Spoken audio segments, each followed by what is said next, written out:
Okay, all right. Hello. Good day. Good morning. Good afternoon and good evening. We don't need a PlayStation controller today. Hello, Teamworm. Hello, Dirk. Oh, well, Dirk did a shark laugh. Cheese! Hello, Cheese! Thank you for being a 7-monther, dude. Long time no see. I hope you're doing good. Let's get something up on the screen. I'm gonna just be in Firefox today. There we go. There we go. Hey, Booski. Good morning to you as well. Dirk, what's that hat? It's a party hat. Oh.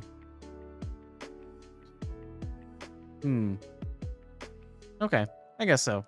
I honestly think of that hat thing as like a stereotypical, like, birthday hat. Like a children's birthday. You gotta go make something to eat. Fucking go make something to eat. It would have been easier if you didn't throw away your cheese, I think. You're doing good. You don't know if I know, though, but here in Brazil, specifically your state, there's been some flooding. I did see that there had been flooding in Brazil, but I don't know what state you live in. I think I could figure it out because when Crazy Pants and I looked it up, there was only like one part of Brazil in your time zone. But you know, I don't know. I don't think it's that important for me to know exactly what region of Brazil you live in. It feels a little stalkery, you know? It is the Cirque's birthday. Everyone is celebrating.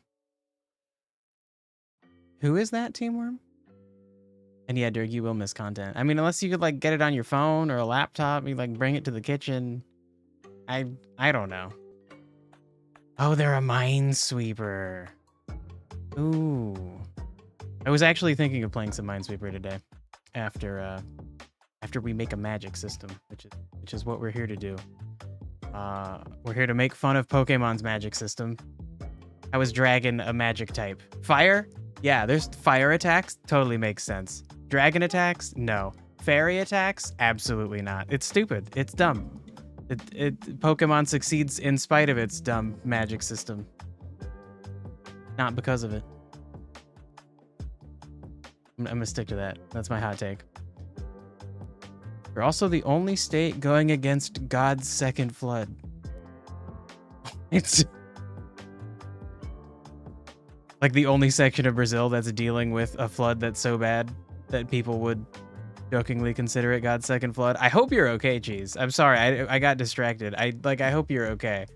I have to worry about Durg living in a war zone potentially, and now I have to worry about you and your house flooding. I don't know. Hopefully you live on the top of a mountain. Probably not. Does Brazil have a lot of mountains? I don't know. I live below sea level. I live like way inland in California, but like technically below sea level. So if there was ever a flood here, I would be fucked. I would not be able. Oh no, Seth worrying about you. Yeah. I don't know, man. It's like you learn about people. You can't not, you know? Now you have to worry about me worrying about you. Oh my god. Oh, Teamworm, I never worry about you. I did that one time you had surgery. And also when Crazy Pants showed me a TikTok you posted of like, it was some kind of weird food thing. And I was like, nobody should eat that. No, actually, I think it's been twice now. There was a monster, I think, cupcakes. And then the other thing was some weird drink. It was like nitrogenated something. And then you were like, it tastes terrible. And then you cut to you having consumed it all. So, you know, I do occasionally worry about you. You're fine, though your home now has 12 people in it because your grandma and the family living with her lost her house in the flood. Oh, damn. Okay, well, Cheese, I know your parents sometimes kind of suck. I hope everybody's being cool in a stressful situation. Oof. What's on today's menu? Well, if you mean for food, that's up to you. But if you mean for this, I think it's the stream title. Yeah, we're gonna make our magic system.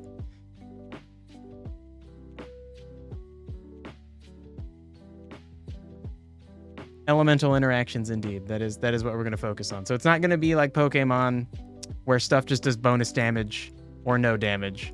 You're gonna have weird interactions, and the result might be bonus damage, but it, like, each kind of bonus damage will be different. Okay,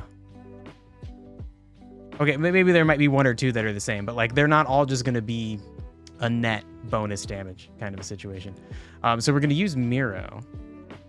We're gonna use Miro, and I need to make a new section. I only have 3 boards, so this is some old stuff with puzzles. Let's ignore that. We're gonna move that to something later. So Teamworm, what did you say? The Gonster? The what now? What? What?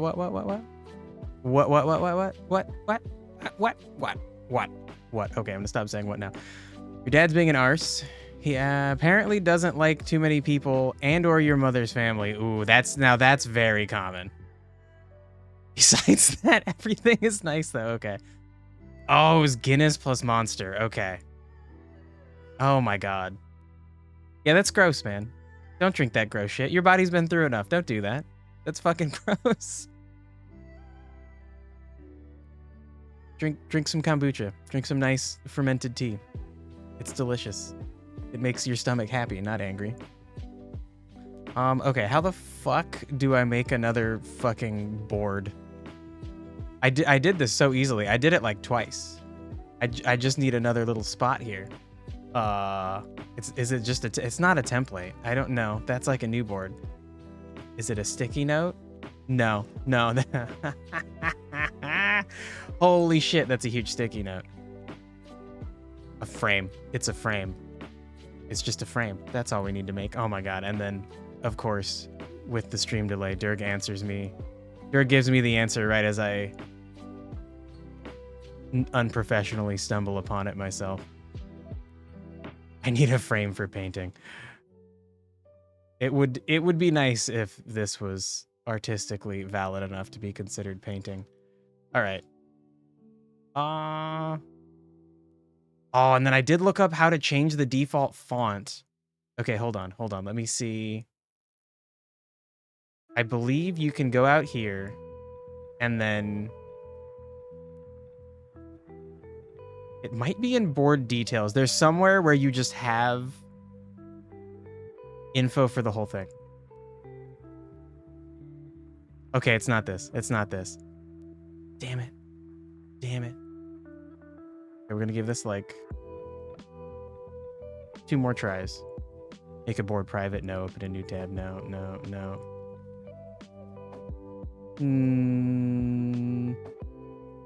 All right, maybe I was wrong. Let's go back into it. Which info do I need? I want to change the default font size. And I looked up a video and they were like, yeah, you just like go to your main page and you like right click your thing and you choose something. And then here it is. There's like project settings. And I was like, oh, that makes so much sense. I'll do that later. And apparently no, I won't. You'd think it would be like up here. I could click this. Oh, this is the same thing. It is the same fucking thing that I was just looking at. That's annoying. Okay. All right. We're not going to worry about it. I'll just fucking... Maybe it's in account settings or team settings. All right. We'll continue to stumble around. Okay. Where would team settings be? Team profile. Maybe that seems a little bit like who's on the team, not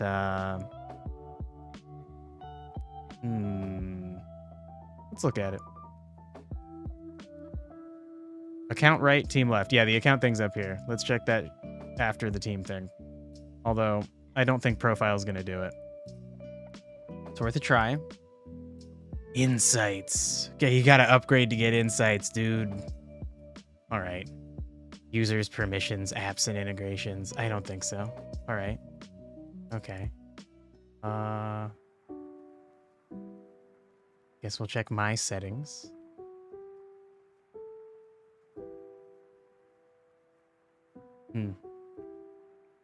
My first and last name is Seth. All right. Seth Sefferson on Seth Drive. It wouldn't be integrations. Like, that would be weird. All right. There's just some obvious fucking page. Some obvious thing to click. Bro. Loud ass fucking street sweeper going by. All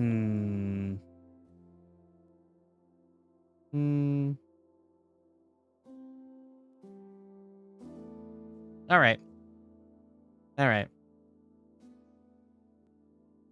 Let me Google search it.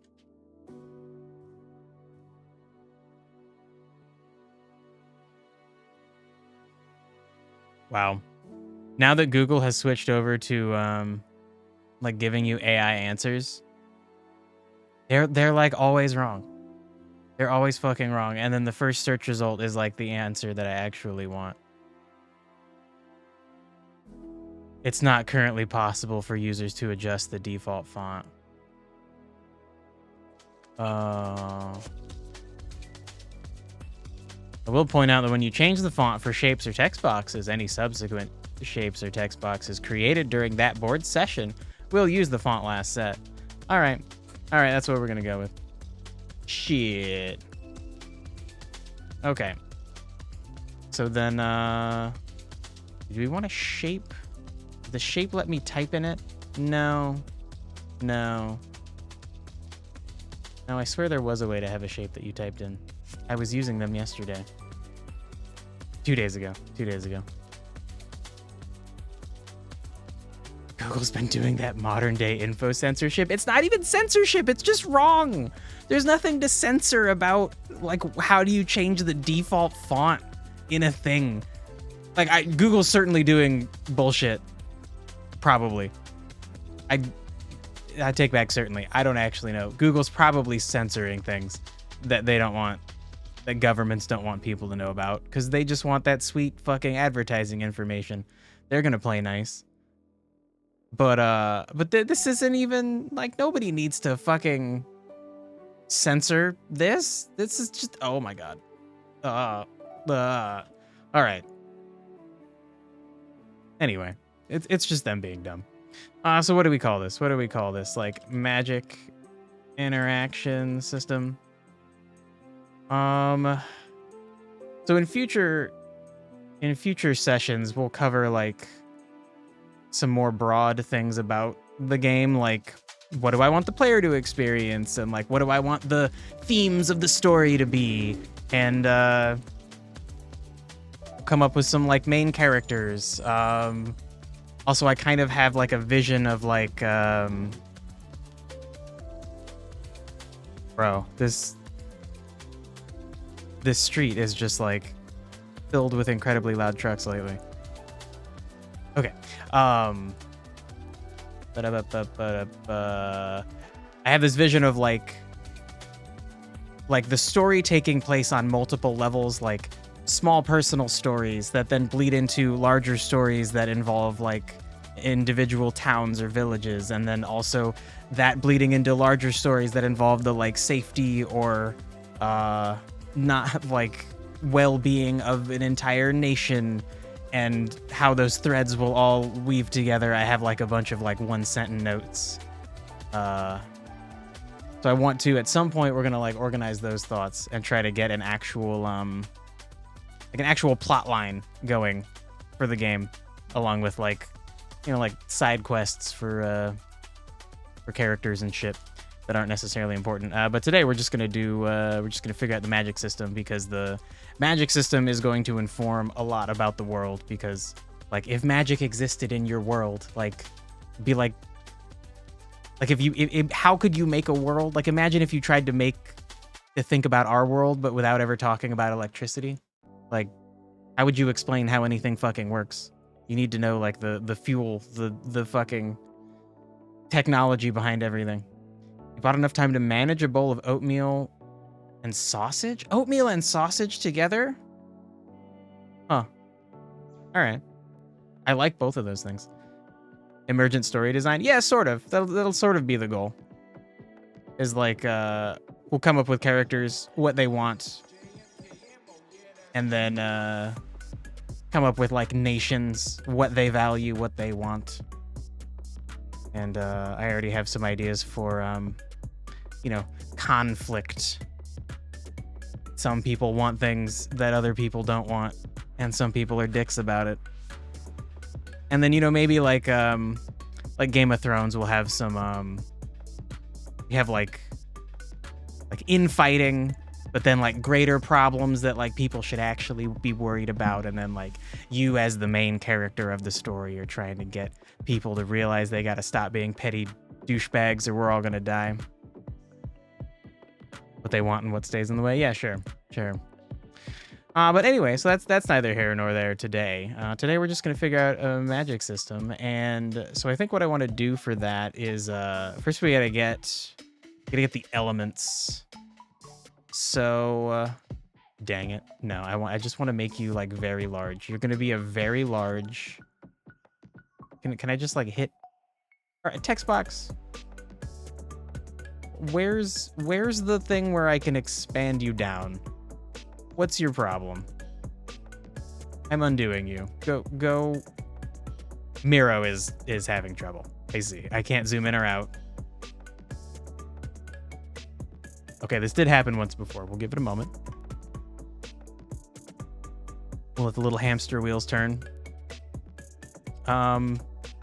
Okay, no, I cannot do anything. All right, so we're gonna close Miro. Oh, that's an Undertale art book I found, which I want to go through next time we play Undertale.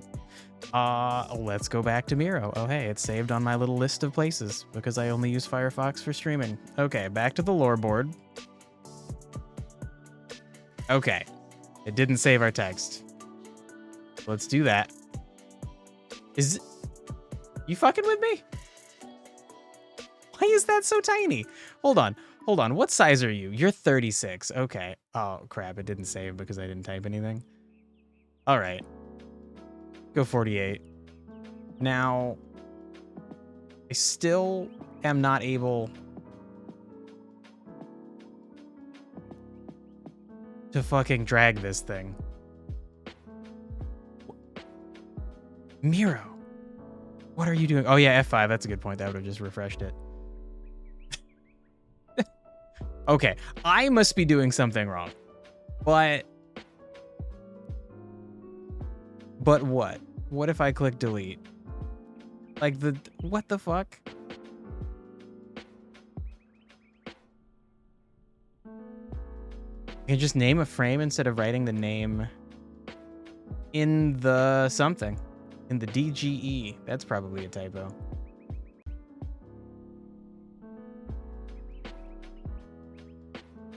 Miro, stop being crazy. Oh. Now I don't have the frame. I probably just like deleted it when I was clicking a bunch of random shit. I did click a delete button. That was probably me doing that. Miro, you drunk? One of us is drunk. It might just be me. Okay, so I can drag you. And then I guess with text, you just can't like make it bigger? Like I can't drag this down to take up a larger amount of space. All right. Okay. Okay, so Dirk, what the hell were the things that I was using? You know what? No, I can figure this out on my own. Let's go back to this. What were the things that I was using? Was it in here? Nope, wasn't in here. It wasn't the lore board. They're moving them around because they're being saved. So the most, okay, these guys, I need these. What the hell are you? You're just shapes? You're just shapes. All right. Okay. I guess so. Okay, so now back to the lore board.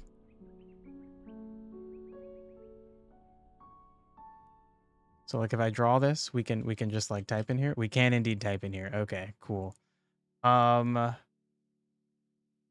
So then, and then I can make you smaller or bigger. Okay, great. Because we're gonna need to move these around. Okay, yeah, that should be good. What I want to do is I want to get the like list of elements. No, Pokemon, D&D. I kind of want to pick and choose. Yeah, I guess they're types in Pokemon. And even disable the border. I don't know if I want to disable the border. I would like just a text Did not mean to click that. If I copy you. Let's see. Can I just paste you? Okay, that did work. Cool. All right. So we have the Pokemon ones. Do another shape. And let's get D&D's elements.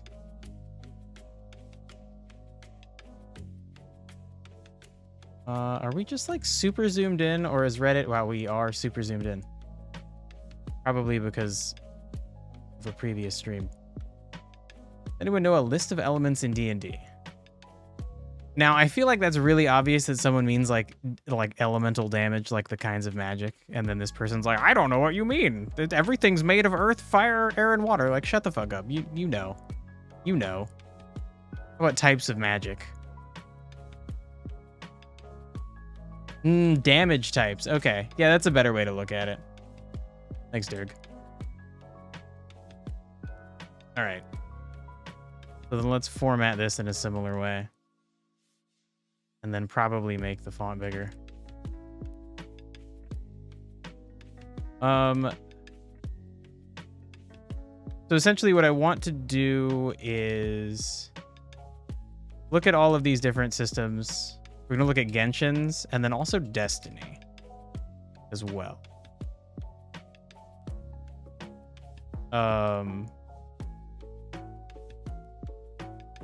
And then something I want to point out here, maybe just by bolding some stuff, is that for D&D, since these are damage types, not all of these have to do with the element of magic, but the kind of damage. Avatar. Like the last Airbender? Not the blue people thing, right? I hate that they both have the same fucking name and they're both like... Okay, I think cartoon Avatar is more popular than James Cameron's Avatar, but like James Cameron's Avatar is popular enough that like sometimes people are talking about it. The all Avatar.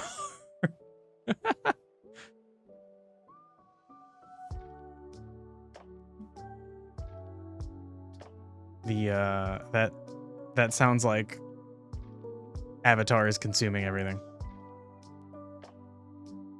Korra has a massive expansion. Okay, I know the Legend of Korra, but I don't know anything. I guess we could look into that. Maybe there are some interesting aspects about it. That would be cool to know about. And so yeah, I guess we're not only looking at magic interaction, but we're also gonna hammer out. Oh my god, where's the ampersand? We'll get damage types too, because there will, like D&D. I like the way D&D does 3 different kinds of like physical damage types. That seems really important for armor, how well armor can resist those things. Okay, so Korra had a massive expansion in the magic system. Spirit bending. Oh no. I don't know. I don't know if I like that. We'll check it out. When Avatar first came out and people were talking about it, I asked one of my friends, like, isn't somebody who can do water bending, couldn't they just like fuck with people's blood because there's mostly water in people's blood? In fact, their whole body is mostly water. And then first they told me no. And then they told me that like the show introduced a thing called blood bending. And like people are like, oh no, don't do that. But like if you're going to fucking war, like you're just gonna fucking fuck up people's water in their blood and just kill them. It, like fucking the only fucking book I've ever read that's like realistic about magic like that lets you manipulate things.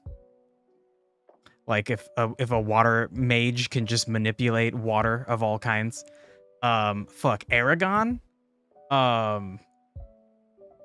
Like in Aragon, the author talks about is his name like Christopher Paolini? I don't know why I want to say that. Maybe that's his name. He talks about how like because magic just lets you achieve things in a different way, but you still have to exhaust the same amount of resources. So then like mages in battle are trying to kill people the easiest way possible. So they just try to like pinch everybody's brain stems. But then the other side has mages that are trying to stop the offensive mages from doing that. So that all of war is just like mages fighting mages, and then whichever mage set wins, then like all the other soldiers just fucking die if one group's mages get defeated. A lot of benders struggle if they can't see the material. Oh, that's interesting. All right, that's cool. So then if you cut somebody open and you could see their blood better, could you then blood bend them? Airbending is the worst. It's shown in Korra.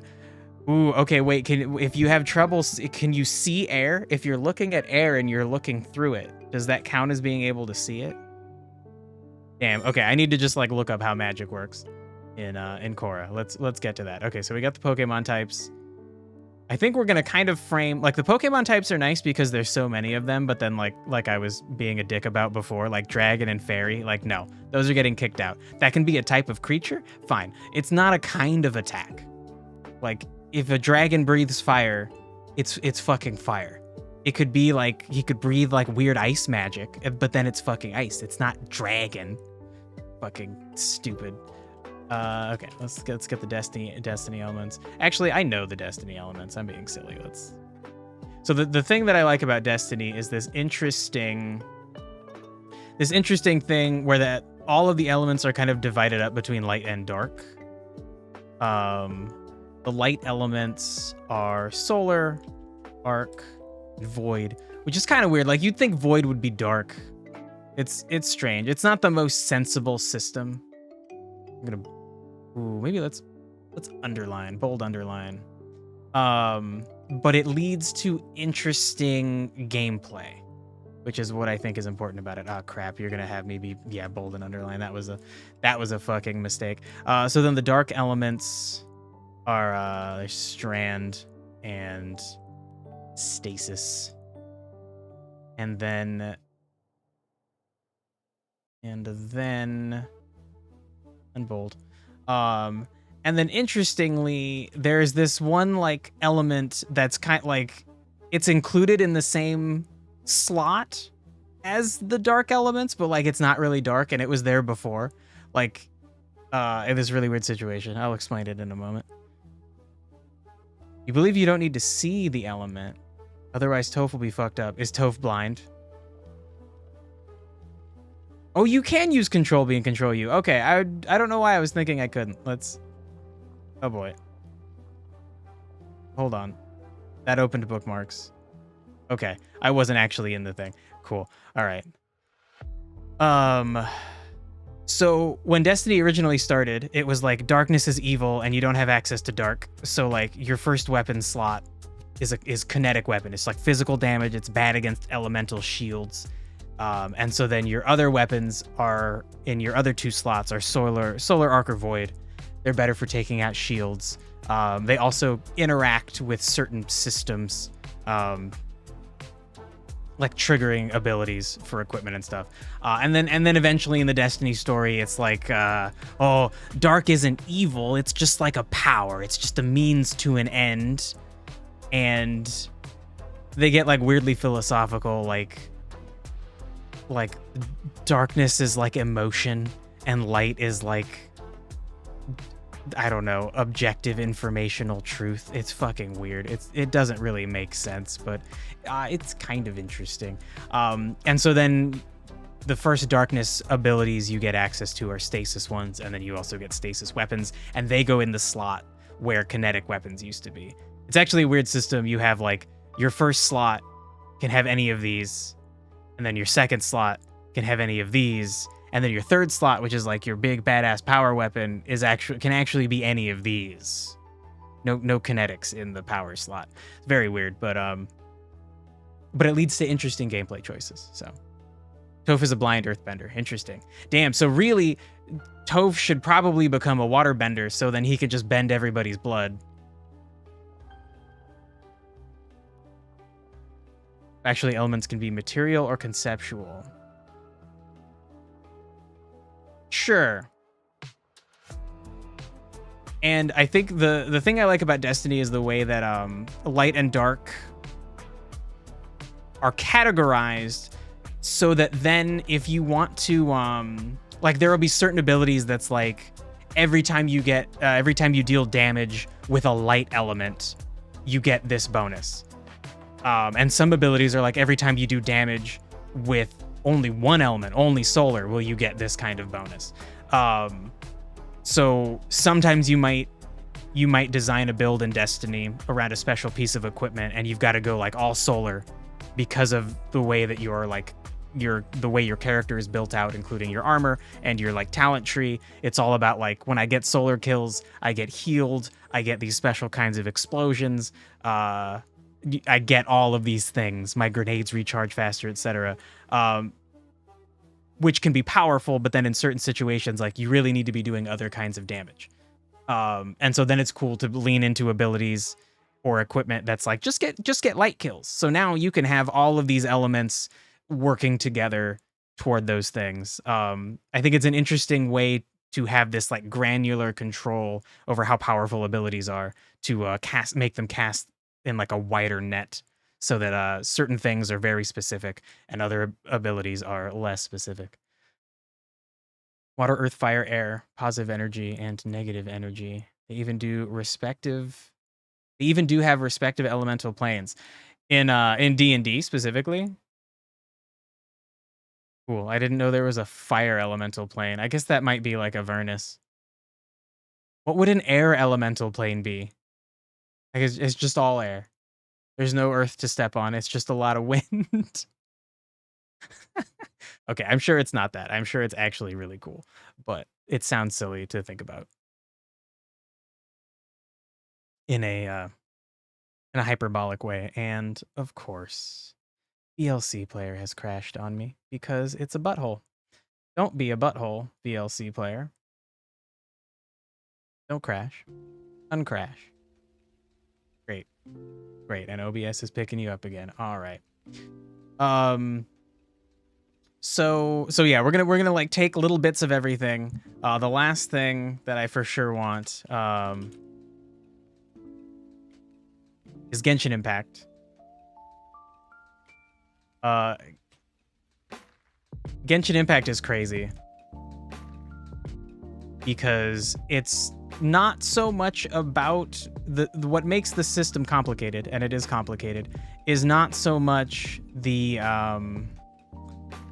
number of elements, but how they fucking interact with each other in some fucking crazy ways. Hopefully this will be a good picture. It looks okay. So Geo is super simple. When in Genshin, you hit an enemy with like a water attack and then they get like, they're wet. They get a little like water thing. If you hit them with an electric attack, they have a little like electro icon on them. And then when they get hit by a second element, then there is some kind of interaction. Geo is super easy. Basically, if an enemy has fire on them or water or ice or electricity, then Geo causes a crystallized reaction and it removes that element off of them and creates a little thing on the ground, a little crystal to pick up, and that gives you a shield of that damage type. So if you hit an enemy with a water attack, then hit them with a Geo attack, they drop a little water crystal. You pick up that water crystal, you've now got a water shield, which is it's going to resist all damage types, but if you try to hit it with water is less effective against it. That is like always the rule. Shields are always highly resistant to their own element. Maybe not always. There might be an exception to that. Geo might be the exception to that you want to use Geo on a Geo shield. Fuck. Yeah. So anyway, Genshin is super complicated. All of these things interact. Some of them make a lot of sense, like fire and water together will vaporize. The order you do the vaporization in is important for damage bonuses. One direction is called vaporize. The other direction is referred to as reverse vape. They added later in the game, last 2 years ago, they added Dendro. And actually, they added the player's ability to get it. There were a few enemies that used Dendro, but you couldn't really interact with it. Dendro is fucking crazy because of all the excessive ways to interact with it. So Dendro and fire makes burning. If you do Dendro and Electro, it puts a buff on the enemy called Quicken. And then if you hit them with Electro again, you get a thing called Aggravate. If you hit them with Dendro at that point, you spread Quicken. Don't remember what Aggravate does. Like lowers their attack or makes them like susceptible to damage or something fucking weird. My favorite interaction is if you do Dendro and Hydro, you make these little like bloom cores on the ground and they'll explode over time. Or you can hit them with fire and make them explode immediately in a big fire explosion. Or you can hit them with electricity and then the bloom like blossoms and these little like seekers come out of it and seek enemies. It's fucking cool. It does like fucking buku nuts damage. Oh shit, Dirk, you said something about planes. There are Earth, but you define the gravitational direction by your perception on the airplane. Oh my god, what? Interesting. So it's like almost as if like the wind was the thing causing gravity or something. Although it's based on your perception. Holy shit, this sounds like stuff to read about for sure. So yeah, Genshin is fucking cool because of all the complicated interactions. And a lot of the interactions just boil down to they do damage or they make an enemy more susceptible to certain kinds of damage. But the way that the damage is calculated means that different stats from a character would be more important to do lots of damage. And in some cases, like vaporize damage, and then also fire and ice doing melt. Those are like the ceiling for that kind of damage is very, very high compared to like overload. You can't do as much damage, but overload has some other kind of fucking bonus to it. It's fucking, let's see. Explain overload. Explain overload to me, Genshin Impact Wiki. The explosion causes knockback. Overloaded damage is considered a blunt attack. Therefore, triggers shatter. That's cool. I didn't know that. If enemies are frozen from a combination of water and ice, hitting them with a heavy attack, blunt attack, will shatter them and do more damage. That's cool. Overloaded does not apply pyro to targets it hits, and therefore cannot trigger further elemental reactions.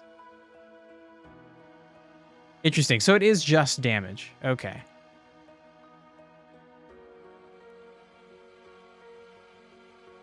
Okay, and then they have a fucking damage formula. So they all have different damage formulas. They all do things slightly differently. They all have a bunch of little nuances to them.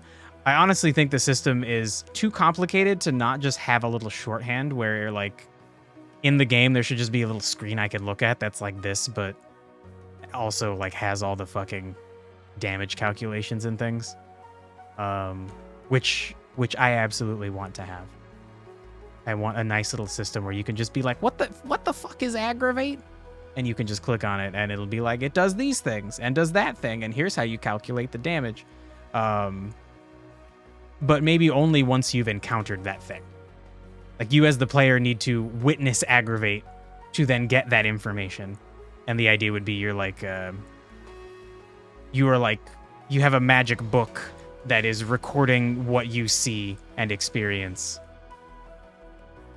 Yeah. So it's a big inspo, like a big inspiration. Shit, did I copy it? I think I copied the thing. Find out. Great.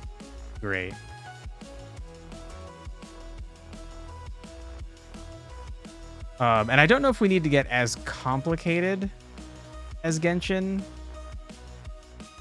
but I do like the idea of each elemental combination being slightly unique.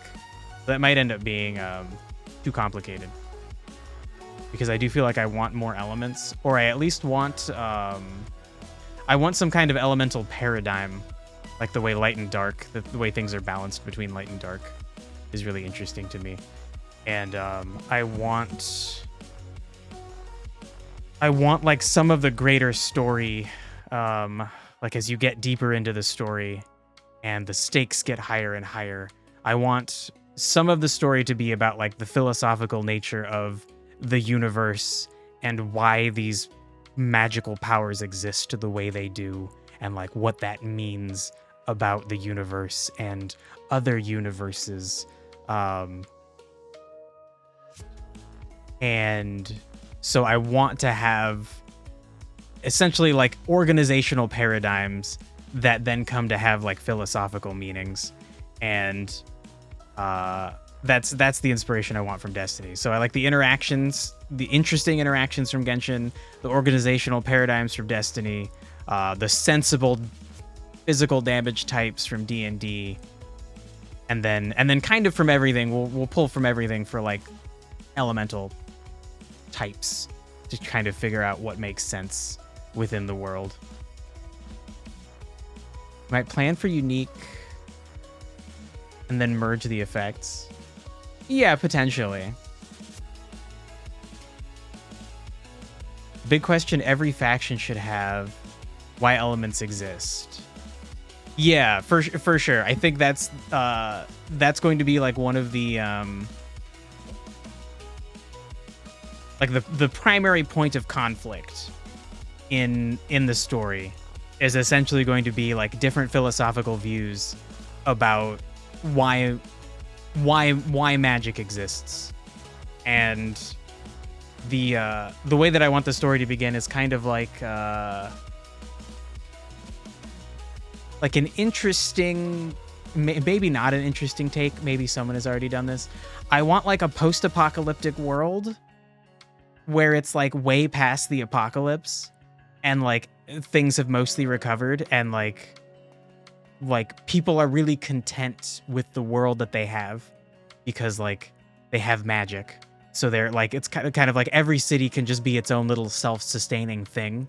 And so a lot of people are hesitant to once again be part of like a large nation, because large nations end up with large militaries, and large militaries go to war with each other, and then they all just like fuck each other up, and that is what caused at least one previous apocalypse. But then there will be some groups of people who view like magic as just a like a fuel source that they're going to like consume and use, and they're going to kind of like slowly start taking the sources of magic from people. Like I don't know, like kind of like if you were a cool tribal country and somebody just showed up trying to like take all your oil and then also use that oil to fucking pollute. I want that to be like the beginning of a conflict. So some groups will have a very like spiritual connection to magic, and other groups will have a very technological kind of like it's ours to be exploited and used up situation. Have you seen that Rick and Morty where they go so far into the future that it circles back into the past? I think I've seen every Rick and Morty, but I don't remember that. Oh shit, yeah, Dirk, good point. Dirk pasted the Magic the Gathering wheel. So I definitely like what Magic the Gathering does. And this is not a great high-res version of this wheel. There are better images of this wheel. But the general idea with Magic is that every every kind of magic has a color, except in newer magic there is a like colorless kind of magic. It's kind of dumb, but it's interesting though. Doesn't really fit in the wheel anymore. But so the way that Richard Garfield, who created magic, or at least his design team, I don't know if he actually thought this out early in the early days, or if it was other people that came after him. But the idea is that each kind of magic has a sort of flavor to it, and then each kind of magic borders up against other kinds of magic that might share similar ideals. Like, I guess we could just say like red. Red's a good example. They have keywords here like freedom, action, short-sighted, emotional action, impulse, spontaneous action, chaos. So like red spells, you're gonna get a lot of like fiery explosions and like fireballs that do direct damage to certain targets. And then that borders with green, and green intuitively is about nature and growth. Interesting to add naive. That's interesting. And then the two larger emotional things are instinct and interdependence. And then you could kind of conceptually see how those two things might overlap. Like, since green is about like growth and strength, that can be important in having freedom and being able to take action. So a lot of the times decks will have two shared colors, like you would make a Magic deck. Magic's a trading card game. Should have mentioned that. I don't know. It's possible someone could not know that. But like it's common to make like a red and green deck that focuses around some kind of shared ideological thing. They do like to switch things up. Certain sets will have interesting combos like red and white together, and they come up with a kind of like reason for that. Like white is all about like morality and order, so like maybe white and red work together because red gives you the strength and the freedom to enact your morality and order. So Magic has a very cool system, and I do think I'll take inspiration from it, especially with potentially just calling the magic types colors and then giving them a place where they sit to interrelate with each other. That's a really cool thing. I like how features are tied to the elements. Yeah, I think that's like a very grounded way to like design your system, I guess. It's I guess actually grounded is maybe the wrong word. It's like intuitive from a human perspective, but then it's also very malleable. I think Wizards of the Coast can kind of get away with anything because of the way that system is. If they jump through enough hoops, any kind of magic can be allied with any other kind of magic. And that's a cool, it's cool for your system to have that kind of maneuverability to it. It's fucking smart. It means you can basically just like, you have like infinite combination potential. Although maybe not infinite, like lately Magic the Gathering, I don't play it a lot anymore. Especially because it's just so expensive to buy cards, and like they clearly like have been designing their sets faster and faster, putting out more and more product, re-releasing old product. There are like certain cards that will be like quite valuable, and they'll like, instead of letting people sell on the used market, they'll be like, oh, well, we'd like a cut of that, so here, buy it straight from us, we'll reprint it. They're going so hard for the money, and they've also been doing like crossovers. There's Doctor Who Magic cards. It's fucking dumb. I don't really like Doctor Who, but like I like Dungeons and Dragons. There's Dungeons and Dragons Magic cards. I think that's slightly less dumb, but still dumb. There's Walking Dead Magic cards. Okay, yeah, actually, definitely, I am much more harsh of a critic toward the things that I don't like. I don't really like The Walking Dead. I don't really dislike it. I don't think it belongs in Magic. D&D is at least high fantasy, but it still reeks of like they're finally running out of ideas. It feels like. So not infinite. Not infinite, but quite deep. Okay, so I do want to look at earth bending and blood bending. There's My Little Pony cards? No way! My Little Pony Magic the Gathering? Like, real?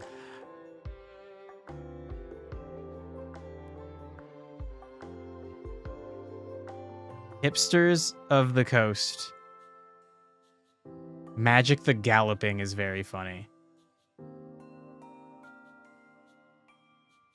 But what is it real? Is it real? Is this a fucking... Is this a fucking, like, joke? My Little Pony crossover set for charity. This didn't come out April 1st? Okay, this was in October. Oh my god, there are. Holy shit. Nightmare Moon is a cool name for a card. But it's a pony, so that's weird. There are alicorns. What the fuck? There's a pony just named Rarity? I know Princess Twilight Sparkle. Or at least that sounds familiar. Holy shit, okay, that's funny. It's slightly better that it's for charity. But it's a little bit ridiculous. Oh my god. Magic the Galloping is really fucking funny. Holy shit.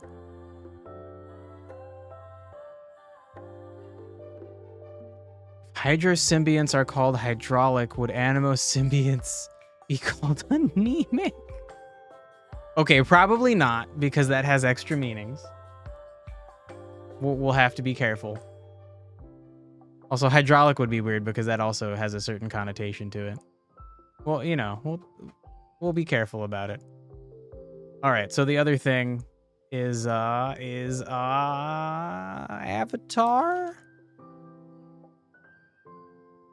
Explain. Sure, Netflix. Explain to me what bending is. Oh, shit. Oh, no.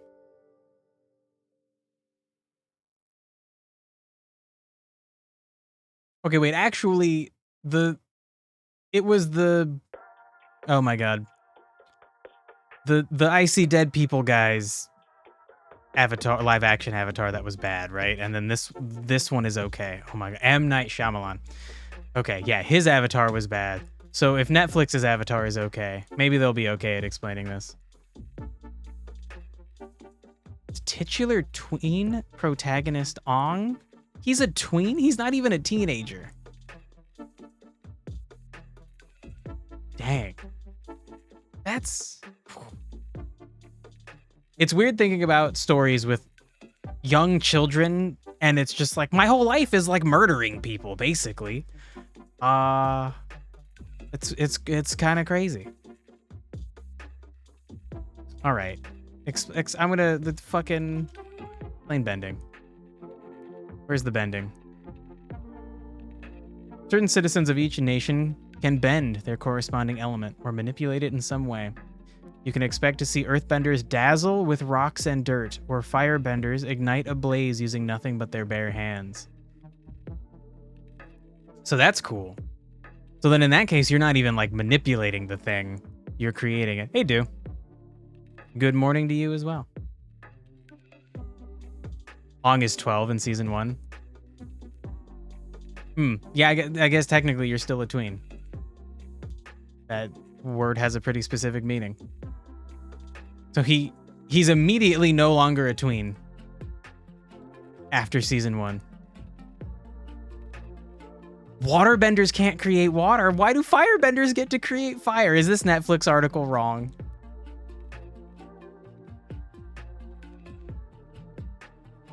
Oh, then there's the once-in-a-generation Avatar who has mastery over all 4 elements.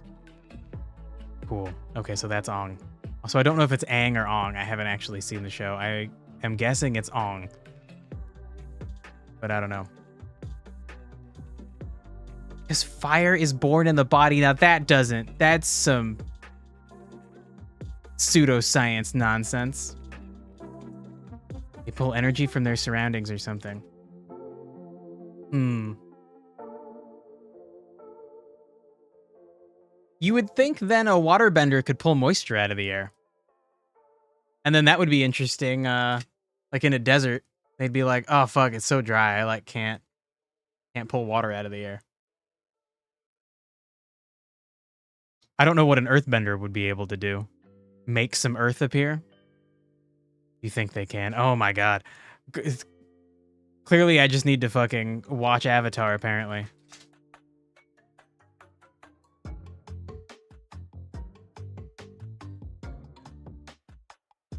Not everyone is a bender in Avatar society. Greg, calm the fuck down, girl. Those with innate capacity can be coached and potentially strengthen their powers. Sure, sure.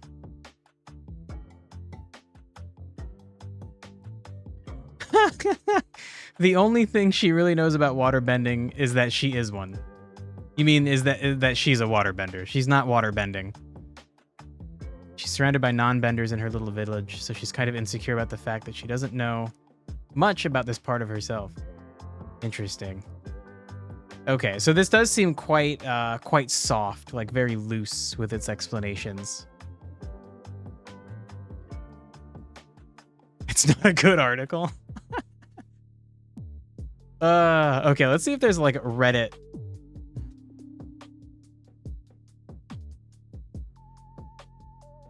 Ooh, a full breakdown of bending sub-elements.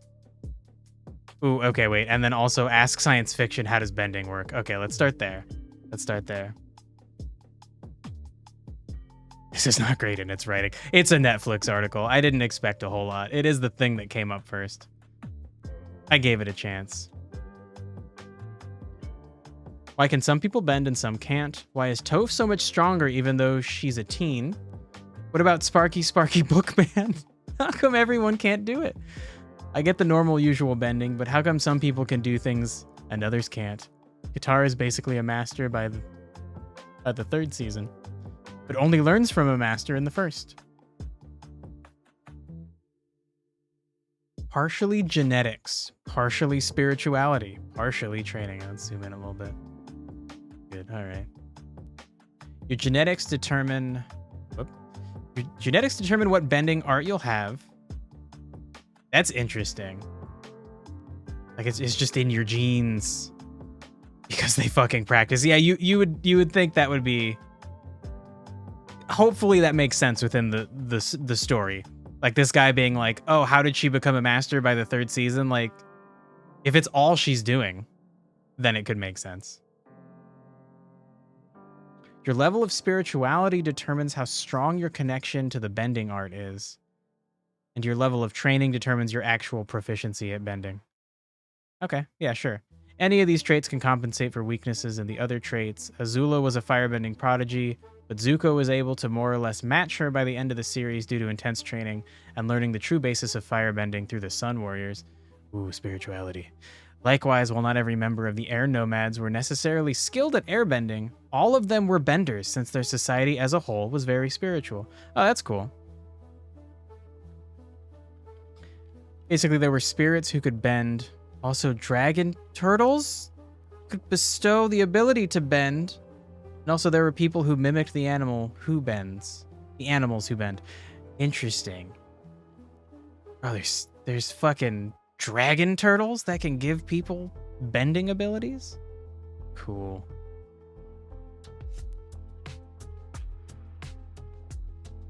Educational tracking practices are rough. Did you mean educational training practices?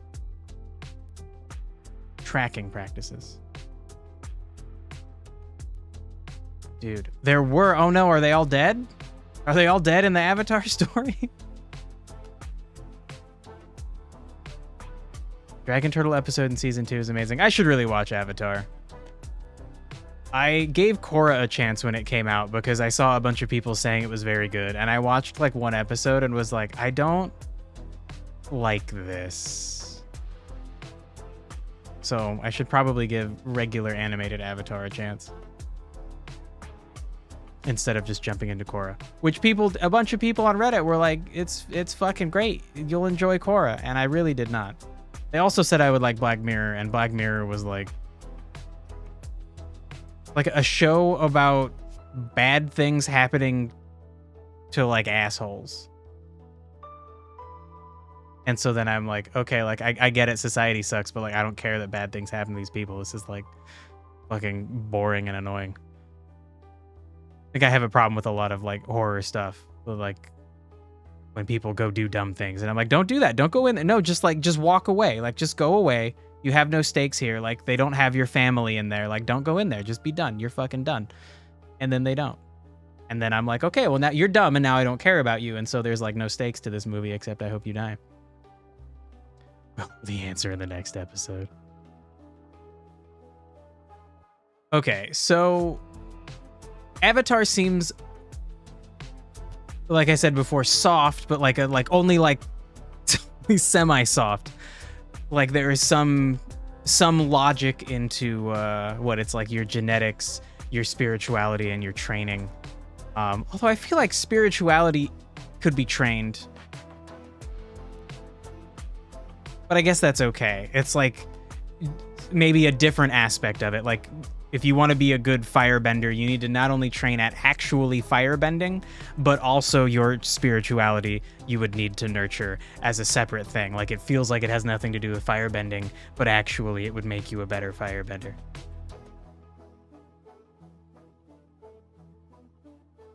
Tracking is where you do shit like take the kids who are good at math and put them in a class together. Right. Okay. Okay. All right. You're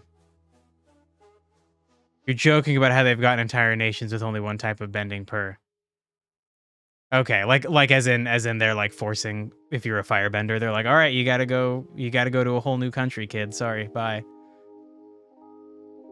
All right. Yeah, that's interesting that would just happen. But again, I guess that's either going to be explained in Avatar somewhere, or it's just part of the system being kind of soft. Is like, well, like that's just what happens. Like the Fire Nation has all the firebenders, well, except Aang, because he can do all the things. But he's like the one exception that reinforces the rule. I don't know. There's a mindset to each element. And Avatar showed in their arcs. That's cool. For example, Aang had to become somewhat stoic to start earthbending. Interesting.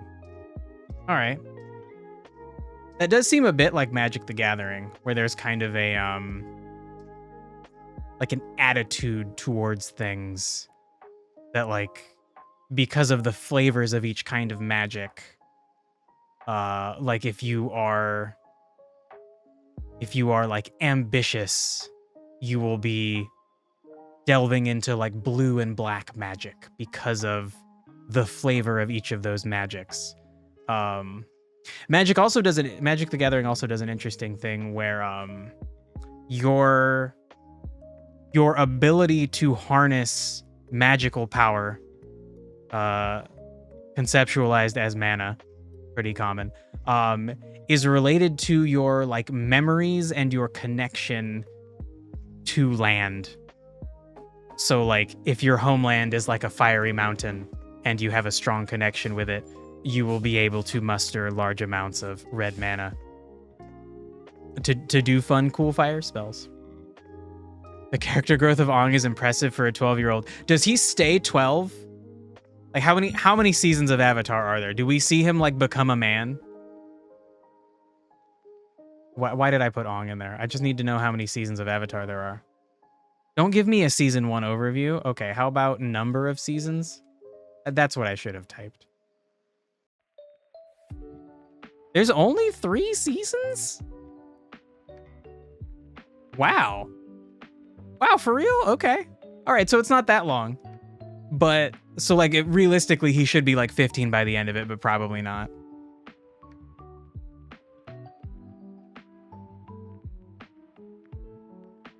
Air is very pacifist. Aang even says he doesn't eat meat. Well, that's nice. Water hunts but tries not to fight? Whoa. How do you hunt? Like you hunt for food, but you're not going out and like doing war stuff. You're not vegetarians, but you're also not aggressive. Wait, Dirk, what? Humor as an elemental system? Or humors, like ancient philosophers thought that your body was made up of like 4 humors or something. Something weird like that. It's not an Ash Ketchup situation. Oh my god. Yeah, there's a 4 humors. Yeah, what are the 4 humors? Hold on. It's fucking weird shit. Oh, of course. Phlegmat and sanguine. Of course. Oh, shit. Okay, are they not just obviously? Oh, here we go. The humors are the vital body fluids. Blood, phlegm, yellow bile, and black bile, of course. Fucking, of course. One's bile or piss or something. Yeah. Yeah. Holy shit. It's fun that, like, as a philosopher, you kind of got to just be like a scientist who guessed at stuff. You're like, I don't know. Like, fucking bile and phlegm, and some of it's black, some of it's yellow. There you go. That's what makes up a person. Huh? Huh? So the Avatar stuff makes me think about that I need to at least conceptualize like how people do magic, and I kind of want to do 2 things where, like, one, like in Avatar, you could just be a prodigy and you could be really good at doing certain kinds of magic.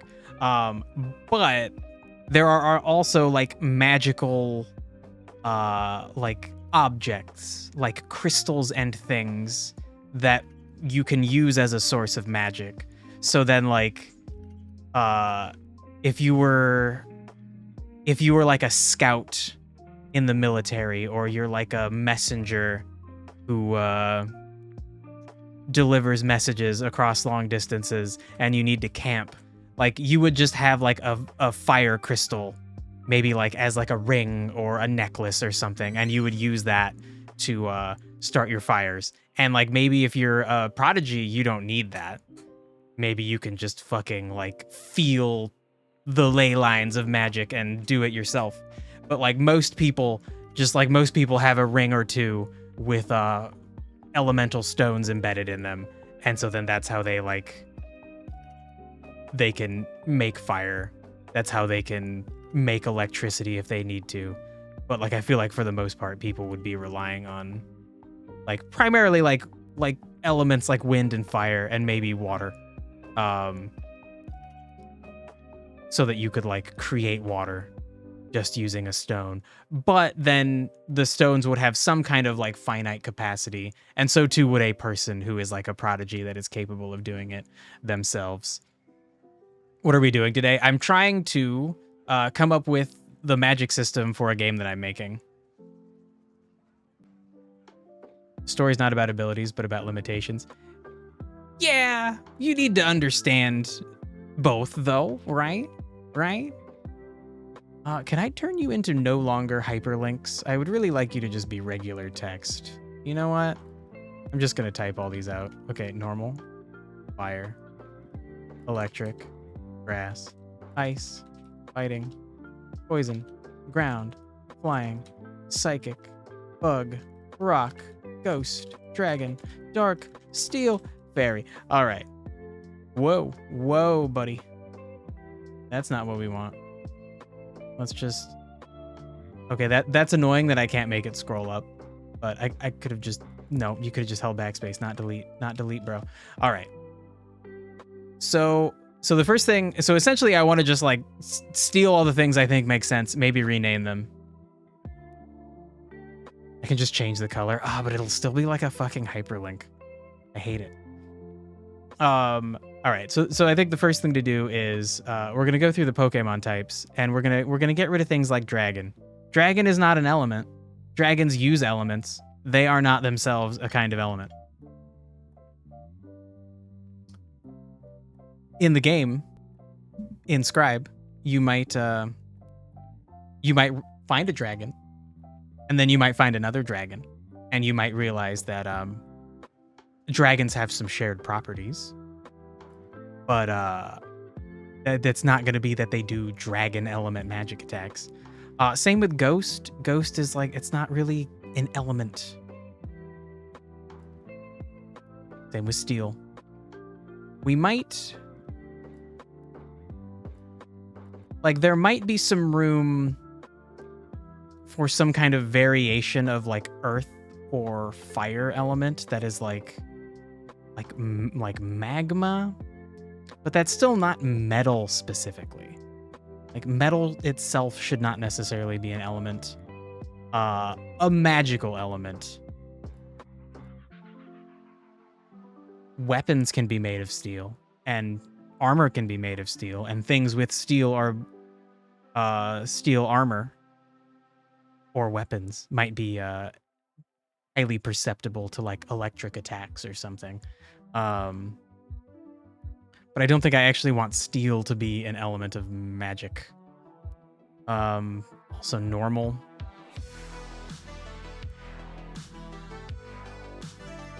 Grass, I feel like I want to rename. And actually, so normal is interesting. Oh, sir. Okay. Normal is interesting, not as a kind of element, but when compared with fighting, it is interesting to consider that certain attacks might just be a physical attack, but another attack might be a physical attack that has, like, training behind it. And so that might be more effective. I don't know if that's something I actually want in the game. That'll be something I need to, like, actually think about. Because when it comes to, like, animals,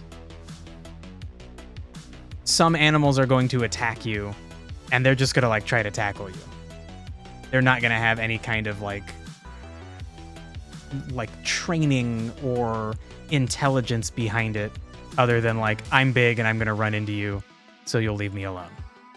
But then smarter creatures might do maybe not a fighting attack. Maybe I'll have, like, some different kind of term that it's like it is more focused on like dexterity. Maybe it's more like dexterous or something. And then that might be more effective than a normal attack. But I think that's going to be separate than the elemental system. Same thing with the bludgeoning, piercing, and slashing attacks, which will mostly be from weapons. But I think if an animal had, like, horns, they might pierce you. A creature like Scyther would be capable of doing slashing damage. So it would be possible to have, like, a... And yeah, I guess I don't want to call it normal. Maybe, like... maybe like kinetic. No, we'll go with just, like, physical.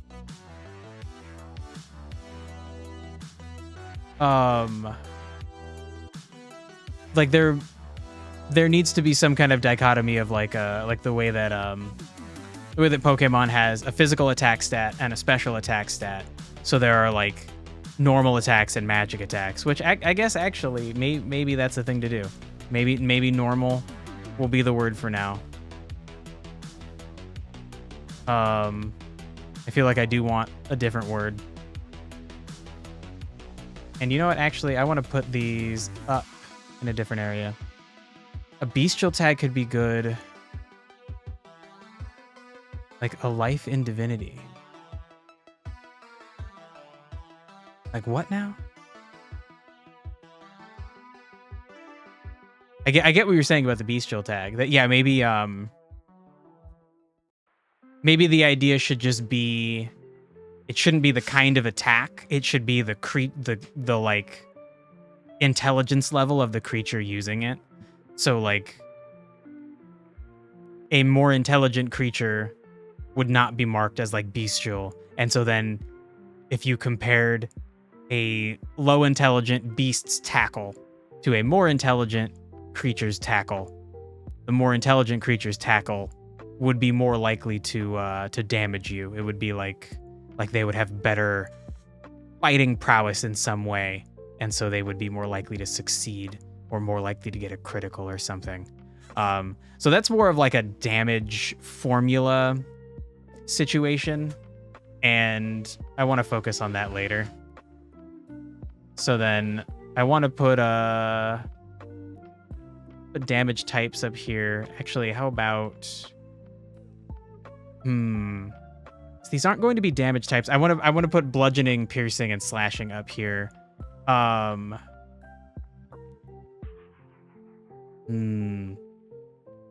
need like proper wording for the fact that it would be perfectly possible to have a bludgeoning like ice attack or a piercing ice attack. So maybe we could just call these like secondary types.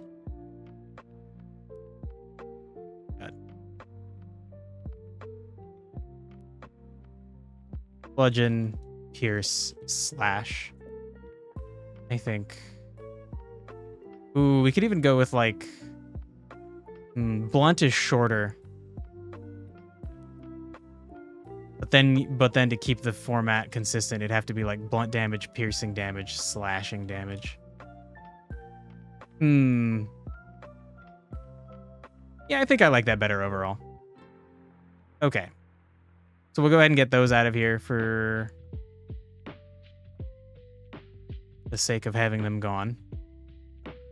And then we also want to note the normal versus magical thing.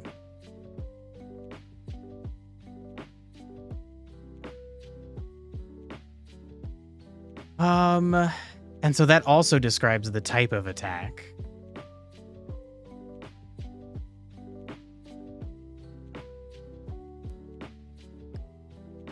And I guess this would be an important question. So Pokemon is cool because you can have like special attacks and then shit, I don't even remember the other type. It's like kinetic or physical. Like you can have like an electric attack that uses your special attack stat, or you can have an electric attack that uses your regular attack stat. And it all depends on the kind of attack. Like Pikachu can do like Thunderbolt, which is going to use his special attack stat, and it's also going to look at the opponent's special defense stat. But then Pikachu can also do Volt Tackle, which is going to it's still an electric attack, but it's going to look at Pikachu's physical attack versus the opponent's physical defense. Where elements are parts of the environment, usually non-biological. Okay, I mean, yeah, that's definitely true. And I think that will be something we work with for sure. For the most part, I can't think of a single element that will actually be alive. Like again, bug? No, you're not an element. Fairy? You're not an element.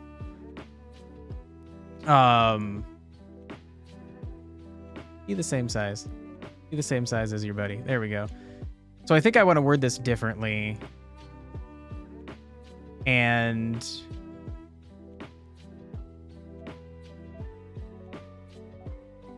get at the idea, the way that Pokemon uses like special attacks and normal attacks. Don't want to use the term special though. Psychic though as an element. Yeah, we'll have to think about that when we get to it, which will be very soon. Let me come up with the terminology I want to use for this, and then we'll lean into to figuring out all of those, because maybe we don't go with psychic as a term. Just like like, I think dark, I don't want dark to be an actual element necessarily. I like the way that Destiny groups things as light and dark, but I don't know if I actually want those to be the dividing paradigms. But yeah, material versus spiritual is an interesting way to conceptualize the conflict.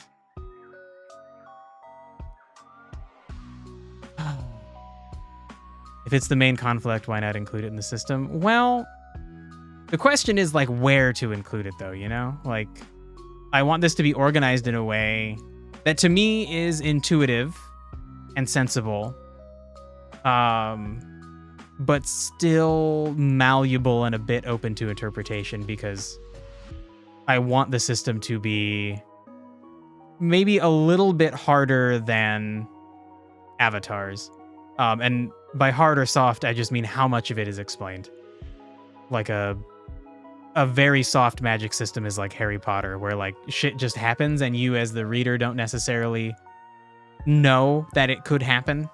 And then very, very hard magic systems give you all of these like scientific explanations for like, well, this is how magic works in the world. So then if you saw a character do something, you'd be like, oh, of course they could do that because magic works this way and that way. And they're just combining those two things. And that the thing that happened to them would be a logical result of those two things that I already knew but didn't think to use together. And so there's somewhere in the middle. Like if you go too hard, you spend too much time explaining away the magic of magic. And if you're too soft, then like the reader or the person experiencing the game is just like I have no idea what could happen or what could not happen. So let's start with principles. Well, I think that's what I'm kind of trying to do with the format of attacks and things. Because not only like we'll be explaining it through the lens of combat at first, but that will also be because the most important thing is that the combat system is fun, right? That's why I'm starting with the combat system, and then we can kind of like build the world around that so that it we have a believable world where the combat system is believable, but but it's because we started from making the combat system in a way that's fun and I would hope intuitive. I think we should just start for... Wait, you think we are starting from the tail? And is that a bad thing, Dirk?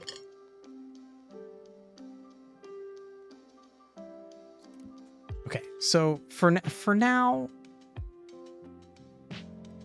I think we might just do normal versus magical attacks. No, that's not good because of the way that I want to be able to have like a physical electric attack or a special electric attack. So we could do like physical versus... honestly, Pokemon using special. And this game is going to be like a tactical combat Pokemon. That might be the way to do it.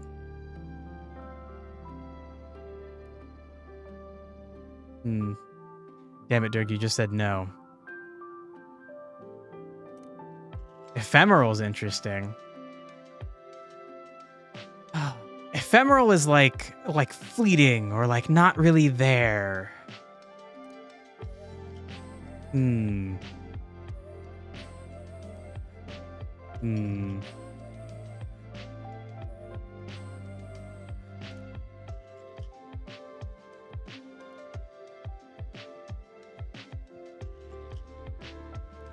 Honestly, I think physical and special are okay. And then, to describe an attack that is just like devoid of... Ephemeral is inconceptual, invisible, intangible.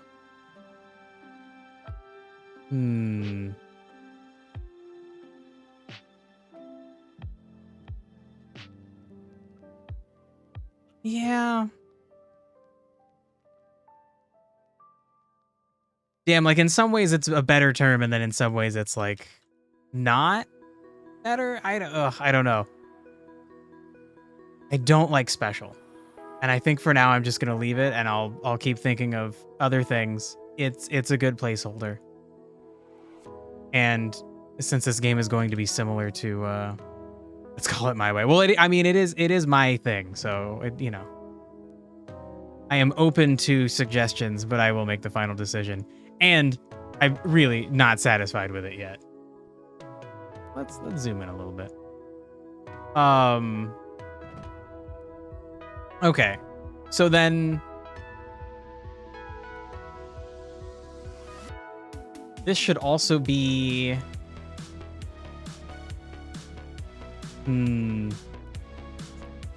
this is also another kind of damage. And I kind of think it's going to be more important than blunt piercing slashing.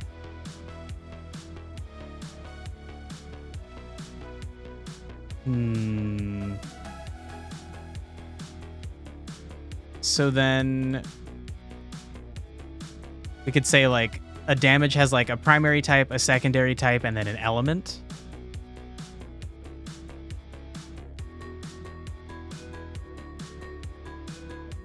Form is an interesting idea. It's just as vague, but it's a shorter word. Sure.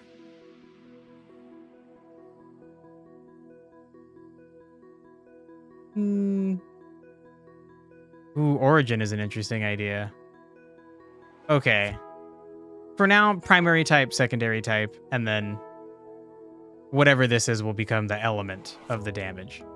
So if there is no actual element to the damage, like if you just slash someone with a sword or you just punch them, then that would be like a physical, so let's say you slash them with a sword. That would be a physical slashing, and then as far as the element goes, it would just be like kinetic.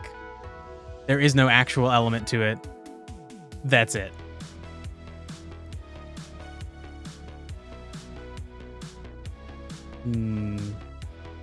Common damage. It's an interesting idea. Yeah, it's really hard to very succinctly describe all of these things. I don't know, maybe you're fooling around. I mean, that kind of makes sense though, right? Because in a way, that would be the most common kind of damage. I don't know. It's like, it's impossible to do right no matter what. So I think even silly responses like that has some truth to it. Okay. So I kind of like I like the way that Genshin Impact has everything ending in an O. It makes it very clear that like each of these is a damage type. It's a little bit weird, like Anemo I have not seen in any other game. And I think same with Dendro. Anemo is like wind. And Dendro is like life, nature, elemental damage. I like that system and it's quite succinct, but I don't think I want to just copy it. Especially because I would like to have more elements, and it would be harder and harder as you get more and more elements to kind of, I don't know, keep up with this naming scheme. But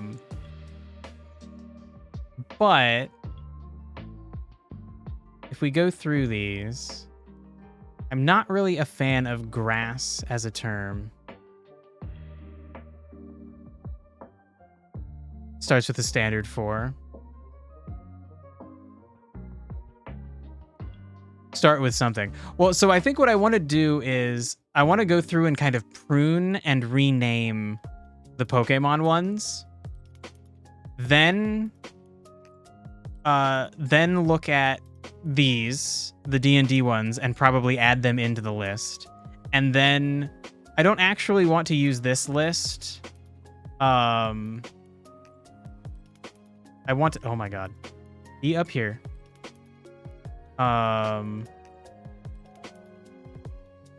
So I want to lean on Destiny for organization.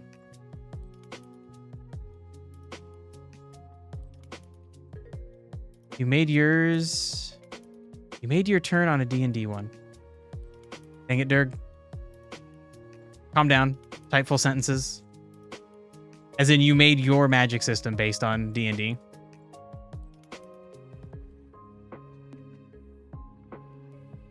So we want Destiny for organization, for the way that like things are grouped into light and dark. I want to do something like that. Even if we go with like physical and metaphysical or something like that. Or like natural and spiritual. Or maybe like three designations that all the elements will fit into. I don't know. And then I want to think about the Genshin system specifically for reactions. So we're going to combine these two lists, the first two, and then the next two we're just going to think about because of the way they interact with each other.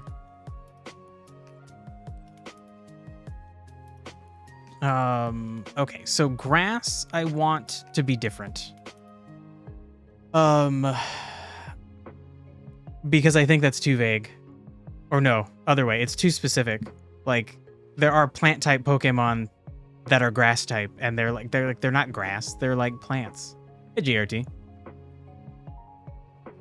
So instead of grass, I feel like for now, maybe plant. But I fucking hate that term. We'll come up with a cooler way to refer to plants. You combine radiant and fire into blazing damage. Cool. So that's essentially something that I want to do with like the reaction system. Is I want to have quite a few elements and then let them combine to be special kinds of things, and they will react in intuitive ways. I think like a good example is when you mix fire and water in Genshin's system, you get like a vaporization explosion. Or when you mix ice and water, you freeze enemies. So then, is Flora too vague? Honestly, Flora sounds better than plant. I think for now we want vague, because these are supposed to just be like overarching general element situations. And then like ice is fine. Poison is a little bit I don't know. I don't know what to do about poison. So real quick, let's delete. If we approve an element over here, we should delete it over here. And then we'll come back to poison being a problem. So here, let's separate this out. There we go. Bottom is what we haven't decided on. One thing that's confusing to me about D&D that maybe like in the D&D world it makes sense, or maybe there's nuances. Like force damage and thunder are like actually the same thing. Like lightning is the electricity. You get struck by lightning and you hear thunder. So like hearing thunder it's like a concussive force. It is a thing shaking the air. It is like an earthquake, but it is through the air. And so if thunder was going to damage you, it would be like a shockwave going through the air. And like that like is force. So force field, it's like pure magic or a wall of force. Yeah, but so like what is that other than energy moving through air particles, which would be thunder? Which let's actually look this up, right?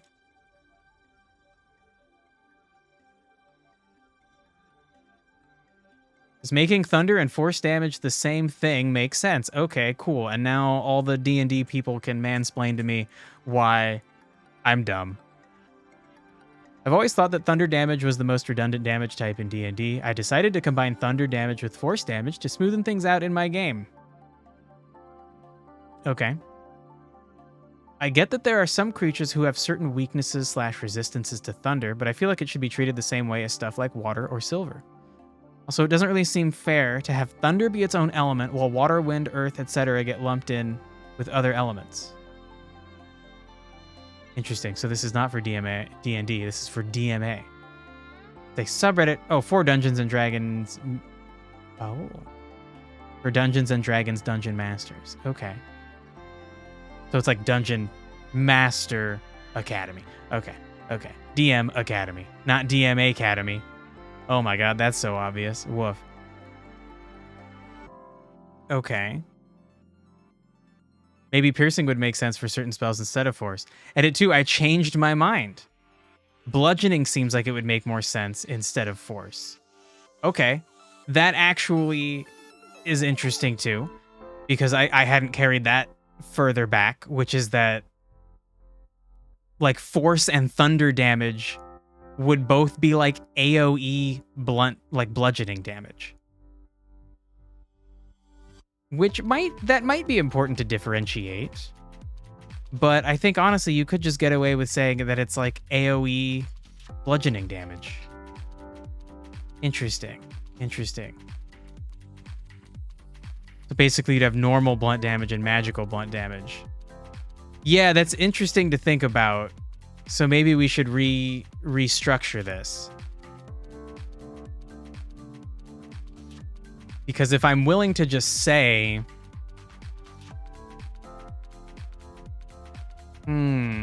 okay. I should read some of the comments, but this is an interesting point because essentially it's looking like thunder damage. Ooh, can I control? Yeah, okay. Not lightning. Nope, nope. Thunder and force damage. And then like the two of those are kind of just a kind of blunt damage. And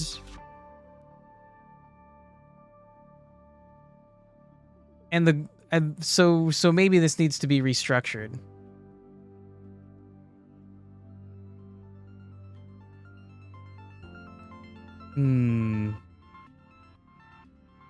Okay, let's read some more responses, and then yeah, I do feel like things are getting mixed up.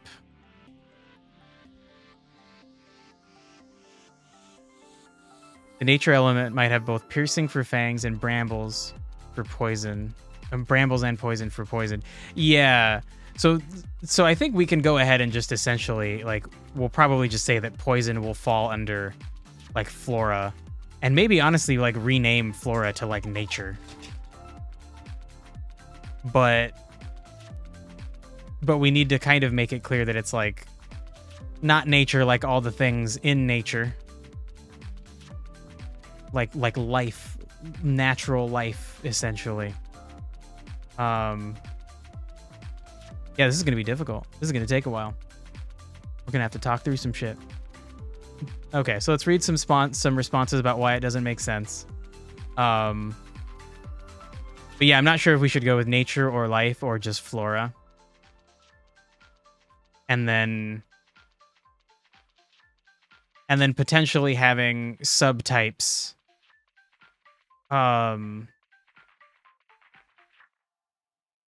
Like potentially multiple things could do poison damage. And then like flora is a greater type above that.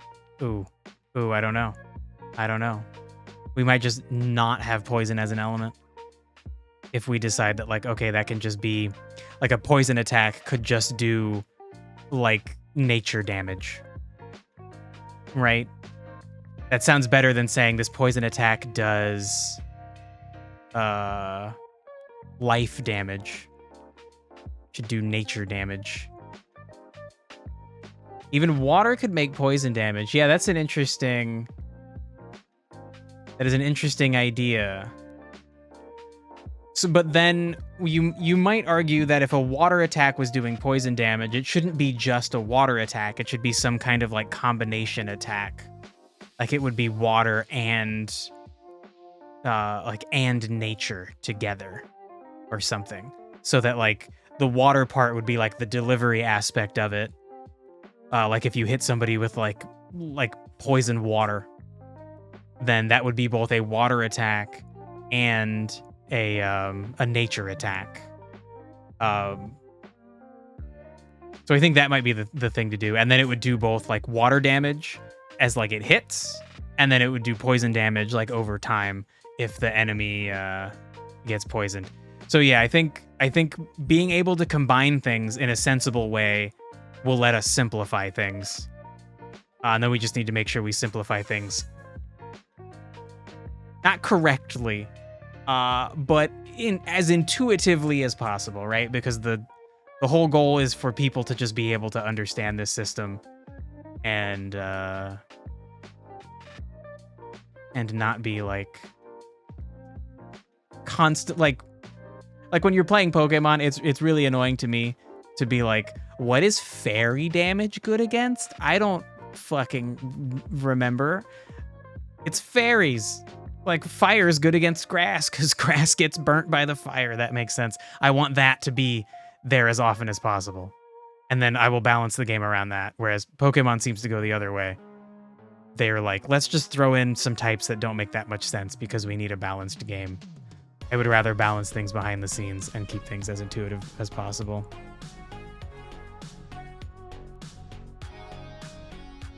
What about fairies versus dragons? I know what shit, it's fairies immune to dragon? Dragons are creatures of iron scales. Yeah, Dirk, if you could actually make this make sense to me. And cold iron hits fairies hard. I thought dragon was bad against fairies. I thought fairies were specifically brought in as a type to counter dragons. Let's check.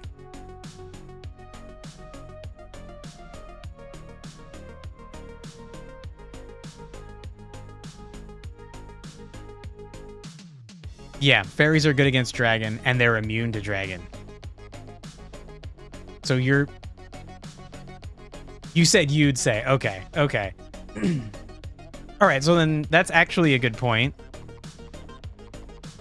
Your intuitive understanding of the situation is the opposite of what Pokemon decided on, which I think helps my argument that like those types are dumb. They're dumb and they don't belong in an elemental system. And it's confusing. And if you're going to have that, at least have a nice little thing I can look at. A nice little chart in the game that tells me that shit. All right. Let's read about thunder and force damage. It doesn't make sense. Thunder damage is caused by loud sound. Force damage is caused by a force itself. Okay. Who says that force can't be a loud sound or a massive shockwave? The modern understanding of physics. What? What about those times you see in fiction when a loud sound wave knocks someone back? I mean, yeah, that is what they're getting at. That question makes no sense. I have legit no idea what you're trying to ask or imply here. Sound is a type of energy, but it's not a force. Those are two entirely different things. Interesting. So you're saying a sound wave being strong enough to force you back isn't force. Okay. Yeah, I mean, that's what I was thinking of force, not like the fundamental force. Like, I didn't think D&D was saying that force damage is like one of the fundamental forces of nature damaging you, like gravity or electromagnetism. It's usually like in Baldur's Gate, you get an ability where you can like blast people backwards and it does force damage. the only way that can make sense is if it's like physical force, not an element. I feel like these people are wrong, but I don't know. It is that force? I hope so. Let's keep reading people's answers. Also, this is from somebody who deleted their whole account. So when I see that, I'm usually like, oh, so maybe you just left Reddit. Maybe you said something so dumb that you left Reddit and deleted your username because of it. That seems weird. Okay, ignoring the fact that that line of argument is an equivocation fallacy. Oh boy. Energy and a force is not the same thing in physics. Sure. They're two separate qualities of the universe with no relation to each other. Okay, they're definitely related to each other. But also D&D is not like fucking grounded in real physics completely. They were not? Then you'd have to... What other forms of energy under force then? This would include cold damage and fire damage, just to name a few. Those are two separate things. God damn it. Reddit, why can't you just show all these replies in line? Okay, you know what? It can if I go to old.reddit.com and then look at this. Great. Shit, nope, I need to go back to the main thread. Oh my god, I didn't read his third edit. I give up. Due to overwhelmingly negative feedback, I will not be removing Thunder and will be embracing it as one of the 13 damage types of D&D. And in other news, I will no longer attempt to classify oozes as elementals. I'm probably going to delete this post in a few hours unless someone reports it to a mod to delete it first. Okay, well, I'm glad they didn't delete it because apparently I've stepped into a fucking landmine of minefield of problems. Okay, so then this was the conversation. Sound is a type of energy. Is that what you mean? Yep. Okay. I was going off the more literal term force rather than what it means in physics. Well, since from the beginning we've been discussing purely physics, it would make sense to presume you are using force as in the physics term. Interesting. What is this a link to? Just the beginning of the fucking thing. Isn't force damage literally just pure magic and the miscellaneous of magical damage types? He just linked back to the beginning of this conversation. Yeah, I was thinking like from the beginning as in like the Big Bang as well.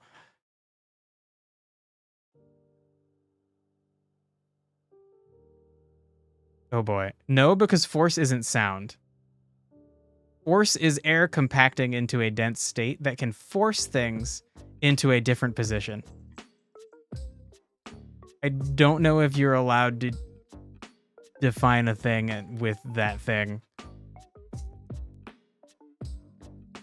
Sound is simply the noise you hear, but air is what can be dense enough to move objects.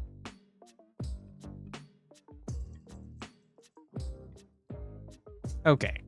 Then him being like, why have 13 damage types is like, that's dumb. Who cares about the number?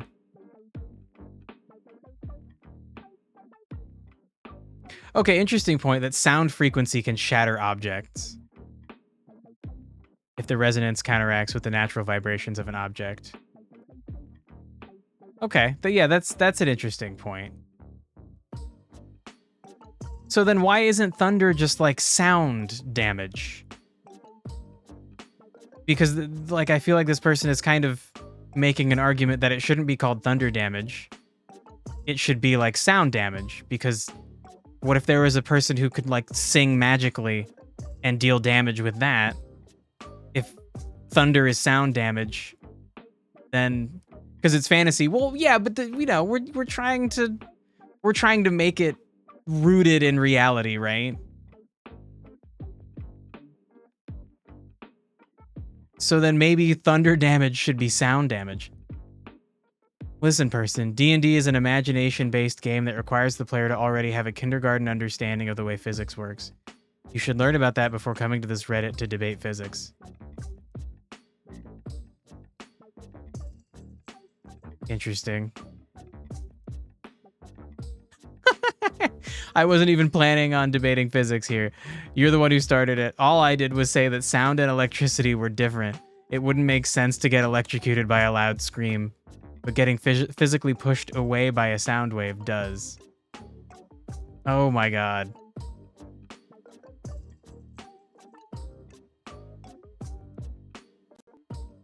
Oh yeah, good point, good point. Dirk posted this, which is the number of interactions and the way that, based on the number of elements you would have in a game and the way that they would grow. So I think it will be okay to have things not interact, but yeah, I think we need to have the goal of having fewer elements rather than more, which is kind of why I'm trying to figure out a reason to just group things together.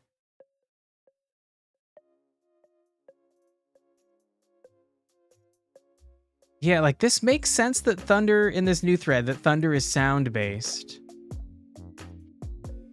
But then to me, it seems like it should just be called sound damage. Lightning is electricity and zap and sizzle. The zap and sizzle, thunder is the boom. Force is raw magical force. Okay, so Dirk, you did mention that before. And that is a cool idea that in a world with magic, it is a like fundamental force in the universe. I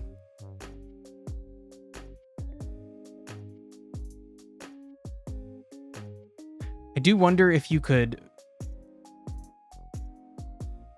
conceptualize it as any kind of force, like let's say you had a creature that was made of metal. Let's say you have like a magnemite, and somebody like turns on an electromagnet that like blasts away the magnemite. That I feel like you could conceptualize that as force damage, but it's the force involved is electromagnetism. The kind of damage isn't electric. I guess it could be magnetic, but I still think considering that as force. Okay, so definitely force makes sense. Force makes sense to have. So the weave, sure. All right, so we absolutely want force damage. So like acid, we don't need acid. That's going to be included in flora, and we're going to rename flora. I think we need flora to be more broad. We'll just name it nature damage. And then we definitely want force. So lightning, electric, same thing. Acid is earth damage. So that's an interesting... So... Ooh. What would acid be? Because, so acid is just... Acid is earth damage in D&D. So things that would do earth damage will do acid damage. Like if let's say a Pokemon comes into the D&D world and he does earthquake. It's a golem and he uses earthquake. That would do acid damage. Acid is acid and base. Yeah, so and then just to be clear, acids have an abundance of what, hydrogen ions?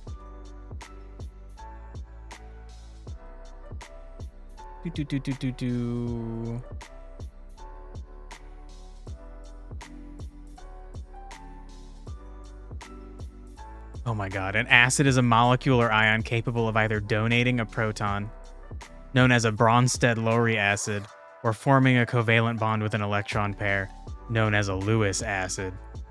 Oh my god. Okay, well, I am pretty sure that I'm correct that like acid mixtures have an abundance of hydrogen ions, and basic mixtures have an abundance of hydroxide ions. So if you combine an acid and a base, they interact with each other, and then you're just left with like water. If you had the exact strength, an equal strength acid and an equal strength base, you're going to end up with just some fucking water at the end. I think that's an oversimplification because usually acids are like they have something else in them, like, oh boy, like hydrofluoric acid. Give me the formula. Give me the formula for hydrofluoric acid. So like hydrofluoric acid is just hydrogen and what, fucking fluoride. So there's other fucking stuff in acids, but there's almost always a hydrogen that's attached that can come off, that's like ready to fucking do shit. So you will end up with other stuff, but you will end up with a lot of water. You're left with water and salts. Yeah, sure. There we go. So acids, a creature that can like spit acid would just be like spitting a concentrated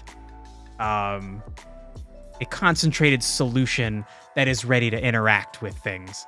And like acid getting on your skin is a problem because it then certain acids that are like volatile will interact with your skin and essentially just like burn it away because it's all the fucking like hydrogen ions are ready to interact with your skin. And I don't even know actually how do acid burns even occur? Acids are defined as proton donors. Bases are defined as proton acceptors. Okay, they can both be defined as caustics, which cause significant tissue damage on contact, but like how? What is it doing? Like, I guess it's chemically reacting in a way that's like making my skin no longer skin. Sure, Reddit. How does acid burn skin?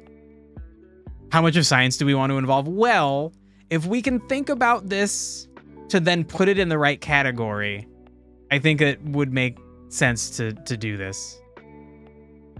My God, Greg needs somebody to play with her. Greg, I'm sorry. I'm doing stupid computer things. I will play with you after.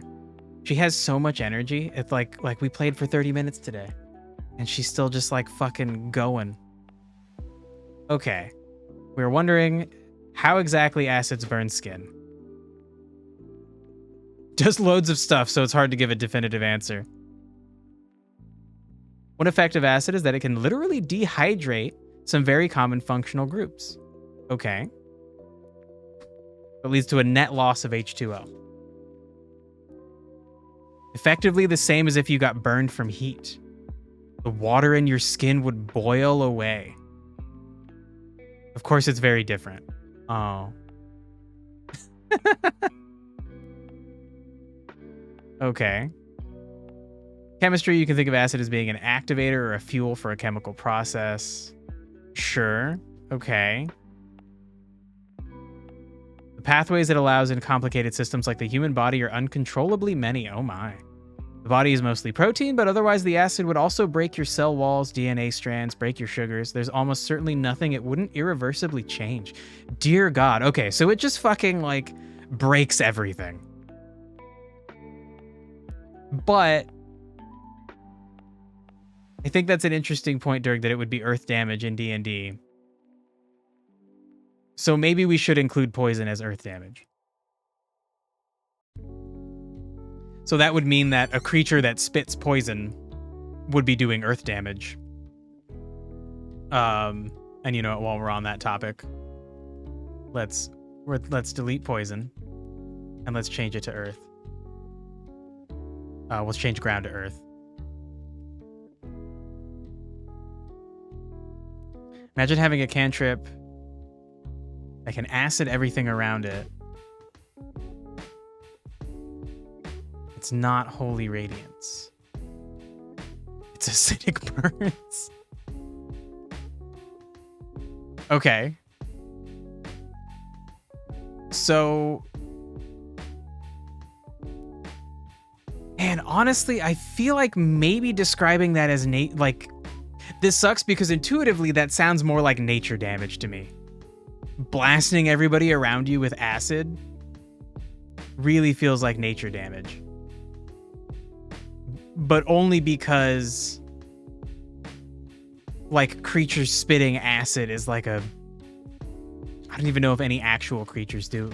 do spit toxic acids, but it's like a fantasy thing. But it is just they're just naturally occurring chemicals that are part of the earth. We use acid in food consumption as well as alkali. Yeah, for sure. So yeah, that's an interesting point. Like it feels like it's part of nature because we interact with them so much. Because we interact with acids and bases to do so many things. But really, if we're looking at nature as specifically like life force, it's like not really part of that. So okay. Earth can be poison damage.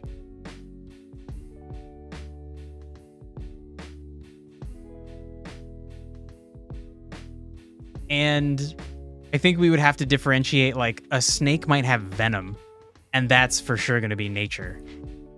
But throwing, like, toxic, burning goop at people would be earth damage. All right. That feels a little bit meh. But, we can go with it. Honestly, we could potentially even combine, like, nature and earth. That would be an interesting thing to think about. They're kind of like, I don't know, nature only exists on earth. It is tied into earth as a, like, malleable thing. I guess you could argue that earth would include like nature and rock. I definitely think earth should include rock. And I know Pokemon likes clearly likes to differentiate between earth and rock. Because like rock is like hard-hitting things. Earth is going to have things like mud attacks and I don't know, like earthquake is also ground rather than rock. Rock is like rock slide or like other things that are like you're physically throwing hard substances, and then ground attacks are like the I don't know, malleable soft version of rocks. But they are like technically the same thing. Like the ground is just a bunch of broken up rocks and microbes. Ooh, except water life. Yeah, that's an interesting point. I think because water is more of like a fundamental... Water is just a thing that exists throughout the universe, whereas life is not. How about name it synthetic instead of Earth? Wait, hold on.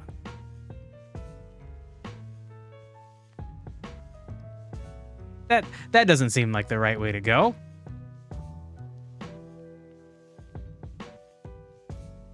Radiation, acids, chemicals, plastics. Well, the problem with that is like radiation and acids, chemicals, those things are naturally occurring.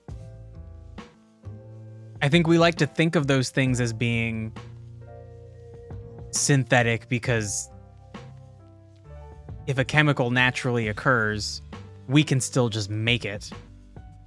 And there's probably a lot of chemicals that only exist naturally for short periods of time. And the only way you're ever going to find like a large amount of them would be if you were producing them as a species synthetically. You need to go for 15 minutes, be productive. Are you telling me to be productive, or are you saying you need to go be productive? That's fine, Dirk. I'll see you in a little bit. I'm going to keep walking my way slowly through this bullshit. Just a reminder, the world is post-apocalyptic. That's true, but we have magic. But yeah, I think like for that reason, I don't like synthetic. I like the idea of the damage types being of poison being part of Earth.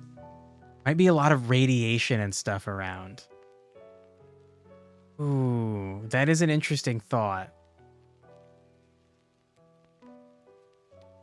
And how would we denote that kind of damage? That honestly might just be like part of force damage. A corrosion element is a cool idea. For necrotic acid and radiation. Ooh, that is a cool idea.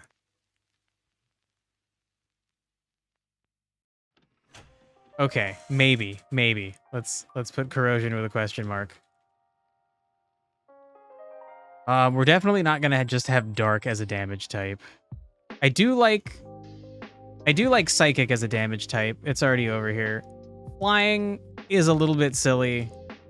I want wind instead of flying. Like, flying attacks would just be a physical attack. Like, if a bird flew in the air and, like, hit you with its wings or something, like, that's just a fucking kinetic attack. Wind, at least, is this idea of, like, force caused by the movement of air.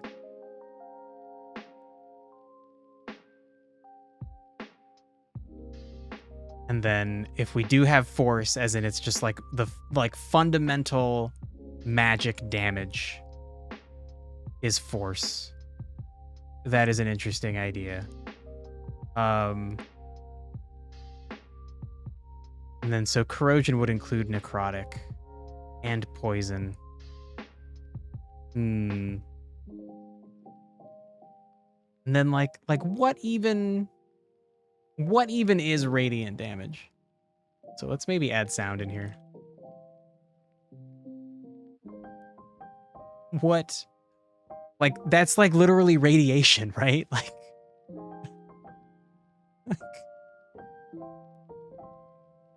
radiant damage harms the target with beams of light, dazzling colors, and the like. D&D 4 wiki.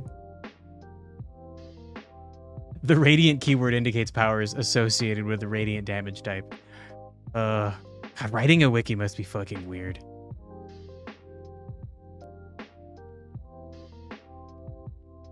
Interesting. So radiant, and I guess that's pretty obvious having even a minor exposure to D&D, that radiant is like, it's always like light damage. But like other things can radiate. So then they have a similar root, but are not necessarily the same thing. It's like if something is radiant, it is just like, sure, vividly bright and shining or glowing. Oh, marked by or expressive of love, confidence, or happiness. A radiant smile. That's cute. So... okay, so we've changed thunder to sound. And then radiant damage. Like, we could just have light and dark. But I don't really think so. Maybe just light. I feel like dark could be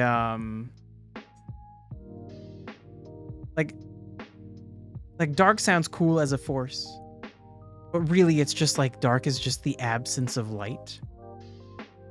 It's not really a force in and of itself. And then if you were to think of like, I don't know, in Pokemon, dark attacks are like the evil, shitty bastard things to do. Like Sucker Punch is a dark attack. Shadow Ball, I think, is ghost, not dark. Let's look up some Pokemon dark attacks.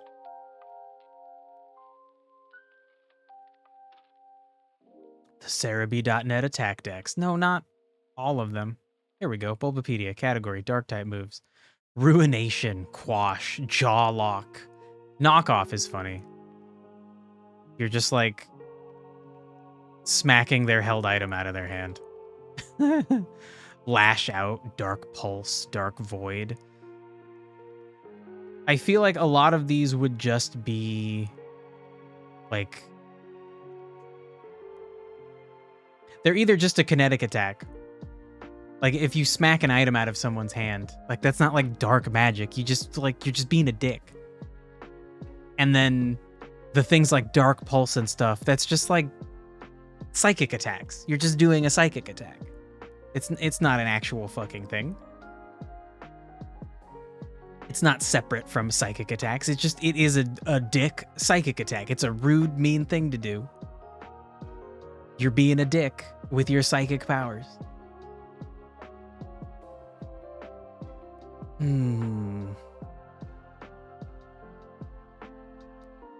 So we could just have Radiant as a type.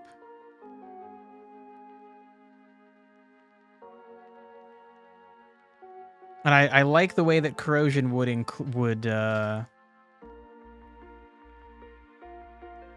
be a nice catch-all for the things that Dirk mentioned.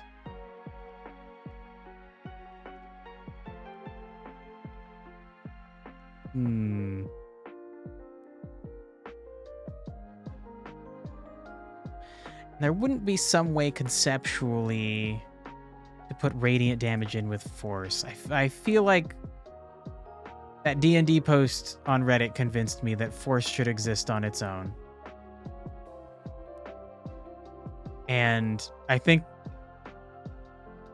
in D&D, they were saying it's specifically magic, the like magical force in the universe. But I feel like it could extend to the example I gave, just like a very... when there's a very clear exertion of an actual specific force. Like if you sent a Magnemite flying because his body is metal and you created an electromagnet, or like sucking him in, he would be pulled in by like essentially like a pure force. It is not like... my God, like what forces are even involved for fire? Like you don't actually need gravity. They can light fires in space and it looks really cool. But the actual act of combustion, you need things coming in, you need like a fuel source to burn, and you need oxygen to continue the chain. But like there are fundamental forces in the universe that are involved in it. Like, oh my God, what are there's like the weak force. And then also, you know what? Why not? What is a force in physics? The push or pull on an object with mass causes it to change its velocity. That's the definition of a force. The push or pull on an object with mass. Okay. And so then we have the fundamental forces. In physics, the fundamental interactions, or fundamental forces, are the interactions that do not appear to be reducible to more basic interactions. Okay, those are gravity, electromagnetism, the weak interaction, and the strong interaction. So, what if we Googled what fundamental forces allow combustion? This is I want to understand this.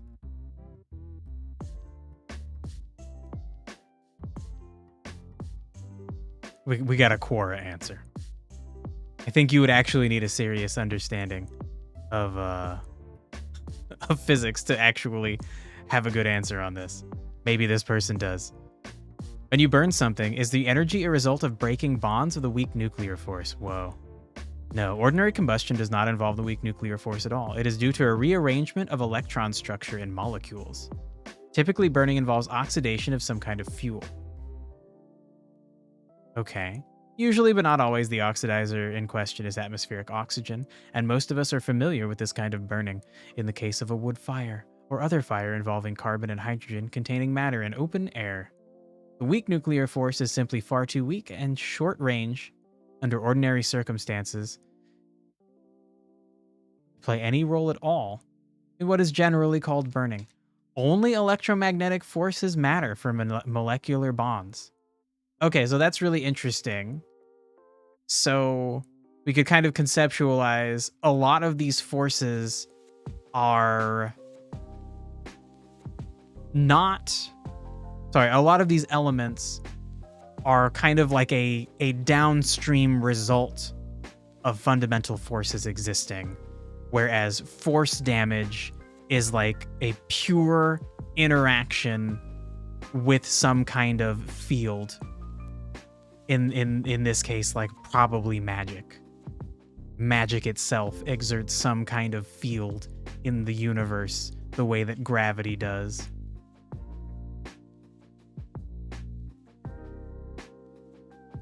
Okay, so gravity, electromagnetism, those two are talked about all the time.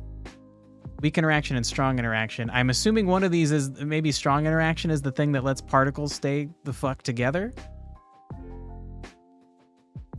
In nuclear physics and particle physics, the strong interaction, also called the strong force or the strong nuclear force, is a fundamental interaction that confines quarks into protons, neutrons, and other hadron particles. Okay, the strong interaction also binds neutrons and protons to create atomic, nuclei? Damn it. To create atomic nuclei, where it is called the nuclear force. Okay, so the reason that matter can stay together is the strong interaction. What's the weak interaction? Why not? Let's just fucking figure this shit out. Weak interaction, also called the weak force, is one of the 4 fundamental interactions, with the others being, we know those. It is the mechanism of the interaction between subatomic particles that is responsible for the radioactive decay of atoms. Whoa. Shit. The weak interaction participates in nuclear fission and nuclear fusion. Wow. And yet it's the weak one. The strong one must be quite strong to not be...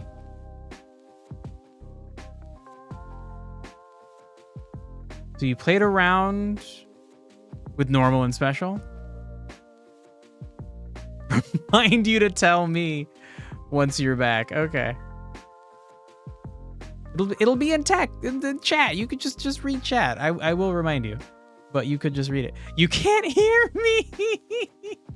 Oh my god. Oh, Derg. The effective range of the weak force is limited to subatomic distances and is less than the diameter of a proton. Cool. Okay. So maybe I should think of it as the close force. Cool. The theory describing its behavior and effects is sometimes called quantum flavor dynamics. Oh my god. The term QFD is rarely used because the weak force is better understood by electroweak theory. Of course, who doesn't know EWT? Okay, so I've got some cool stuff to learn about. And we're still left with deciding what to do with radiant. So, radiant is specifically light damage. Or nonsense caused by light. You might not be doing damage. We're talking about damage right now, but there could be a radiant attack that's like the D&D wiki page said, is like dazzling, misleading with lights. And so perhaps that means it needs to be an element.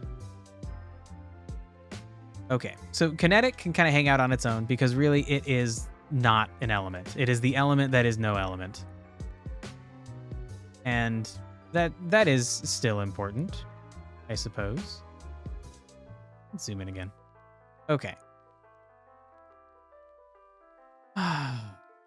So then, might we organize these in any other specific way?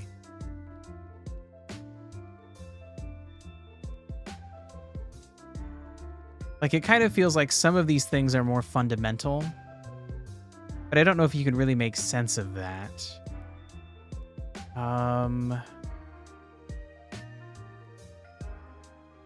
Like... Oh, also, did I delete water? Did I not get all the Pokemon types? Uh-oh. Hold on. Nope.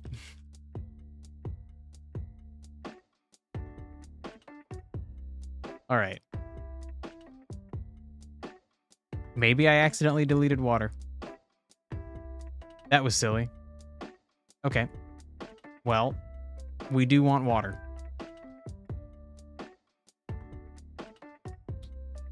And it is kind of annoying that water and ice both get to exist in a lot of elemental systems when like ice is just fucking frozen water.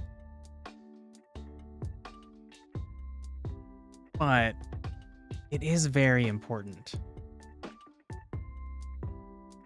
They are so important to life in general, and also they're so very different. Could a system really function and not be worse for it if you only had water and you considered ice damage to be water damage?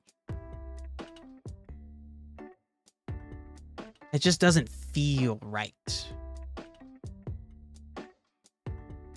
Greg? Oh my gosh. Greg needs love. Greg. Actually, no, she doesn't need love. She's too young. All she wants to do is play. If you're like, oh, you're being so cute and sweet, Greg. You're meowing at me and laying on the ground. Do you want me to scratch you? Do you want me to pet you? No. She wants to fucking fight with your hand like it's a little mouse or something. She wants you to throw toys so she can go hold them in her mouth and bring them to you and not give them to you. She just wants to run around like a fucking crazy little, I don't know. She's like 2. What is that comparatively to humans? Like a 6-year-old with tons of energy? Fuck. Okay, anyway. So, I feel like there's no actual answer here, and I need to be careful to not be looking for solid, truthful, definite ways to do things. I think Destiny is a good example of kind of just like categorizing things through philosophy and kind of forcing it to work in the story. Oh, also, I didn't even fucking explain what strand is or stasis. Solar is like fire, like the sun's fire. Heat, light. Arc is electricity. Void is like the like weight, like a gravity. Darkness, kind of, but not actually. Like a black hole maybe, but only the gravity part. And then strand is like going with the flow. Strand is seeing the weft and weave of the world, and I guess not the world, the universe, and understanding how things are connected, and then pulling on those connections, pulling on the strands that connect everything. I don't really know why that's considered dark, but again, philosophically, Destiny makes it work. They make the darkness about like emotion, and that is different than truth and science and knowledge, but that it still is a source of power. And then stasis is like entropy, like the loss of entropy. The like you almost want to just call it ice, because it revolves, like you're making like ice crystals. You're freezing enemies, but like really the idea at the core of it is reducing things entropy, turning them into a crystal state, not necessarily an ice crystal, but like it looks like ice, it shatters like ice, it's fucking ice. And then, you know, kinetic doesn't actually belong here, but for the sake of the way that the game's systems are, they put kinetic weapons in the same slot. Which, again, it used to be only kinetic weapons, and then it was like, oh, we got stasis powers, so stasis weapons now go in the same slot as kinetic weapons. And then, oh, we got strand powers, so now they all go in the same slot. Why aren't these over here with the light powers when it comes to putting them in the second slot rather than the first slot? It doesn't really make sense. You just gotta accept that some of it's for game balancing. So with that kind of idea in mind, that like we need some kind of philosophical organization, I feel like that might help with limiting interactions. Like, we could maybe only have an interaction if you use a light thing and then a dark thing. But again, ours wouldn't be light and dark. They would be something else. So thinking about how to organize these things is interesting. Maybe go with like more fundamental forces. Like try to organize them in some kind of way that's like, these things are very basic and simple. Like fire exists without humans, but psychic damage does not.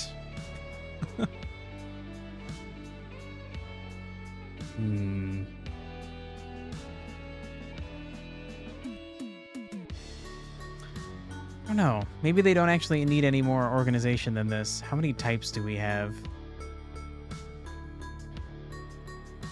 12 and then 13 when you add in kinetic, which is quite a lot.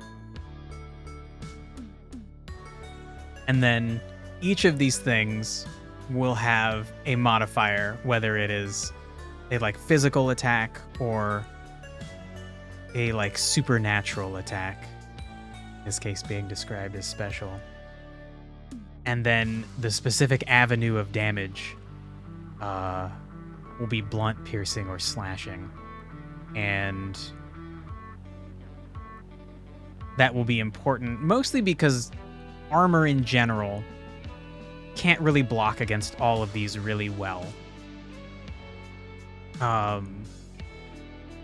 Even like modern police gear, like bulletproof vests, are apparently not that great at stopping knife stabs. Believe there are newer developments to it's called like Kevlar or Clevlar. It's Kevlar.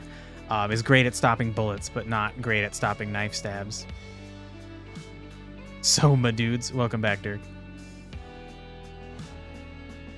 Okay, you said you played around with normal and special. What do you mean, my dude?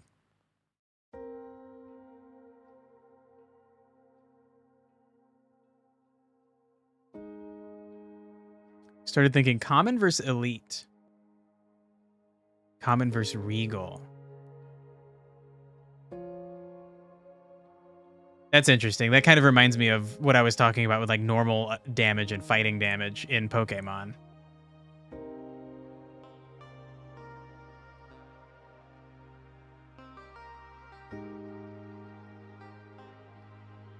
Ooh, common versus esoteric is interesting.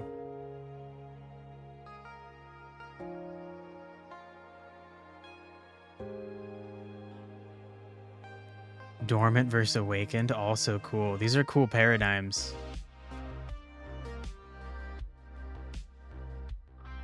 Cool ideas for, if not for the elemental damage system, for like factions within the world. I think that's one thing that I want to do is, once we have the system set up, different groups will have different interpretations of what these things are. And what it means, why they exist. Whereas, like, the reason they exist is just because, like, the universe formed the way it did. There's no deeper meaning. But maybe there is.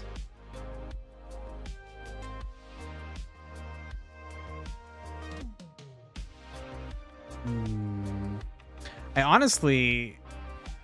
So all the things you were mentioning... Oh, you said that final one... What about it? What about dormant versus awakened? Said everyone can use magic, but there are awakened who can utilize it to its full extent. Yeah, Yeah, the idea is that like anybody can learn to harness like a magic crystal and use it to start a fire. But some people can just do that without a fuel source. They're essentially like using a naturally occurring fuel source, some of which is naturally stored in them, and they're like aware of it.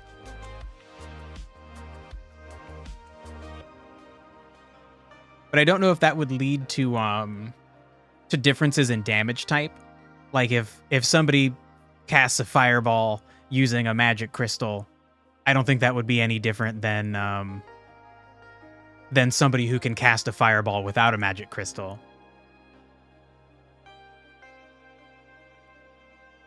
What if the fuel source then can do even greater things? Yeah, definitely. I think it would be like a like you would essentially drain the crystal based on what you're trying to do. So if you have a little tiny fire crystal, that might let you light thousands of fires, because all you need to do to light a campfire is like spark a little tiny spark for kindling. But if you wanted to throw like a giant fireball at somebody, you would need a big crystal. And like maybe you find a giant crystal that's like 500 pounds, and you could use that to like make a fireball so big that you like burn a city down or something.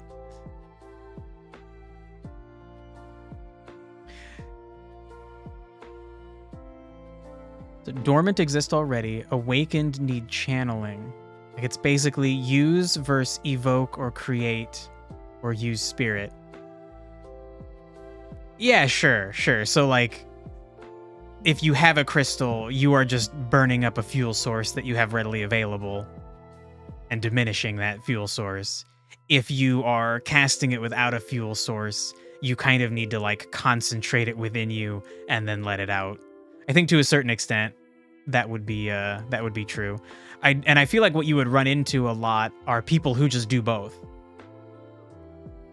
Like people who are who can naturally cast spells, but they could also just use a fuel source. And so they would do both if they were like part of the military and they need to like muster an offensive.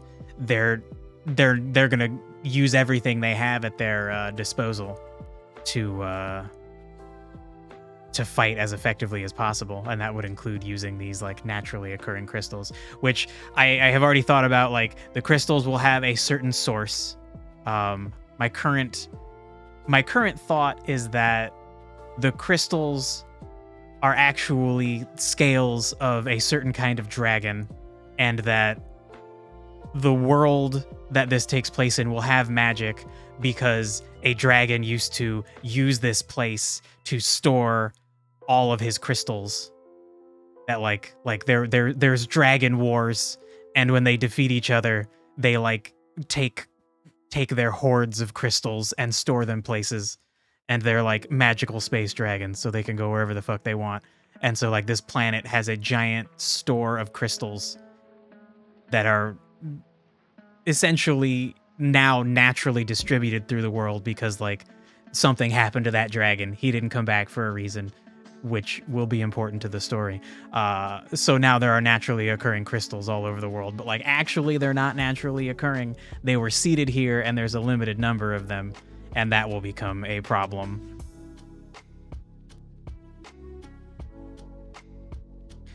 Unless we do so, fuel sources have a nature that is lame for magic people. Well, because it's like always better to use a fuel source.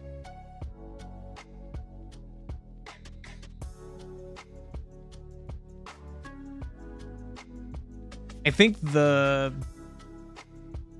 don't know, I feel like part of the benefit. So what I kind of want in the story is this dichotomy of people, that like some people understand how to like recharge the crystals, and that they have to be like left alone, and there are ways to slowly recharge them.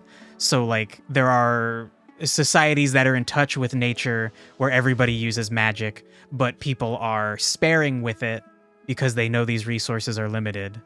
And then compare that to another society who just like they were by chance, their societies formed around an abundance of crystals, so they just like burn through them. They maybe even destroy them as they use them to get as much out of them as possible. But then they're like starting to run out of them. And so then they're kind of coming into the territory of the people who are sparing with them and understand how to recharge them. And perhaps even the people who are naturally tuned to be able to use magic themselves, they can like channel their own magic into a crystal. So then they're even though their magic ability is limited, it's still incredibly powerful because over time they can keep like topping off their own crystal without having to like return it to a natural source. Maybe even recharge tears?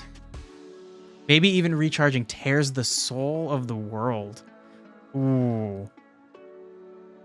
That's a cool idea. We do want to have a cool spirit world. And that could relate to like fucking up the spirit world. So the thing that I was thinking is that the people who are adepts, the people that are closely in touch with magic, the ones who can use it without a crystal, understand to be sparing with it.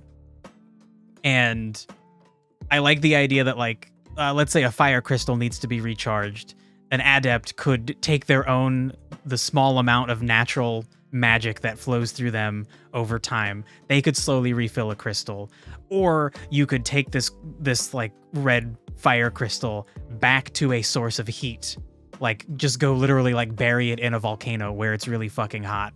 And then, or like throw it into magma, throw it into the fires of Mount Doom, and then in like a year, you could pull it back out and it will be recharged. So that like their society is like there are people whose job that is. Like you bring your old fire crystal to them, they give you a new fire crystal, you pay them some money, then they ship those fire crystals up to volcanoes. People are throwing them in volcanoes and then pulling them out when the time is right. Or even just like leaving them in the sun will give them a little bit more energy. So yeah, there would be multiple ways of recharging them, but it's all like very slow and limited. So if you really want a sustainable society, you have to be like careful and slow and cautious about your use of magic. You throw it into the Recharger 3000 and steal some energy from the spirit world. Yeah, so one of the plot points that I have notes about is people from the society where they destroy crystals. They like use them to their fullest extent, and that includes like melting them down and destroying them as like fuel for everything, for their cars, to power houses, to like make like artificial like droids, to like do farming work and stuff. Like their society is more futuristic, but also it is running out of fuel, essentially. They had an abundance of crystals, so they acted like they were infinite, and they thought that they were naturally occurring, but then they start to realize, kind of like our society relies on oil, that like, oh yeah, like it kind of is naturally occurring, but like we're gonna run out of it like really, really quickly. A society of consumption versus a nature-aware society, yeah. And so then there will kind of be this like a union of them, like they're going to be at odds with each other, but then there will be people in the consumption society that are like scientists that are like okay, we need to figure out how to recharge crystals, how to like not destroy them when we use them. Let's figure out what the nature people do. Oh, they recharge them very slowly over time. Maybe we could figure out how to do that faster. And maybe some of the things they did end up fucking up the spirit world, but like they had the best intentions, but like, you know, they made some mistakes. One day liquid dead T-Rexes will be no more. So what I've heard is that actually most oil is from trees. That most like most oil deposits are hydrocarbons that are from trees that were compressed over a long time, and then it's not actually that much. Not actually that much of it is dead dinosaurs. Although I do like calling gasoline dino juice. It is very funny. And certainly they're part of it, right? But since they're made of carbon, they can easily be compressed and turned into fucking oil. But yeah, the idea is to obviously have some parallels to our society. And I think one of the cool uses of magic or science fiction technology is you can take modern day problems and really like focus in and make a very extreme version of them through the use of magic or the use of sci-fi tech.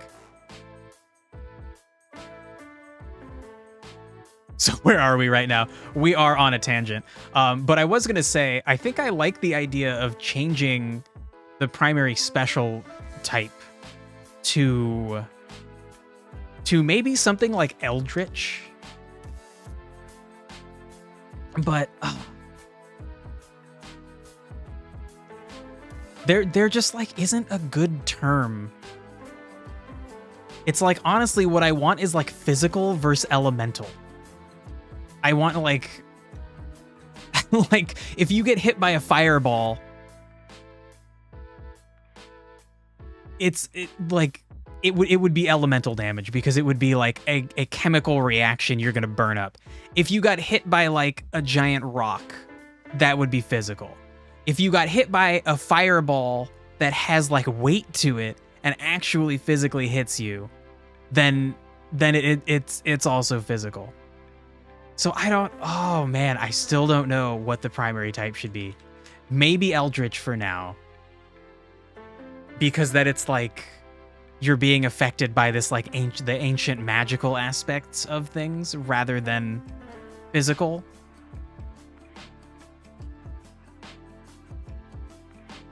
Honestly, physical versus magical could be okay. But that gets confusing. No. Because like you want, like I said before, the way that Pokemon works and the way I would like the system to work. Ooh, Fundamental's interesting. Primeval's also cool.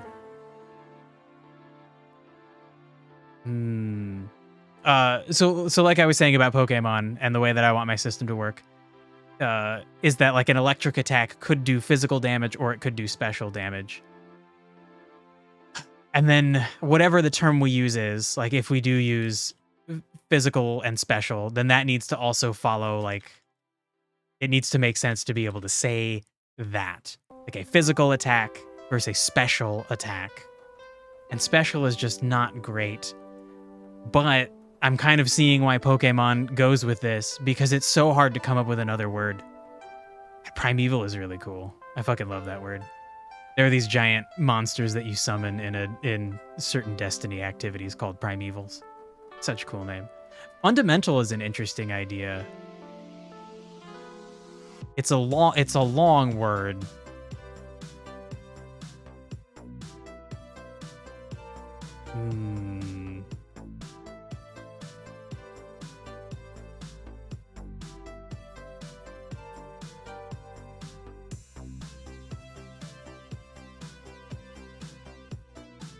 No, I think we just go for with special for now. Yeah. Special defense. It sounds weird to say like fundamental defense, fundamental attack. Like, oh yeah, that Alakazam, it has really high fundamental attack. It's just it doesn't work. It doesn't fucking work. Okay. Yeah. And then, you know what, let's bold this. And then down here. Nope. These are going to be elements.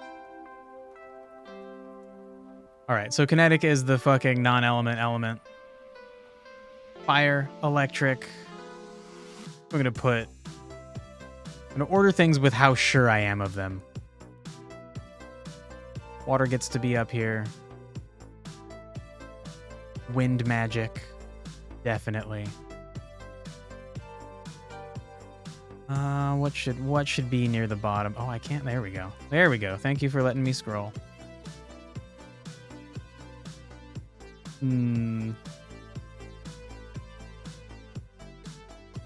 All right. This is kind of, the further down we get, the less sure I am of these. Crux is a cool term.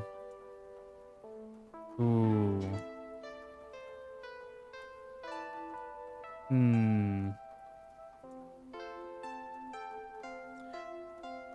know what? Let's look up some like magic synonyms.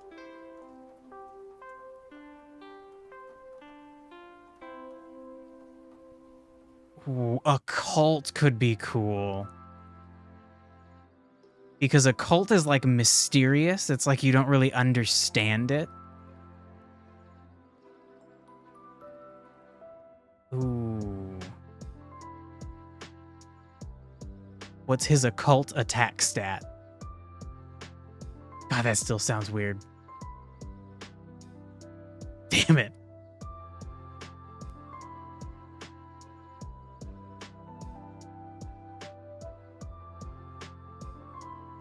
Mojo.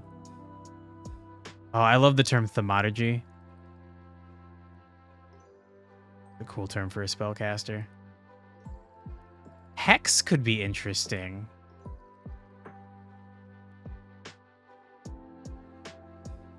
Hex is a nice short word, too.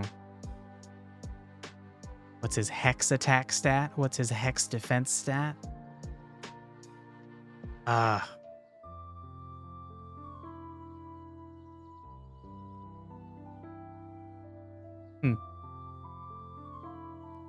If you're looking at magical, like wonderful and exciting, a synonym is Marvy. Like marvelous, like short for marvelous. Oh my god. Ooh, or fat. Badass, bodacious. All right. This is off the subject. All right.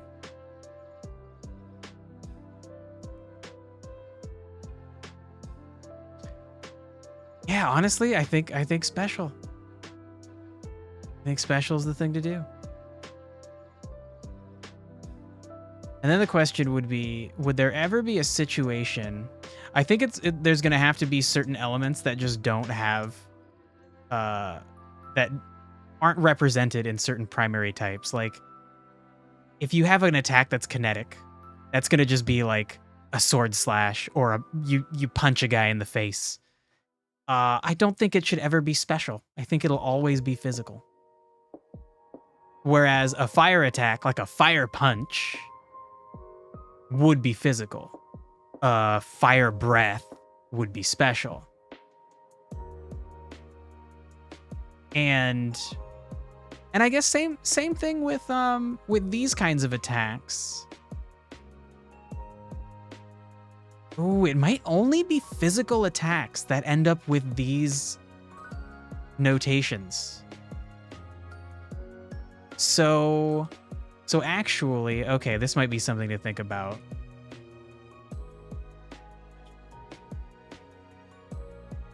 In Elden Ring and other From Souls games, they have like physical damage and then magical damage.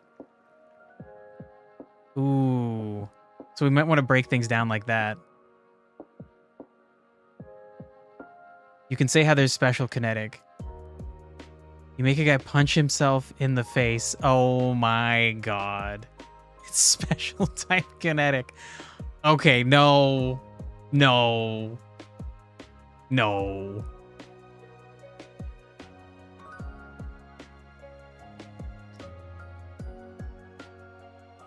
All right. We need to think about this though. I want you to be able to have gear that's good for certain fights. I think that's a fun part about almost every RPG is putting on the right gear for a fight. Especially when you can have sets of gear saved, so you can see like, oh shit, I have to fight like a nature dragon. Let me put on my gear that's good for fighting nature enemies and my gear that's good for fighting dragons. Just like with the click of a button or two. Hello there. Hey, Crazy Pants. How's it going, dude?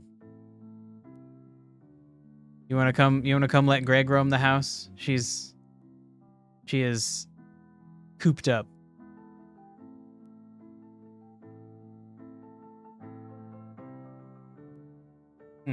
Okay, actually, maybe not. She's now chilled out. She's just passed out. It's a busy day, yeah, for sure. You didn't even say hi earlier. It must be busy.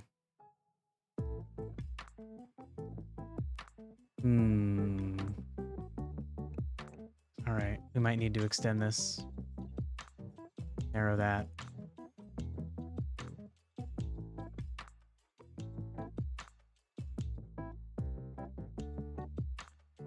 So if it's really easy to reduce physical attacks to just these types. It's like the avenues by which they would injure your body. But having specific resistances to magic, God, it might just be that simple. That you can have a resistance to any element of magic. Sore. It's okay, Crazy Pants. You've got stuff to do. You live your life. It would be nice if you could hang out all the time. And it would also be nice if the things that were busy that you did that made you busy weren't ugh moments. If they were like wow, it's a busy day, but like this has been really rewarding. But I know sometimes you're busy dealing with like stupid people being stupid. So hopefully it wasn't that kind of busy. Sounds like it was with the ugh though.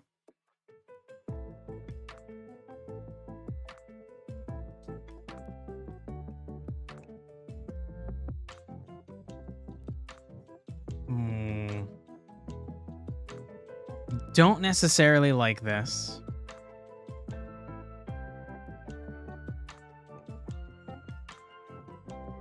But it could be okay to essentially have like 3 very broad kinds of physical damage.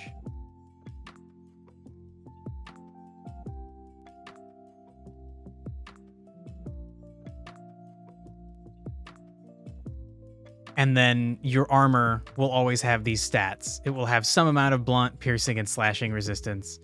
But then because they're the equivalent for magic damage would be having a resistance to any of these elements. Your armor wouldn't always have those. So you might have a piece of armor that it'll always have blunt, piercing, and slashing, some amount. And then it might have fire resist, or it might have electric, or it might have fire, electric, and wind. You might ask why we need secondary or primary. Well, the goal is to be able to have like kind of the way that Elden Ring works, where there's like an interesting like method for the devs to balance things by having attacks have all of these different essentially like damage types on top of them. Like a sword slash can do fire damage, it can do holy damage, but then it can deliver its physical damage through these different methods.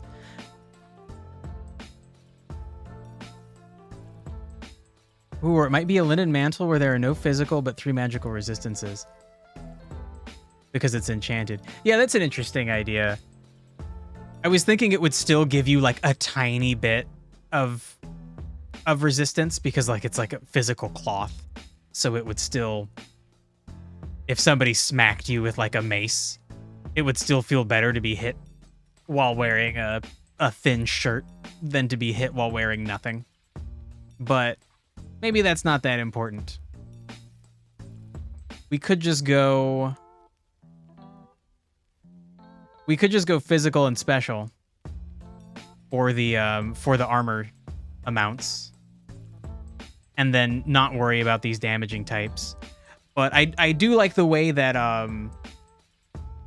having these types exist would mean that you can you could come up with like random gear that might like maybe you find a set of gauntlets and it boosts your like piercing damage and your ice damage. And so then if you really like an attack that does piercing damage and ice damage, then you're like, oh, holy shit, I'm going to use those fucking gloves. That's fucking good. And this is a system that I think is intuitive that people can just understand by looking at. That like, oh, physical attacks, right? Like weapons, a warhammer is going to be blunt damage. Stabbing someone with a spear is piercing. Slashing someone with a sword is slashing. But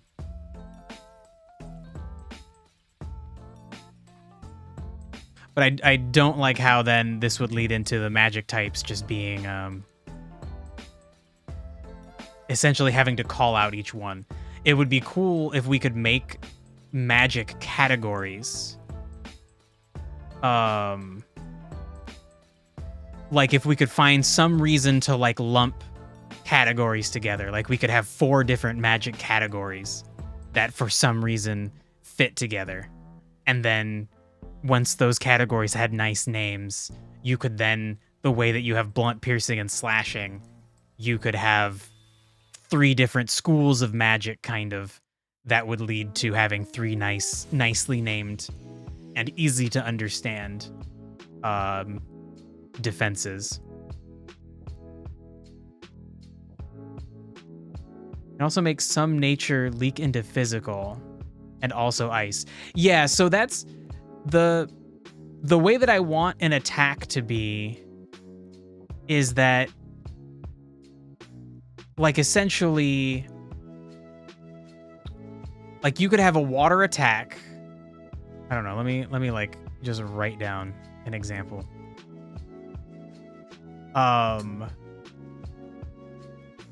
So like a water attack, don't need to all caps that, can be physical or special. Actually, let's just say an example. It could be physical, blunt. It could be physical and blunt. So then, I guess actually a better way to do it would just be to say an attack can be water, physical, and blunt. It could be all those things together. Or we'll do a bunch of different examples.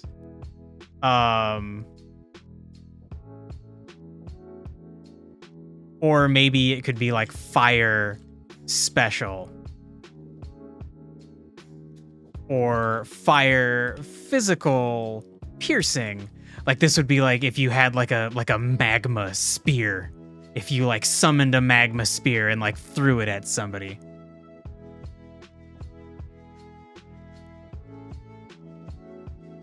Your the water attack that would be physical and blunt would be like a water tentacle. Sure. That's a good example. It's constructed of water. It would physically hit them and it would hit them with blunt damage.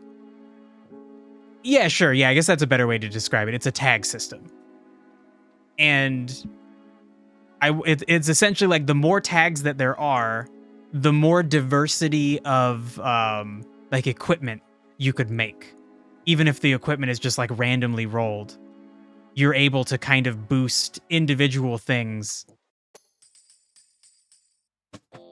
And we have 3 tag categories. Yeah, currently. Greg is trying to fit into a part of the bookshelf that she does not fit into. A weirdo. And so I don't like currently the way that a special fire attack would have no third thing. I would like to come up with some kind of thing.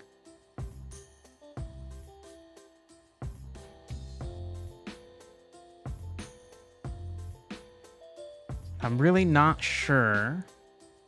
We could just balance the game around not having a secondary type for magic stuff. We need secondary for special. Yeah, exactly. I could have structured this in a better way that's more clear. And actually, maybe we could just like do like okay, why didn't you just copy paste, bro? Copy paste. And then will this look better aligned left? I have to do the whole thing aligned left. No, but I want you aligned center. Yeah, that's annoying. Okay. All right. That's fine then. So yeah, then these would be for physical, and so then we need categories for special. And maybe if we just like thought about some Pokemon attacks, it would we could maybe kind of come up with some kinds of magical defenses.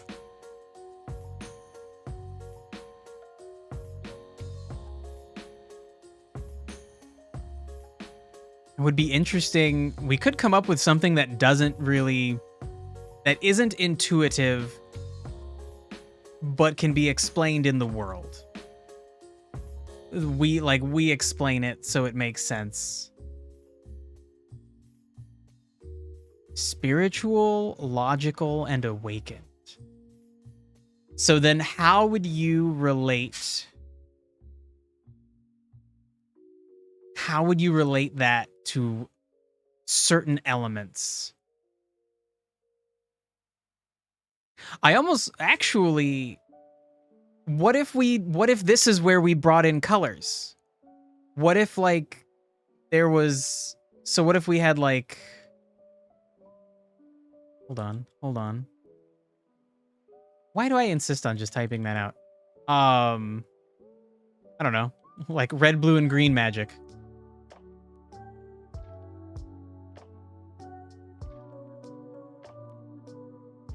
Spiritual, logical, and awakened sound. They sound more like fantasy-based than just using colors, for sure. Okay, so awakened would be volatile magic power. Logical is a power of science. So I don't want to do that because I want there to be parallels between a society that can function with magic and achieve the same things that a society that functions with science, or I guess really a society that has magic would use science to study magic. But yeah, so I don't know if we could break down, like I feel like arguably all magic elements in this world would be the power of science. I feel like maybe I feel like colors might be the thing to do. And we could group everything into a few different colors. You could have a fireball with a scientific tag and a fireball with a spiritual tag. Ooh, oh, that is an interesting idea.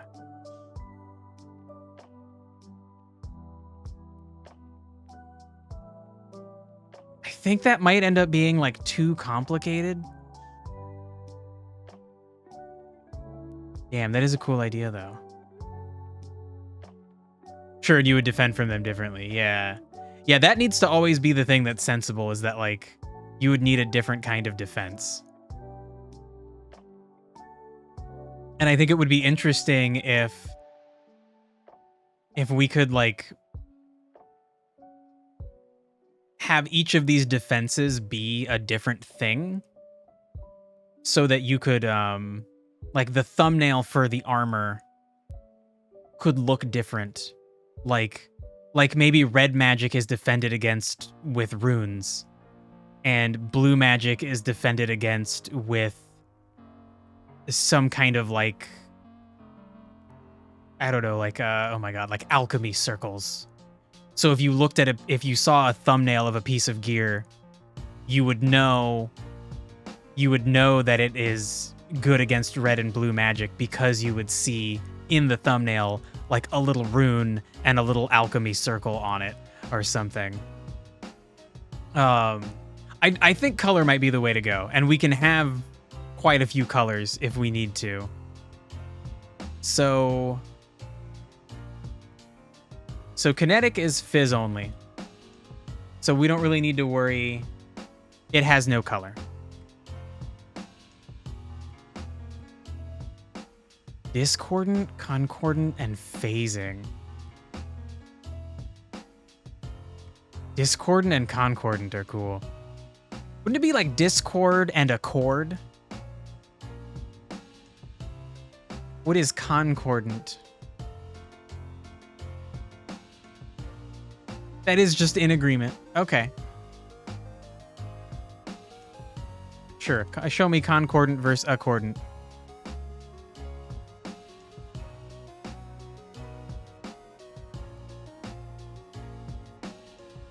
On the face of it, I would assume that accordance suggests that the subject merely does not disagree. Ooh. That's an interesting idea, whereas concordance implies that the subject agrees. Interesting. That doesn't necessarily seem right, but they seem like they're similar things.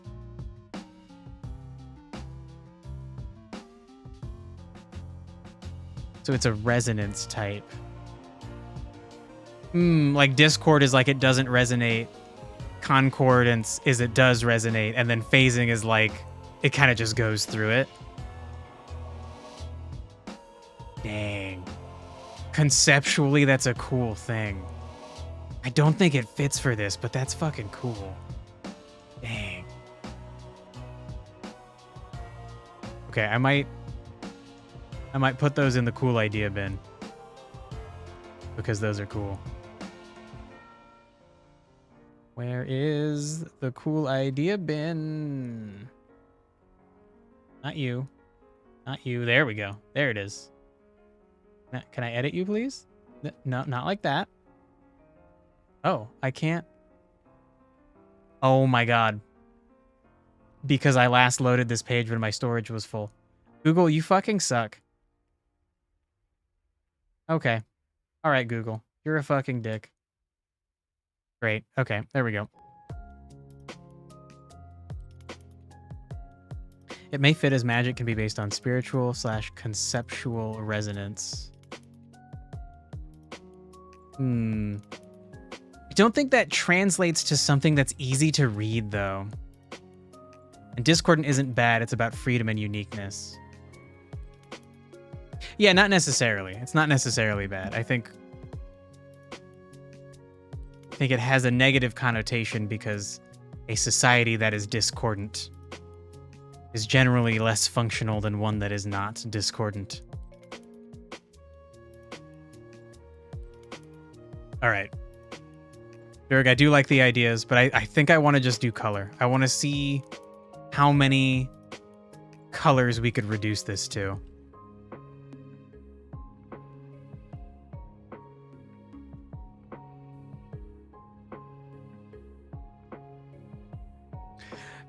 I meant like it would be difficult to read as in like somebody playing the game might have trouble understanding why those kinds of damage would exist. So they might have trouble, and that's the kind of same thing with the special term. I want them to understand. I want it to make sense. Like when they read that a creature has a special attack and special defense. Oh, wrong spelling. Oh my god.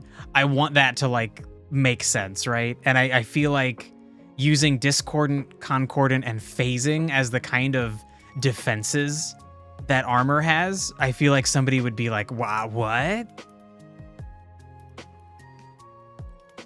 You can teach them to make sense. That's true.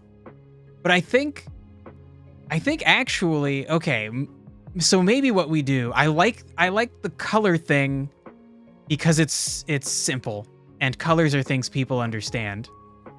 And we can obviously do like red square and blue circle and like green triangle so that the fucking colorblind losers like me can still fucking know what everybody's talking about.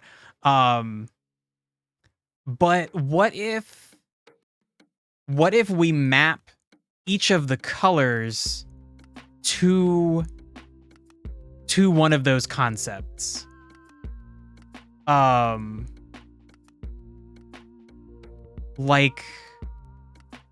if we decided to make discordant red, and then we associated each of these elements with discordance, some of them with discordance, some of them with concordance, some of them with phasing, and each one of them gets a color, then it's still really easy to look at armor and understand, like, oh, yeah, that defends against red magic, the red square kinds of magic. And then then separately we can explain in the themes of the game that, like, right, red square magic is represented by discordance, and it's these kinds of things. Like, I feel like fire is gonna, like, destroy things. So, like, it would make sense for fire to be represented by, like, red discordant magic. So then, yeah, let's kind of see which ones could we label, and then maybe we'll say, like, red discord. Corrosion, definitely. No. Didn't click enough. And then... sure, we could just do DCP. Yeah, good point. Let's actually write them over here.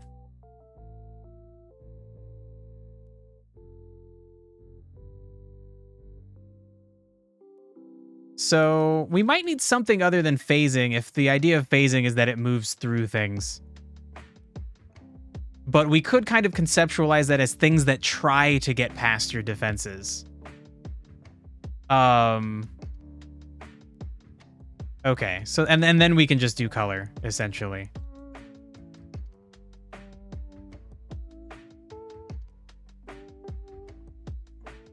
Okay, so, like, electricity seems like something that might try to move past your defenses. Okay, shoot, also, how many of these do we have? Let me unbreak these. So we clearly had 12 plus kinetic. Right, because there was 4 and then another 4. Yeah, okay, so we have 12. So we would need 4 of each of these. You can use WinV to paste emotes? I don't need to do that. That's really weird. How would I... okay, it's right... that's right next to control. Huh. That's good to know. I'm not going to use it here, but that is good to know. Okay, what was the other thing that you suggested? Psychic. I feel like Psychic might be good for phasing. Ooh. Okay, actually, let's go through these one by one, and I want to, like, try to choose what I think would make the most sense. So for Discord, it's like, okay, obviously all of these can be used for offensive magic.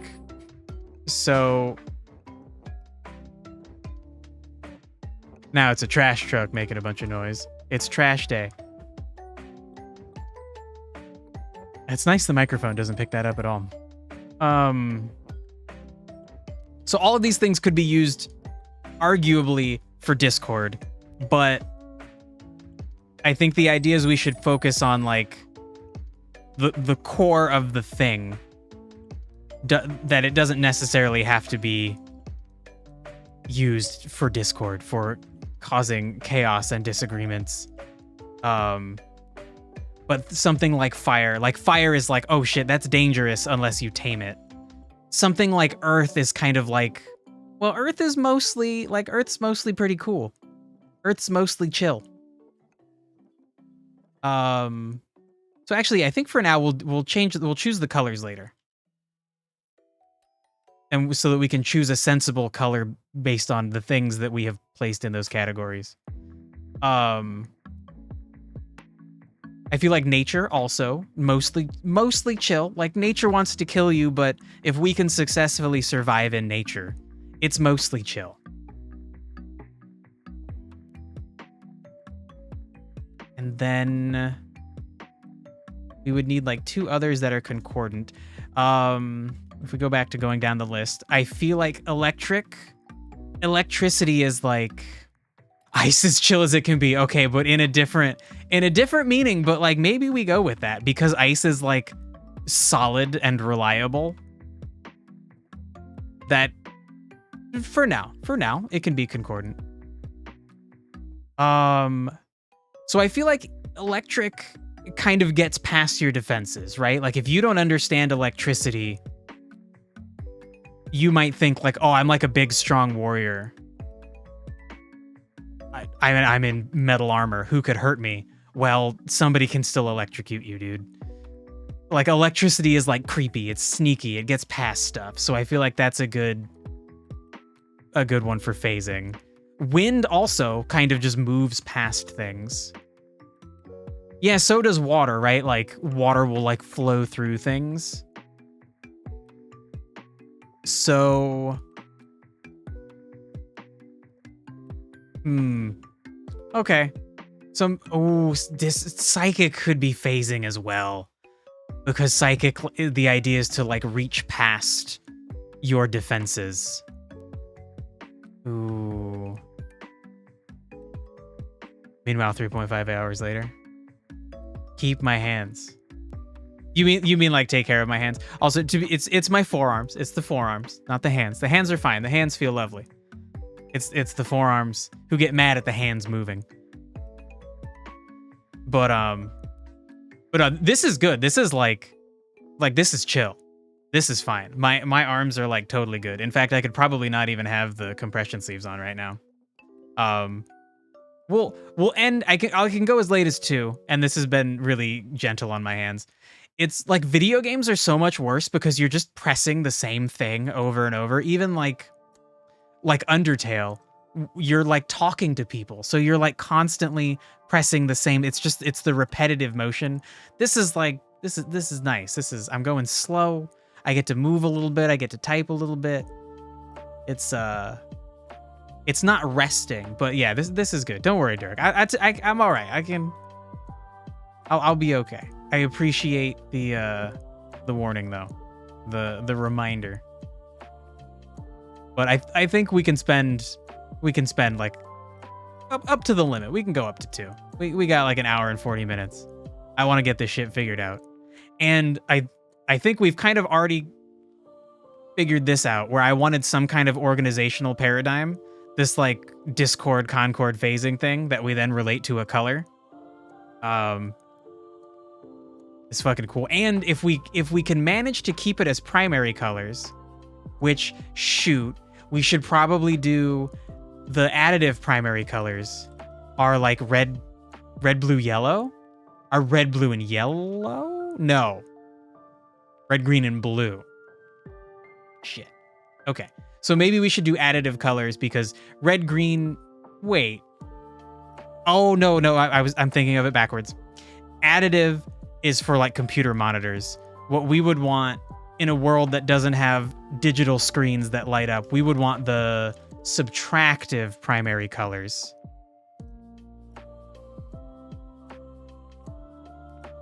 Is it subtractive? Subtractive color.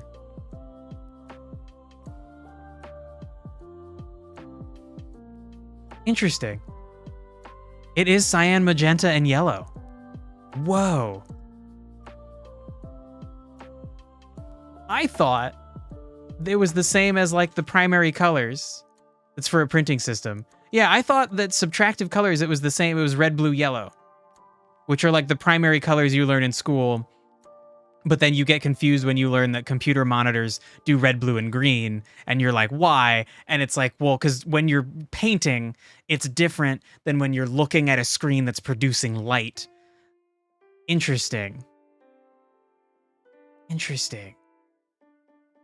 Okay, cyan, magenta, and yellow are cool, but I think we should just do red, blue, yellow. Also, that's easier for me because I can fucking see those colors. as separate better. Green's a little bastard.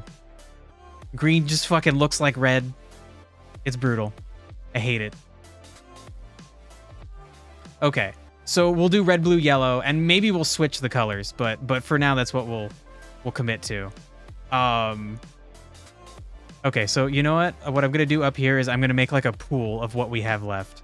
So we have 1 C left to add in, because we already have 3 C's. Then we need 2 more D's, and we need 1 more P. Okay. So what seems the most concordant? Since we only have 1 left. Radiant is interesting because it's like sunlight.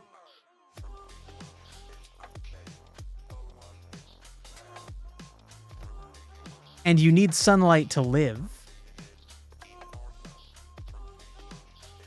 But like also too much sun will kill you.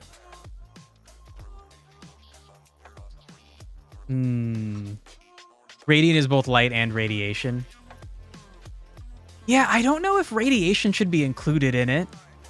It's kind of hard because it comes with light, you know?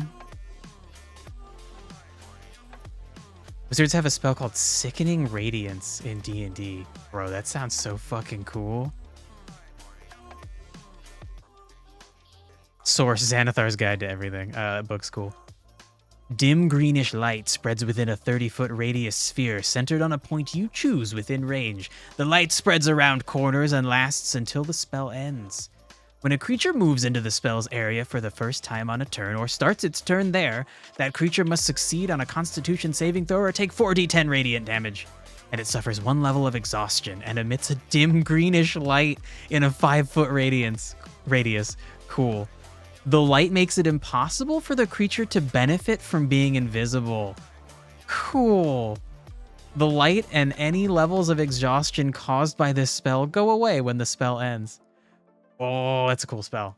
Oh my god, D&D has so much cool shit. It's got too much cool shit. Damn.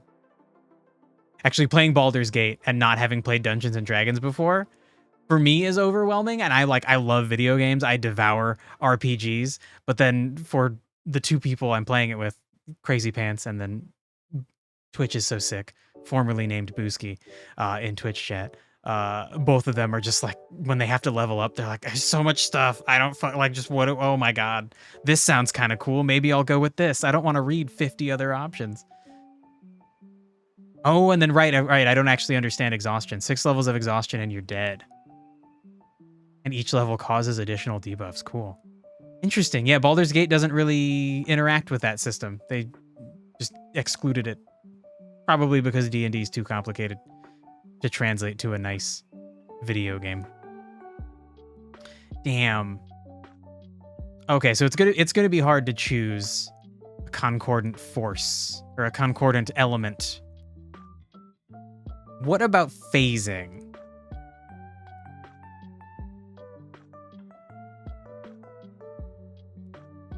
You saying are psychics discordant or concordant in nature?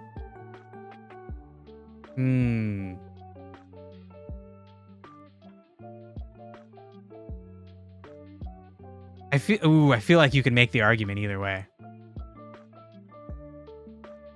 Yeah, I feel like psychic should be our last P, because it is something that like phases through defenses.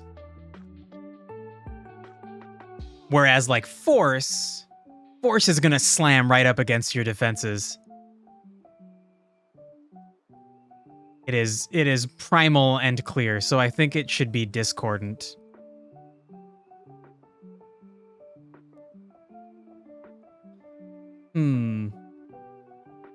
Although I guess you could make the argument that like because everything exists in a universe with fundamental forces, the only time that a force acts is to turn a situation from discordant into concordant, right? Like something can only fall if from nature's point, from the universe's point of view, like why is that dumb thing up in the air. It should fall. That's the way it should be. It should be at the bottom of the hill, because that makes sense. So like, weirdly, you could argue that force is discordant, but only to bring things back to concordance. So I think maybe for that reason we put it as a C. And then sound. Ooh. Ooh, God, this is so hard. So many things seem like they can be concordant. So it's like the question is, what would they mostly be out in nature?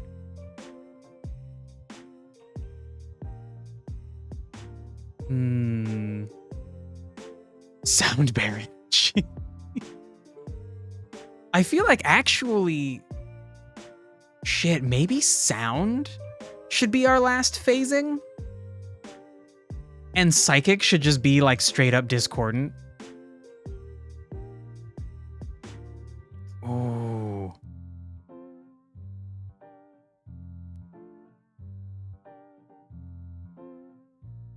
And we also have to think about, like, it says a lot about the setting. Yeah. I think maybe a better way to conceptualize this is how might you defend? Mind is a discordance from nature. Ooh. What's weird is it's like a discordance that kind of seeks to be concordant while not losing its own identity. You know, it's like you want to fit in with nature as much as possible, but like really you could fully fit in with nature if you just died and then like became worm food and just became part of the earth again. But it's like, no, not that much.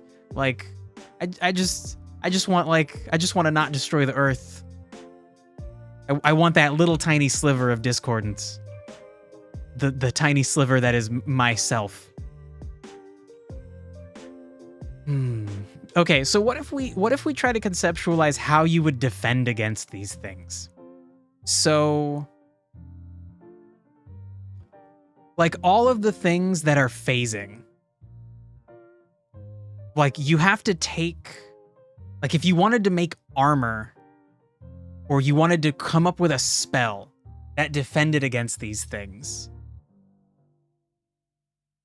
For electricity, your goal would be to create a barrier. Ooh, isolate is an interesting term.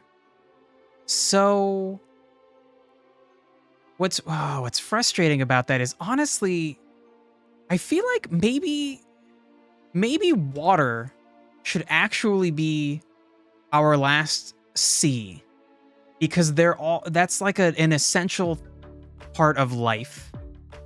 You really have to learn to live with water. It's predictable. It does get around things, but I feel like the idea of isolation for defenses goes really good with like psychic attacks and sound attacks. Like you need to isolate your mind. You need to isolate your ears. Electricity, you need to insulate yourself. Isolate yourself from conductive things. Wind is interesting. It's like you need to like like you need to let things go through you, sort of. Like you need to not be a physical barrier. If you are aerodynamic, the wind will just go past you. So it's almost like you're isolating the parts of you that would get caught up in the wind. You need to like essentially like have a spear that would break the wind around you. That would still isolate you. Isolate your bumps. It's more like isolate your flats. If you're bumpy enough, then the wind will go around you. If you have a good mixture of bumps and little like pokey spots, Hmm. Yeah, actually, that would be interesting to have creatures that were just naturally resistant to wind because of the shapes of their body. And then also creatures that are naturally weak to it, like a big, tall stone creature that's like wide. He's just gonna be weak to wind because you can like knock him over. Oh, that's cool. That's fucking cool. Okay. Okay, I think I like these so far. And so then actually we would only have 2Ds to add in. So then force would be discordant and radiant would be discordant. Force I think we can accept as being discordant because of that weird bullshit that I was saying, that like force's goal is to achieve accordance of everything, but it's going to do that through discordance. Okay, you have a question. Okay, I hope your question doesn't just destroy everything we've done here. What is it?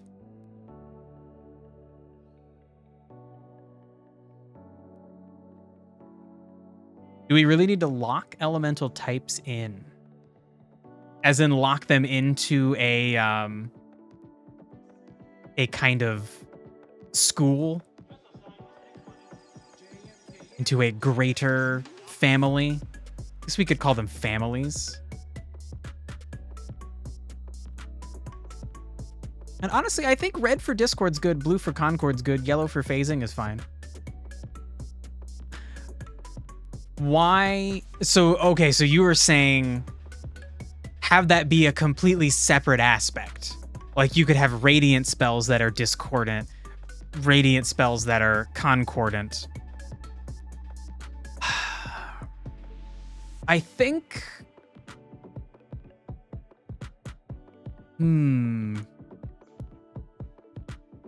I think because... I think you could view it as like it's not... Can you have a blunt radiant attack? Ooh.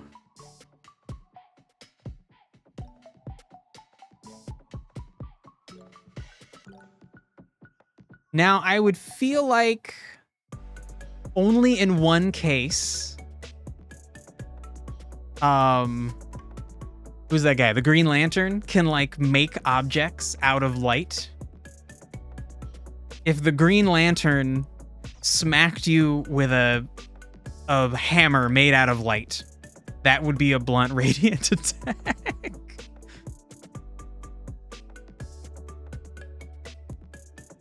A piercing sound is an interesting idea. I feel so I feel like for certain ones, like you might never have a piercing sound.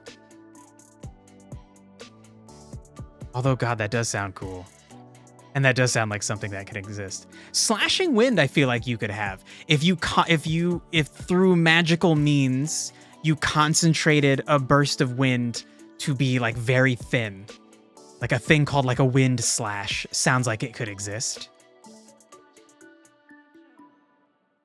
And so then in that case, you would have a wind attack, which would be a phasing attack, and also potentially a slashing attack. So maybe the idea would be that with physical attacks,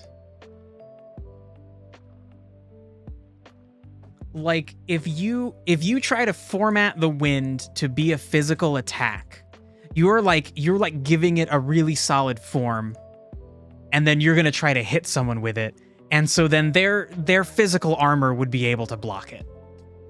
Whereas if you did some other kind of wind attack, it might go past their armor.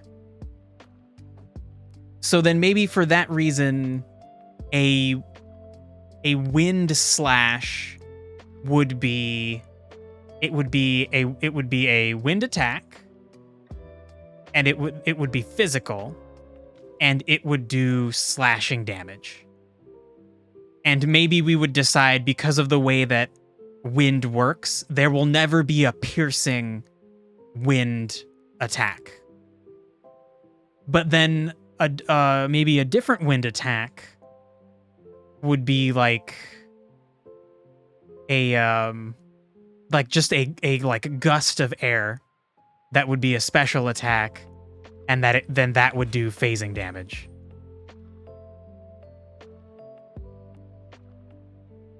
We could call secondaries of special attacks tendencies.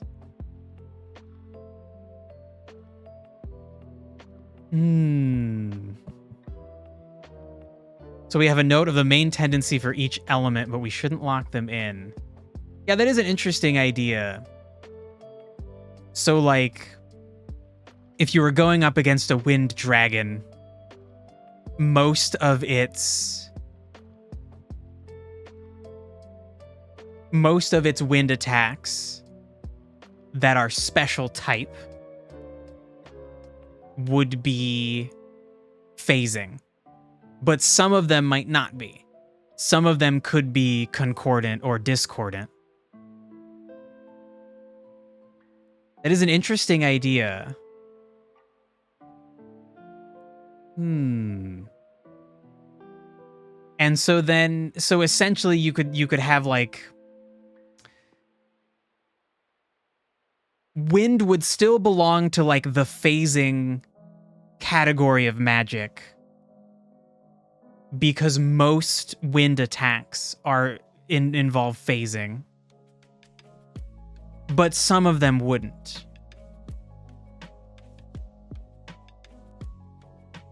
Something like 2080. Yeah, that's a really interesting idea. Okay, so we could still leave the label, because the idea is that like, oh, right, wind is mostly phasing attacks, but not always.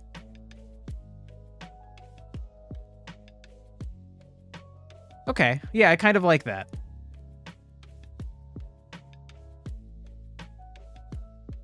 Okay. And then I still think it makes sense that like let's revisit this section. We would still have the breakdown be the same, where now instead of thing, we are, I guess we'll just go with the color. Okay, okay, now we're good. It might protect fully from phasing wind and only partially from slashing wind. You have phasing if you have a phasing protection suit and wind protection on top, it would protect fully from phasing wind and partially from slashing wind. Yeah, like essentially the idea is that all of these defenses will add in when an attack with that tag hits you. So yeah, if you're going up against a wind dragon, the best thing to do would be to have wind defense. Probably some physical defense too, because he's a fucking dragon. And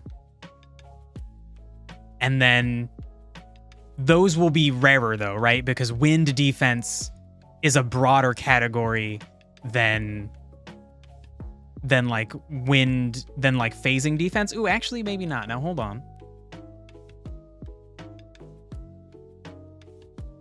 If a third of the magic types are phasing. Ooh. Okay, so actually no, wind resistance would be a bigger chunk. If you had armor that had wind resistance, it would be a higher amount than if you had the same piece of armor but it only had phasing resistance. Because phasing is more common. And you're getting more specific. So the more specific a buff is, the bigger it can be, because it's only going to protect you in more limited ways. But yeah, Dirk, I like your idea that you can get defense of either kind. Thank you for adopting an idea. It was so lonely. I like it. It's a good idea.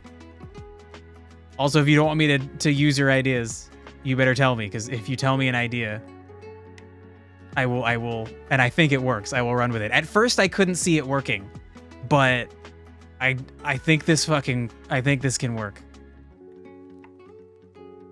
It would also be interesting if we could have blue, because it's like about concordance and agreement.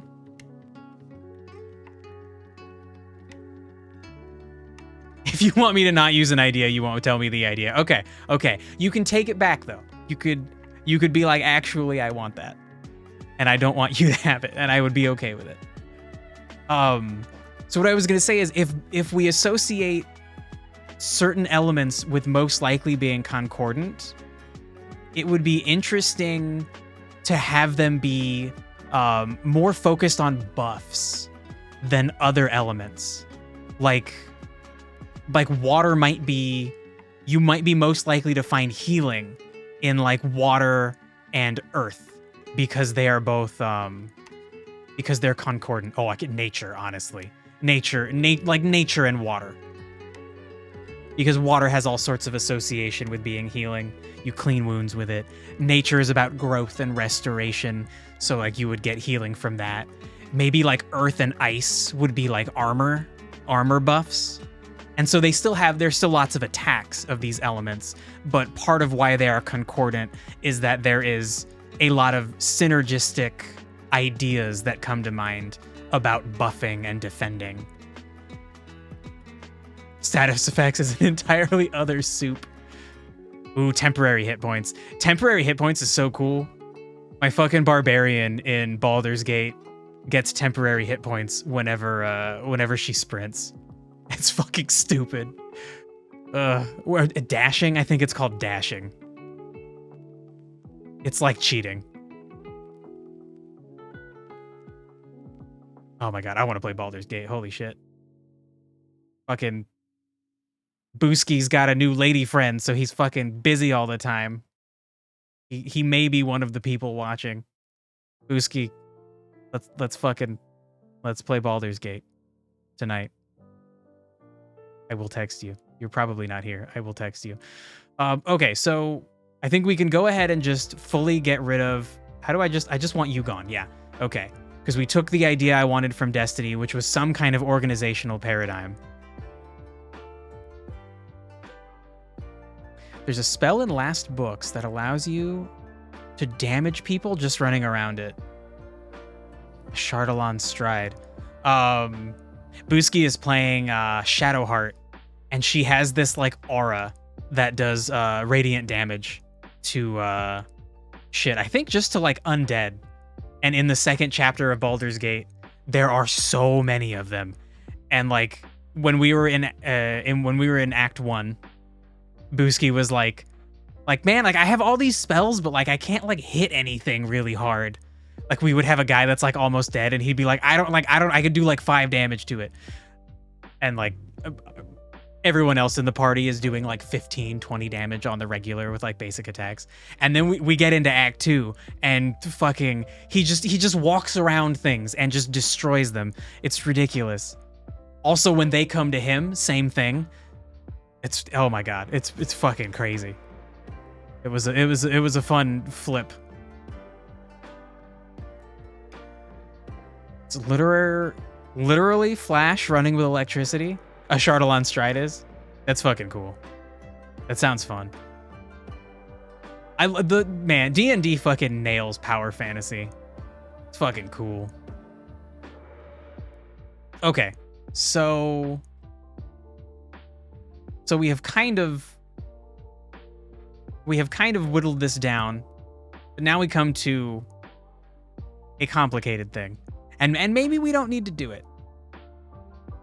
But I really want to try having elemental reactions. And let's let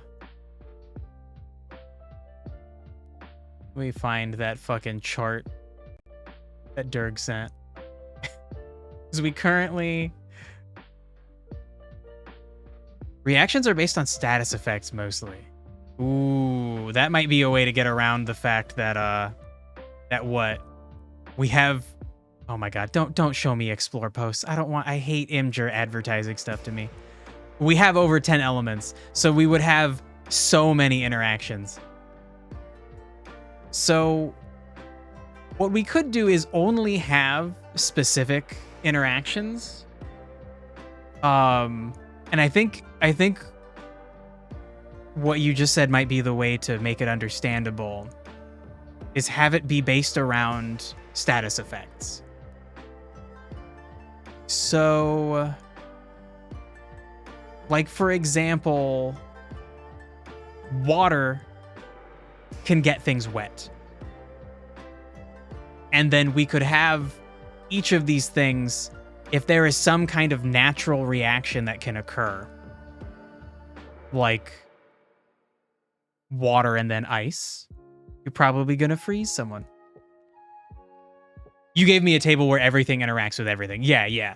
That's why I'm trying to say we shouldn't do that, because we would be well beyond 45 interactions, and that's no fun.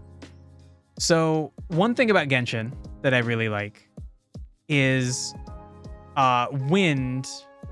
You can make a table in Miro, right? Now, theoretically, yes. I don't know how to. There's probably just a table tool. Diagramming shapes. Ooh, that sounds like a fun thing to learn about. Is there not just an absolute, like, there's a template? No. There's a table tool. There's just a table tool. There we go. Cool. So yeah, that's probably a good way to set it up. Can I just draw you? I click once and you'll just give me a default shape. Okay. I made one for carnivores. Well, that was a template that just set the thing up like that, I think. I believe. Okay, so yeah, I think what we'll do then is we'll make this an enormous table. And we'll go through and kind of note all the reactions we think that should exist. I was going to say Genshin is a really fun thing where wind you just use to spread elements. So if like one guy is wet and you do like a wind blast, then like all the guys are wet. And that's fucking sweet, because then you can just hit them with like a big ice attack and now they're all fucking frozen. And then hit them with a big fire attack and now they're all melting and taking melt damage. Oh, it's so good.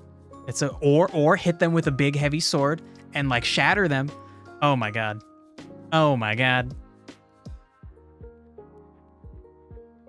You believe you can fly? I believe I can fly. Damn it, it's a play on words. I don't fucking know. New table, can I give you a name? No. Okay. So what would we need to do? It would need to be 14 by 14. Because of you. 13 by 13. Okay.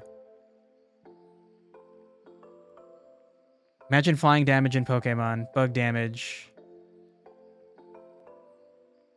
Where are we going? Oh, can I just... No, I can't just give it a number. Okay. No, that's fine. No, I want to select the whole thing again. So that's 4, 5, 6, 7, 8, 9, 10, 11, 12, 13. And we're currently at 5 across. Shit. Hold on. Let's resize everything first. These are going to be small. We want it like this. Yep. And then maybe like that should be good. We'll make the text font size small if we have to.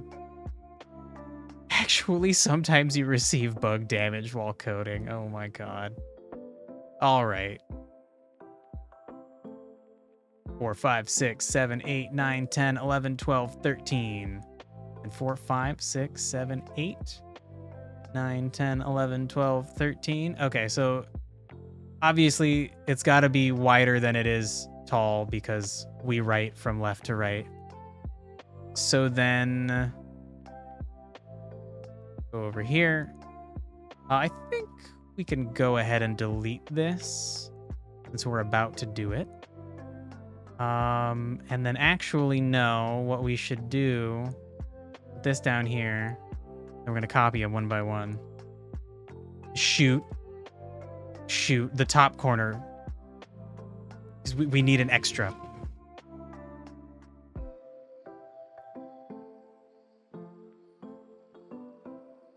Whenever somebody drives by with a loud motorcycle, I always think of the South Park episode where they use in the episode, they use the F slur for describing bikers, and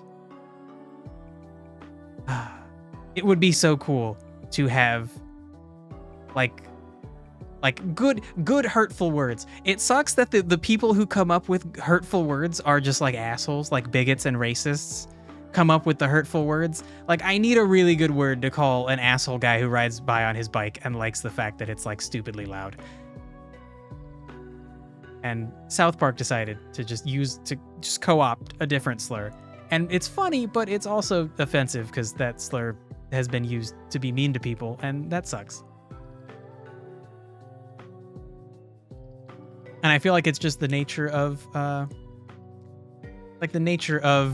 bigots and racists that they'll come up with a thing that's so hurtful because they're pieces of shit. I just wish we could do that. It's called a poser.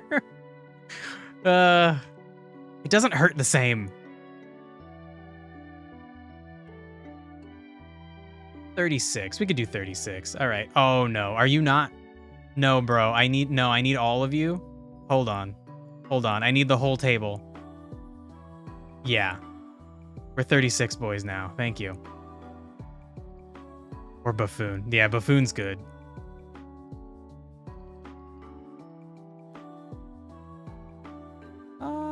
Should we center? Yeah, I like center. Let's do center. Okay. So shoot. No, actually what we need is the top left has to be empty. So fire, nope. Oh, that's going to be annoying, right? Okay. What about tab? Tab goes that way. So maybe instead of electric, maybe just shock. Shock is shorter. Electric is a mouthful. Yeah.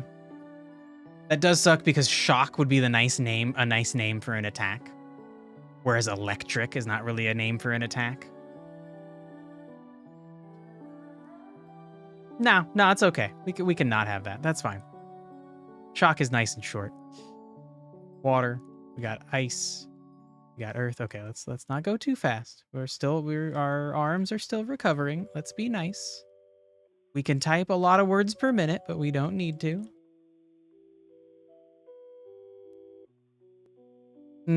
Charge is too vague, and also charge could be an attack. And then lightning is too long, in which case I would just go back to electric.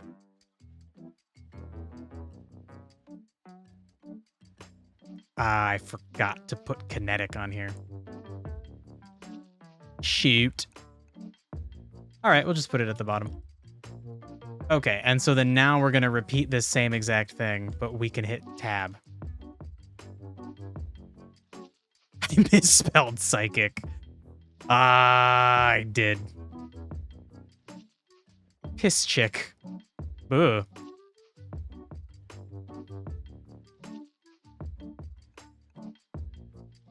Now it just looks wrong no matter what. No, that's right. Sai chic. Okay. We got wind, we got water, we got ice, we got earth, we got nature. Oh no. Oh no. Shit. Corrosion, psychic, force, sound, radiant. Corrosion, psychic, force, sound, radiant, and we need another, and that's just kinetic. Okay, I have to click the whole thing, add ourselves one of these, and then we can move this up here, maybe make it a little shorter. Okay, now we got this. Okay. Let me click on you. Thank you. Okay. All right. Cinematic damage. It's kinetic. Okay. So, what is the most obvious thing for fire to interact with?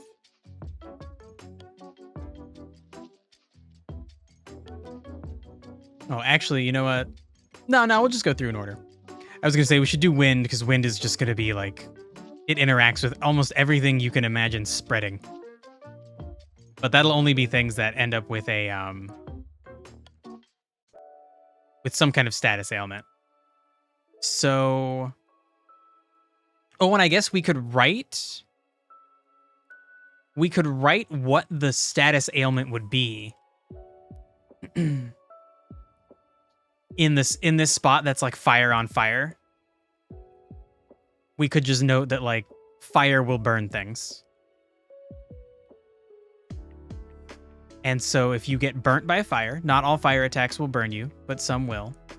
If you get burnt by fire, wind is going to spread that for sure. I think I kind of want to just describe what's going to happen.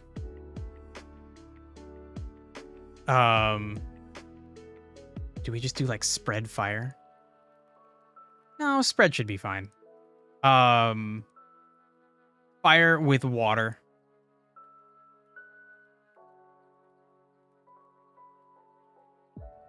Definitely. I want to just use the Genshin terms, though. It sucks that Genshin uses a bunch of fucking science terms. I need cells under the main diagonal. You want now? Do you mean that, like, each diagonal cell is going to be... It's going to be the term.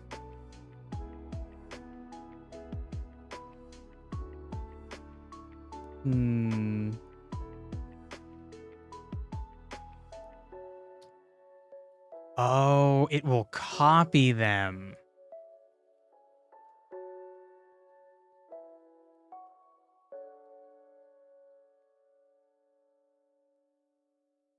Yeah, because water plus fire is fire plus water. Wait, is there like a way to set that up automatically?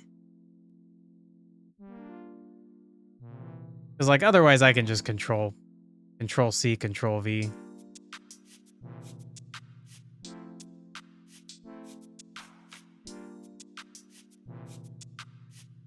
That would be a really cool, not in Miro. Okay. Dang, that would be a really cool functionality to have. Okay. No, yeah, I guess we should add those as we go. And I guess I'm gonna not worry about copying Genshin when it comes to fucking science terms. And I think Genshin's term for wind spreading things is swirl, which the wind spreads things. Fire and ice definitely causes melt. And then let's go ahead and... Actually, no, I'll just type them out line by line as we go. Just to keep chain of thought. God, this is going to be so many motherfucking systems to add. It's going to be fucking crazy.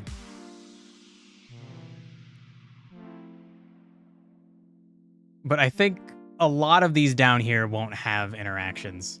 Hopefully. I guess we'll see. We're moving there right now. So fire and earth. So it would make lava, but I don't... Ooh, glass is an interesting thing. So I definitely want players to be able to interact with the environment. And so maybe like a powerful enough or enough fire on something, enough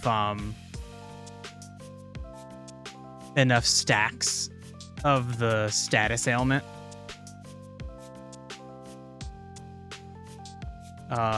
would lead to turning a piece of earth into lava. That could be interesting.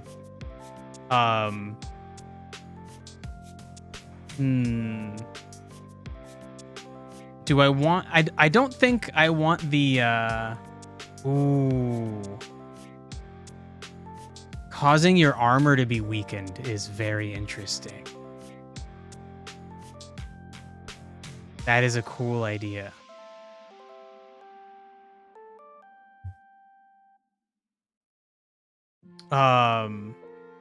So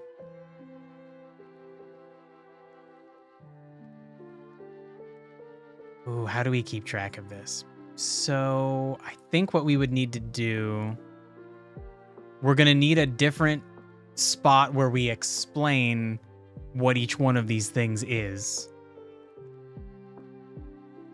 Because I like this idea that fire plus earth together would weaken someone's armor, which would also happen if they like step into lava. Which, like, you know, really, if you stepped into lava, like, you'd be covered in lava and it would burn you and you would die, but there's magic. You've got, like, magic defenses. You think we can do an intersection of basic damage where damage doesn't stack and status effects do stack? So, yeah, what I want to do with status effects, which Destiny does in a really cool way.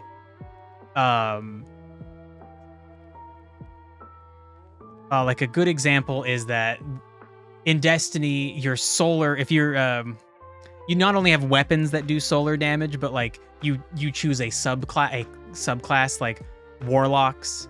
If they choose their solar subclass, all of their like abilities, like the grenade they throw and their like special melee attack is like fire. It's solar themed, and certain kinds of abilities and certain things that you do, like getting headshots with a solar weapon, or maybe getting a kill with a certain kind of solar weapon, or using your grenade, will add a thing called Scorch to an enemy.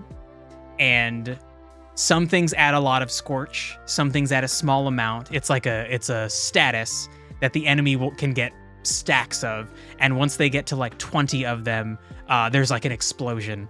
Scorch leads to ignition, and ignition spreads Scorch to enemies all around. So if you get a lot of enemies all scorched and you push one of them over the edge, they will ignite and spread Scorch to all the others and send them over the edge, which will cause more ignitions. And it's just fun. It's like everything blows up, and then maybe you can have a thing set up where like when enemies explode with ignition, you get a heal. It's very fucking fun.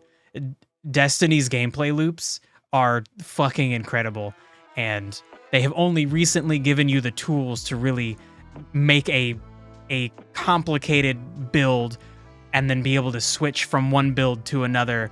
So now like it's really easy to be doing something and decide like, oh yeah, I need to have my armor and my weapons and my subclass set up to scorch people, and that'll be really effective here because there's lots of enemies and they're close together, and boom, I could just click a button and then like I've got all that shit on and I'm ready to go. It's so fucking good. So yeah, I think the way I want to do this is, yeah, that it's damage with status of status effects, and it's not specifically fire interacting with water. It's fire interacting with wet, which you would get from water. So maybe we should step back and let's duplicate this, and we'll call these like statuses. And we need to make a list of the statuses that each thing can cause. So kinetic doesn't do anything. We should name basic status effects. Yeah, exactly. We just do like a little arrow. That seems fine. Oh, and actually, we could honestly just have it in the same. No, fuck it. I'm just gonna do it here. Oh, I don't like that. Oh my god. Kinetic might do a stun. That's an interesting idea. I like what Genshin does, where blunt kinetic damage can cause shatter. So if you hit an enemy with a big blunt weapon, powerful but easy to resist. Well, I don't. Ooh.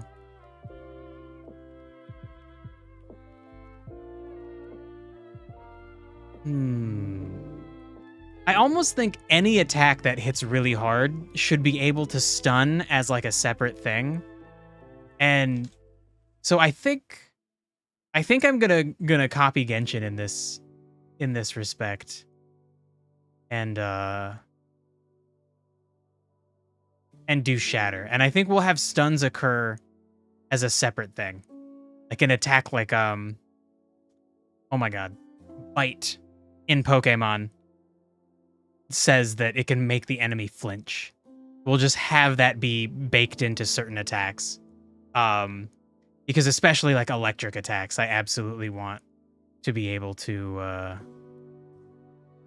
fucking make people flinch. Get them stunned. Okay, why are you not lined up anymore? What did I do to you? It's just that you were all caps. That's why you didn't look lined up. This should just be a table. All right, so you know what? We'll just widen. No, I just wanted to select the whole thing. We'll just widen this. And then we'll just add each thing in. Can we tab in here? Ooh, we can. Okay, cool. So then let's align these left, right? It's gonna, damn it. I already have a table. I do, but this is just a simple 2-column thing.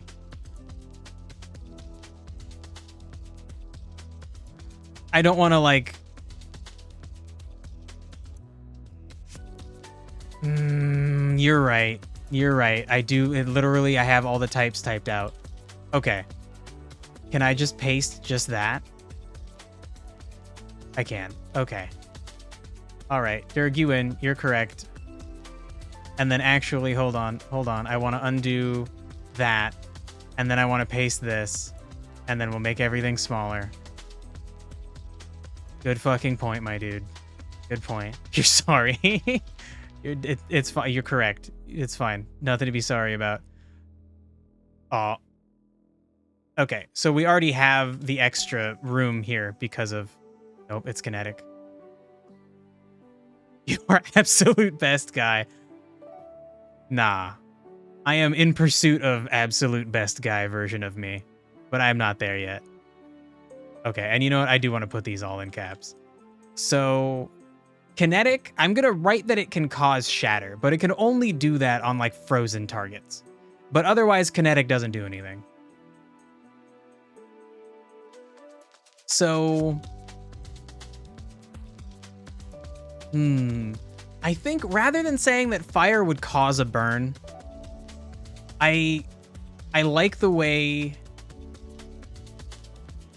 that Destiny does it, where it's like, no, the enemy is actually like currently on fire. He's not burnt. A burnt happens and then there's no more fire. Like the enemy, you're actually on fire. You have like stacks of flame. You have flame stacks on you. I don't know if flame will be the thing to actually use, but we're grown in a society where being a discordant smartass was not highly prized. Yeah. Yeah.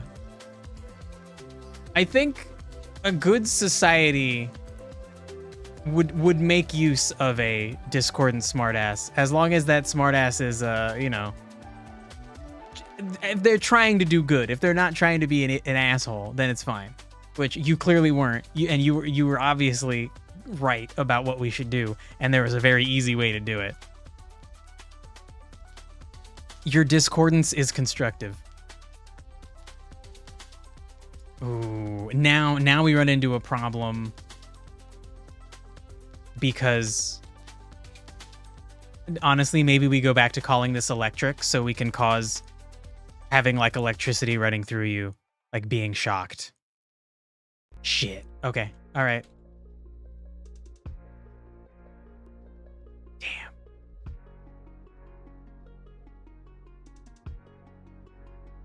And then wind is just going to spread things. And then you know what? I'm going to put like a little X. If it's something that can build up. If it's something that can build up and worsen, being shocked a little bit is not that bad, and you could maybe overcome it. Being shocked a lot is going to disable you for a turn.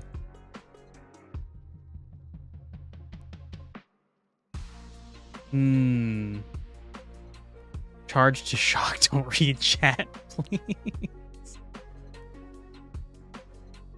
This is fine. This is fine. This works. This is good. No charge. Electric and shock.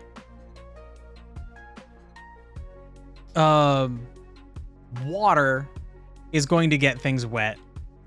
And, oh my god, I can't remember. I'm in all caps. Do we want wet to stack? I don't think wet would, like, you're either wet or you're not.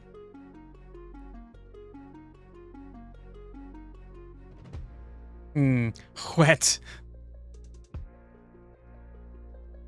Although I guess it could stack a little bit, but I think it would be interesting to have it not stack. And then you would get an interesting choice where, like, what you might want to do is stack up a lot of flame before you hit them with a little bit of water. And then you'll get a big vaporization explosion. Whereas if they're wet, you'd need to hit them with all of that flame all at once to get the same result. But otherwise, you'd have like a few turns you could build up flame. Like maybe flames wear off a little bit every turn. But if you're stacking up like 5 or 6 of these statuses, and it only goes down by like 2 or 3 every turn, then like you could build up and build up and build up, and then hit them with water. And the mixture of the two together would be like a big vaporization explosion. You can stack wet to make it harder to get away. Ooh, that's an interesting idea. So like the wetter you are, the longer it takes to get rid of it. But maybe in the damage calculation for vaporizing, the question is they have to be wet, but then you'll do more damage based on how many flame stacks there are. So the question is, how many flame stacks are there? And also, are they wet? Rather than how many flame stacks are there and how many wet stacks are there. It's only going to do more damage based on having more flame stacks, not more wet stacks. But they'll stay wet longer if they have more stacks. I like that. I like that. Okay. And then ice. I feel like chill, maybe. And then you would need to get so many of them to actually be frozen, or just combine wet and chill together. So, damn, I should probably explain all these. Shoot. Yeah, cool could work too. But yeah, if you have the chill status, you are chilled. Yeah, maybe I should just call it chilled. Oh my god.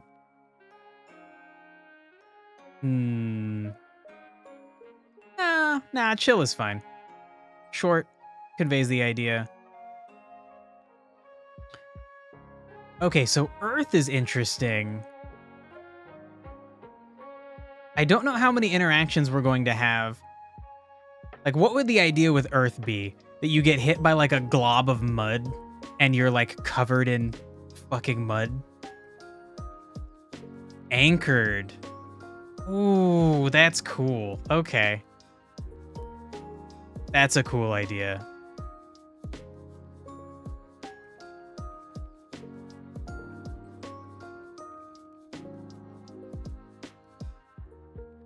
And so that could even apply if a character runs through mud, they could end up getting anchored. If they get hit by like a giant mud bomb, they could also get anchored. If they get hit by dozens of mud bombs, they're going to get a bunch of stacks of anchored. Is there a better term for that would make it very clear that you are anchored by mud or by some physical piece of earth? Dang, maybe not.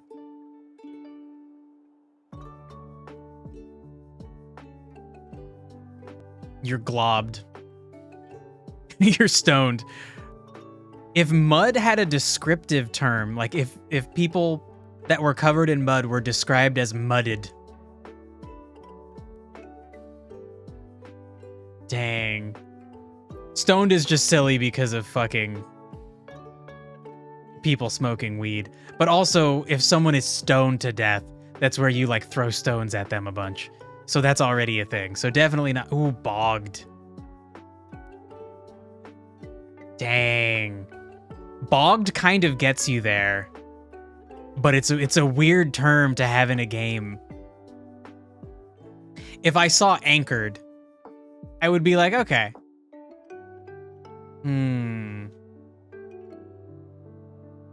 Is there a term for covered in mud?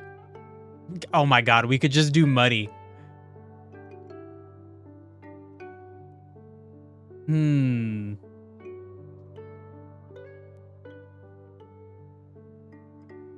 Ooh, grounded is interesting.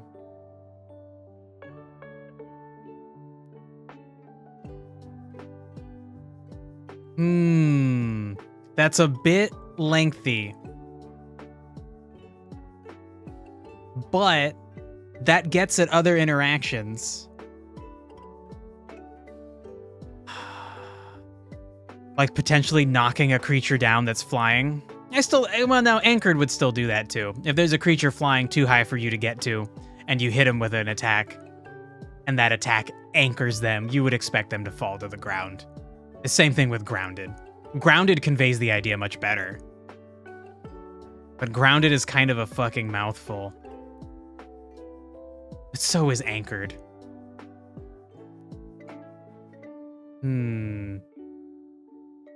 Also, grounded is interesting because if you are covered enough in earth, you might become immune to electricity. So that's kind of cool. Okay, we'll go with grounded for now. Okay. So now nature. Now we start getting into the ones that are like... Oh, shit. I do have kinetic down here. Ah! Whoops. Okay, so how do you subtract a row? I just like... What if I came out here? Oh, Miro. Good job. Very cool. Okay.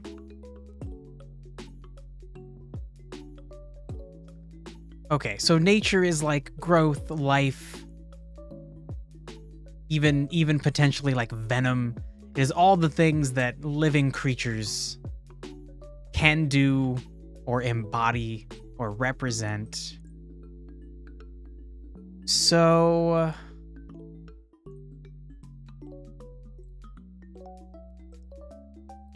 we could have nature give you something that's like growth or something. But how, I guess what we should think about is how would it interact?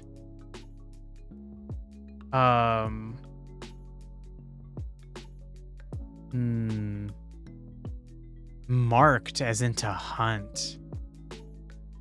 Ooh, I don't know if that goes along with like the element itself. That's a cool idea though. That is definitely a fucking spell that should exist.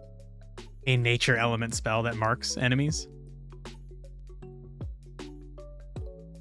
Maybe like you get bonus damage against them or they're easier to hit or something.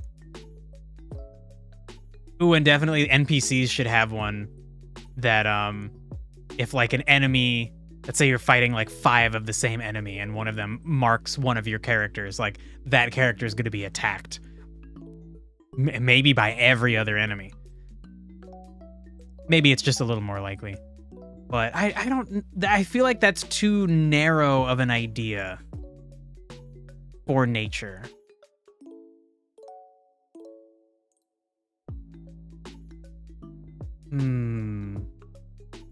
So a common thing are like vines that stop you from moving.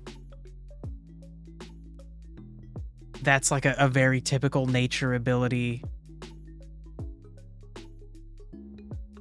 I do like the way that Genshin's nature element when you mix that and water, you get little like little blooms that form. It doesn't really make sense that they're explosive. Yeah, poison is more corrosion. Poison's corrosion for sure, but venom would definitely be within nature. And people often say like they got poisoned by like a spider or something, but it's like, yes, but it's like that and venom are kind of like, they're definitely not the same thing, but in that way, nature would have poison and venom. But infested is also nature. Oh.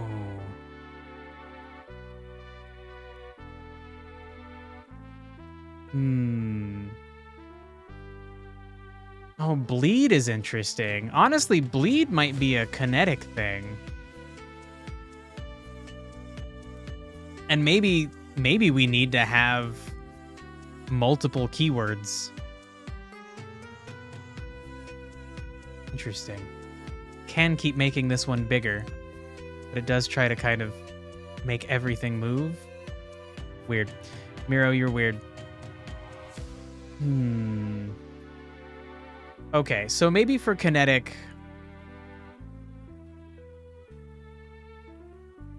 shatter and bleed.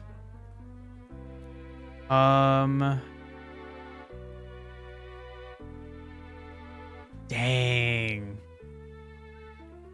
Describe to you nature damage better. Man, I feel like it's so many fucking things. It's like either the physical representation of like the force of growth and life turned into like a spell, or plants like vines that would grab you, or barbs on a plant that would stab you. Dang, like Bulbasaur doing Razor Leaf. Mud restrains you to terrain, but nature chomps on you.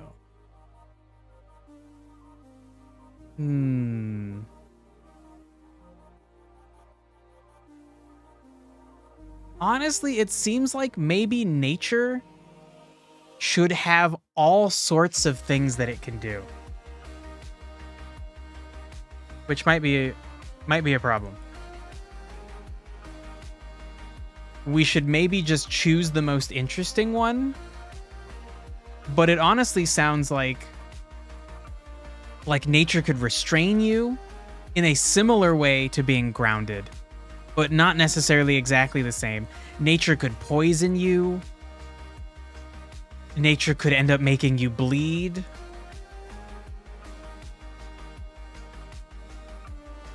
It almost feels like nature could do a lot of things. And that maybe that could be part of the advantage of nature, is that it's a way to get access to multiple status effects within one element. And then I think already obviously what we need to do is we need to change these from the element name to their status effect, which is this is gonna be annoying, and it's already 1:30, so we're gonna do that next week. So I think for now we're gonna put all the things that nature might do. So nature might poison. Nature might restrain. It might cause bleed. Ooh, mutate is interesting. That is an interesting idea. That almost sounds beneficial. Dang.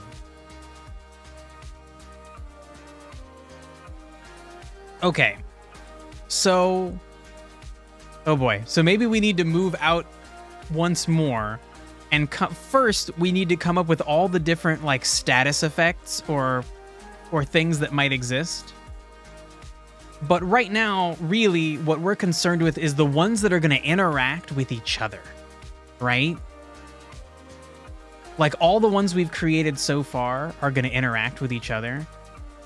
And so honestly, that's like we don't even really need bleed in here. Shatter is kind of weird because it only interacts in that you need a frozen enemy to set it up. So it is technically, it's like actually, yeah, it would not be so it would actually just not belong in here. It belongs in here. It is the result that would happen in here. Oh boy, nope. So actually, we're gonna have to rename these things, but it will be where kinetic meets ice will be shatter.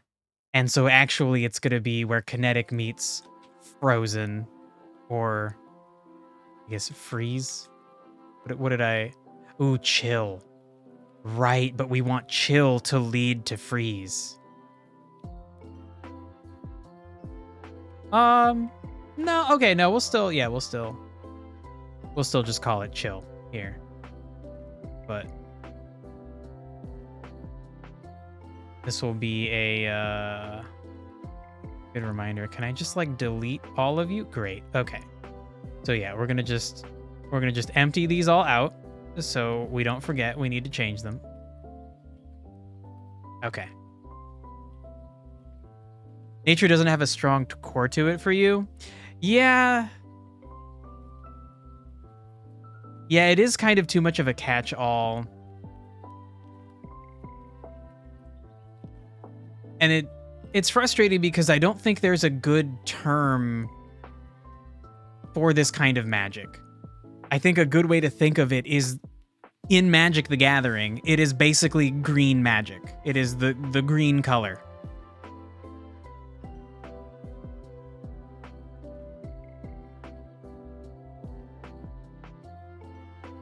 And that encompasses a lot of things. But a lot of those things are like simple. Like big beasts and like vines that might grab you. Plants that would attack you.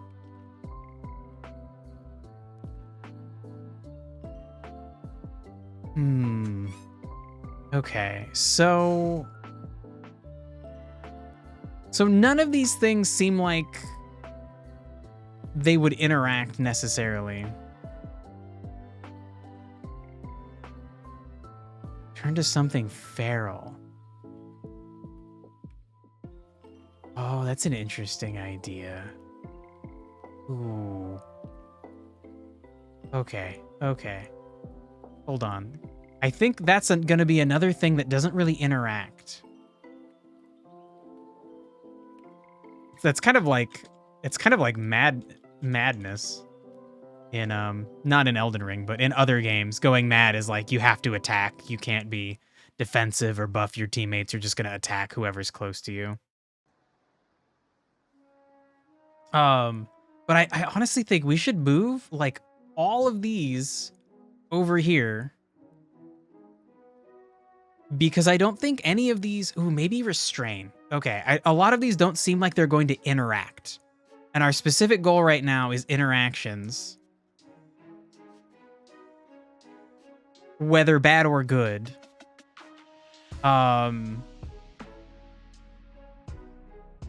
We could decide that the only nature status effect that's going to interact with other status effects might be if you're restrained by like vines and then you get hit by a fire attack that lights you on fire, you might just burn away the vines. And so instead of your character getting hurt and taking a lot of damage, maybe instead some of that or all of that damage goes to burning up the vines first. That would be the first like strictly negative interaction but I think that's okay. It's still something I would want to note, and this would be the format to do it in. It's kind of like in Baldur's Gate, if you put an enemy to sleep. It's probably true in Divinity too. If you put an enemy to, not Divinity, that's the game that Larian made before Baldur's Gate. I know it's true in that. It's probably true in Dungeons and Dragons. If you put an enemy to sleep, they'll stay asleep. But if you go and smack them, they'll wake up sooner. So like that kind of interaction is what I'm trying to get at here, but only within elements. So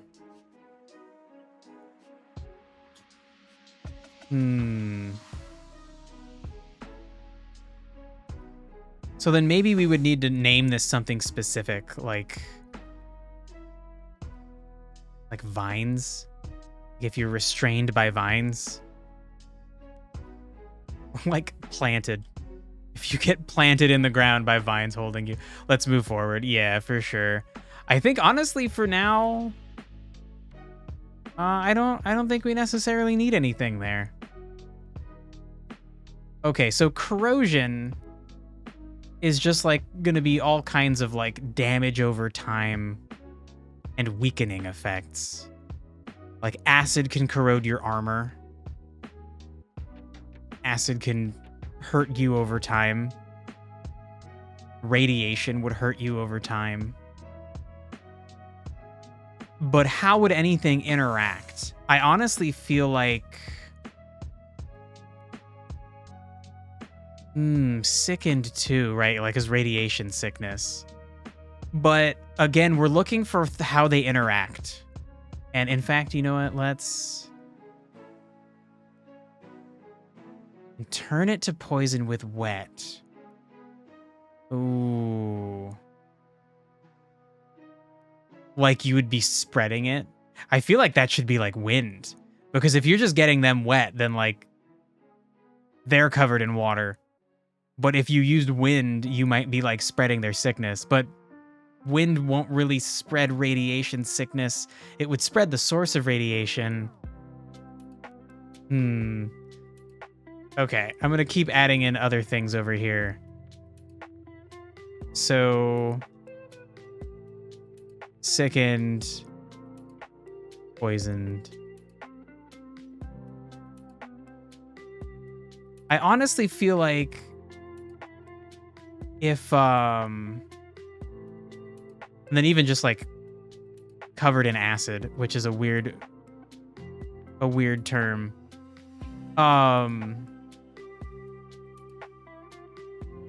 I feel like nature and corrosion would both be able to sicken you. But corrosion, if it's through like radiation sickness, it wouldn't be like spreadable the way that a nature sickness would be. So maybe like a better term would be like weakened. Like corrosion will weaken things.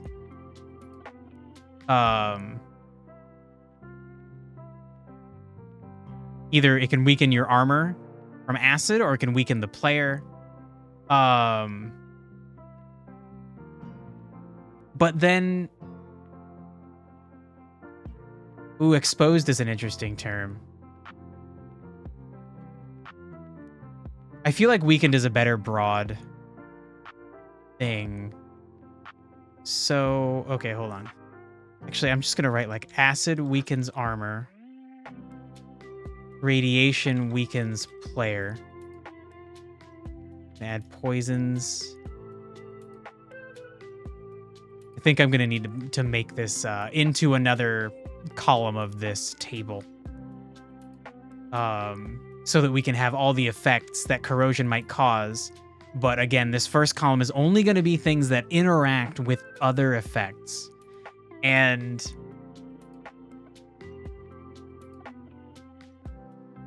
I feel like okay, if you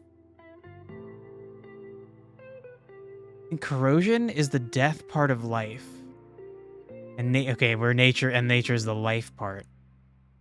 Yeah, that's an interesting dichotomy to look at. That like nature is like the life force, is things growing, corrosion is things breaking down.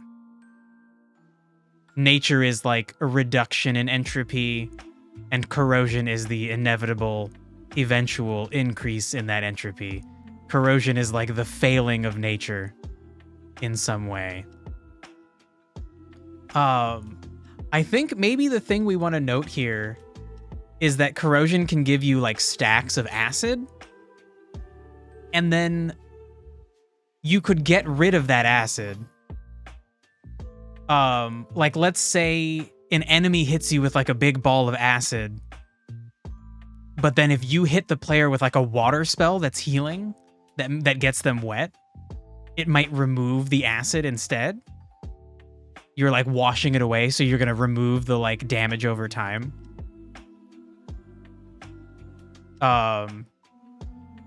Genshin Impact doesn't talk to you about it, but they actually do things like that, where you can get flame on you, and then you can get hit by an enemy, and get like, actually a better representation is you can have wet on you, and then you can get hit by ice and get frozen. But if you have wet on you and you hit yourself with your own fire, it doesn't cause a negative reaction, it just gets rid of it. Flame plus acid will explode. Yeah, I think that's an interesting mixture too. And probably explode into like acid clouds rather than just a regular like water fire explosion is gonna explode into like vapor clouds, steam clouds. So I think the only thing we'll note for corrosion is acid stacks. And then what? Psychic. So do we want to... So I don't feel like Psychic is going to have anything that would interact with other elements. Yeah, it's going to have things like Confusion, Fear, Sure Love, like charming an enemy so they won't attack you. But how are any of those going to interact with these previous things? I don't think they're directly going to interact.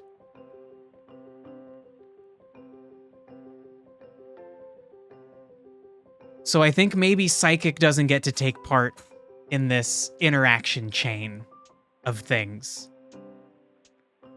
And that isn't to say that you won't be able to, like, if you have a Psychic attack that confuses the enemy and you keep using it on the enemy, maybe you can build up confusion. And certain enemies are resistant to the confusion, but eventually they'll break and become confused. Overstimulation. That is a funny way to describe psychic attacks.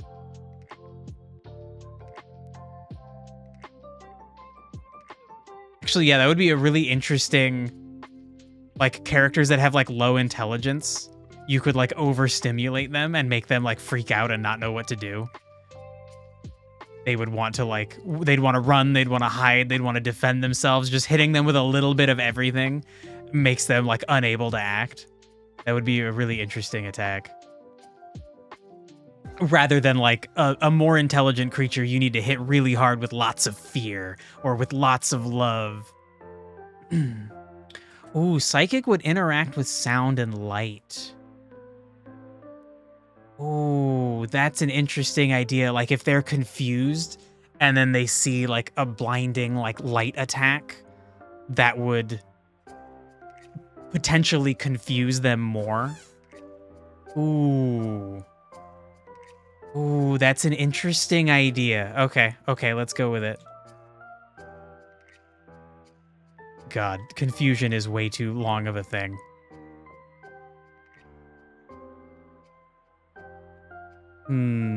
We could just do fear.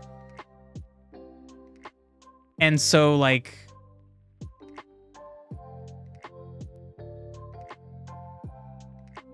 I could see Radiant definitely triggering fear. If you're already afraid and you see some crazy, like, god lights and god powers coming down, that might boost your fear.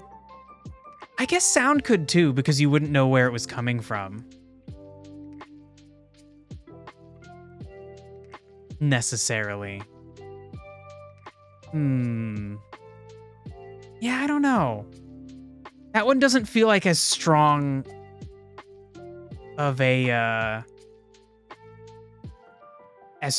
connection as the other things do.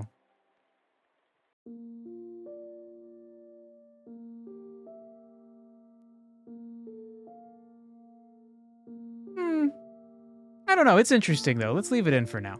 It's interesting. And then we should move on to force. So, if we want like force, sound, or radiant, they'll have a small theater club. What? What?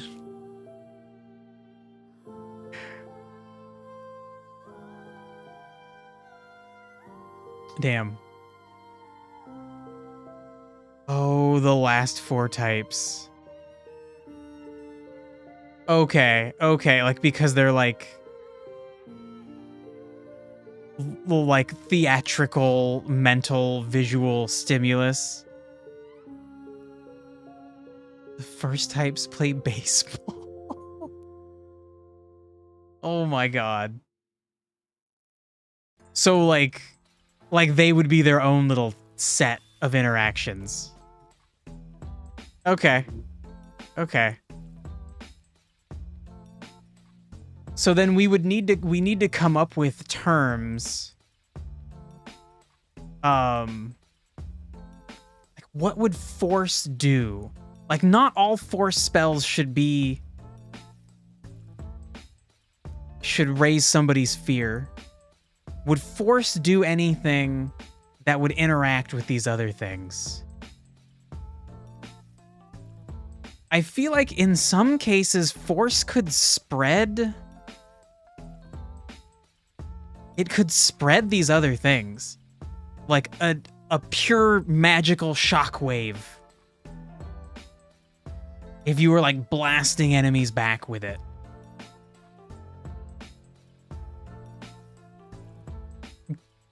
Like, well, it's not wind.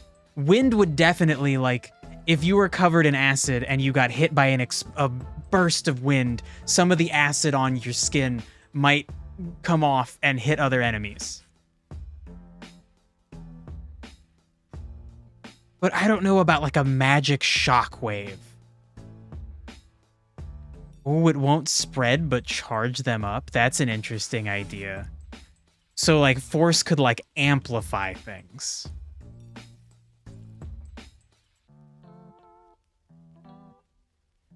That's a cool idea.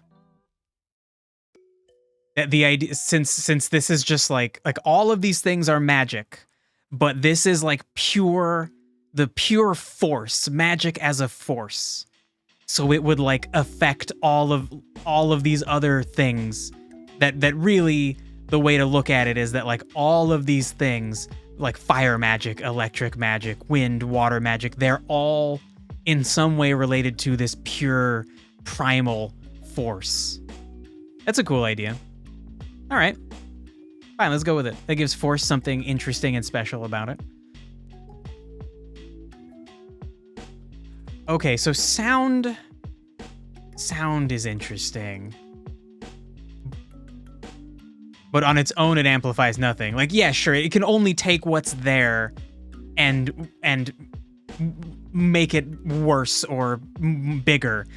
It itself doesn't create anything out of nothing. That's a cool idea. I don't know how intuitive that is, but that's so, like, interesting of a mechanic to play with. That's really fun. Okay. We have 15 minutes, and we have 2 more to figure out, and then maybe we revisit nature. Yeah, honestly, shit. For nature, we could have some kind of, like, toxin that can be spread. I feel like that could be okay. Some kind of, like, the toxin does damage over time, but it's different than poison. You're not actually being poisoned. Sound might make someone overstimulated.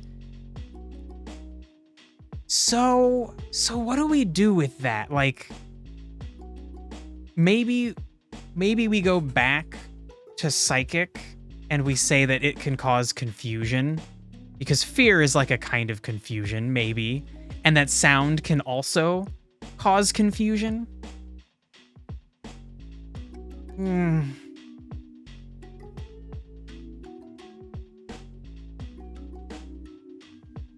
Because again, these are going to be things that are interacting with each other.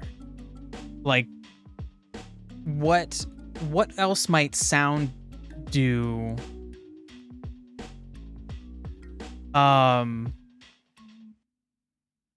Ooh. I think sound should also be able to shatter. Well, okay, actually, I think that would be because anything that does blunt damage will be able to cause the shatter effect. So we will need to... Ooh, and yeah, and then like slashing could potentially cause bleeding. Ooh, okay, yeah, we're gonna have to think about that. Okay. Hearing loss is interesting. So creatures wouldn't hear commands or battle cries. Yeah, I don't think that's gonna affect how you interact, though. You don't choose what the creature chooses to do on its turn. Ooh, like if your creature gets like deafened or something. Yeah, that would be interesting. I don't think that goes in this column with interaction. I think these are all good for when we make the next column, which are going to just be effects that attacks can have. So I think maybe just confusion. And the only reason we'll have confusion in here is because it's something that can stack, and you can also cause it with psychic, and it can be amplified by force. Okay. And then yeah, deaf I think we'll add into the next column. And that'll be something pretty easy to remember, that sound waves can deafen or mislead. Okay, so for radiant, traced. Like you would be able to see where things are? I don't know. How is that going to interact with stuff?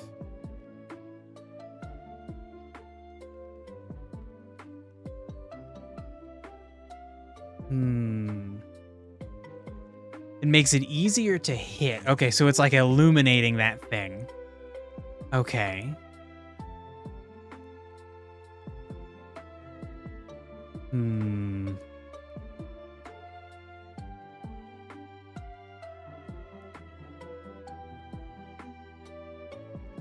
Damn, I don't know.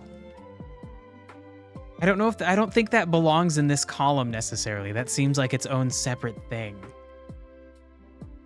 We have everything else in play. So like let's think about like if you're literally on fire, you've got flame stacks on you. And somebody does some kind of like crazy radiant light spell. Well, okay, honestly, first of all, definitely confusion. Definitely, like we talked, like D&D. This is like D&D Radiant. It could be dazzling lights. They could confuse you. So it seems like we're kind of getting into the idea that Psychic, Sound, and Radiant can all confuse you as abilities because of the way that their attacks are.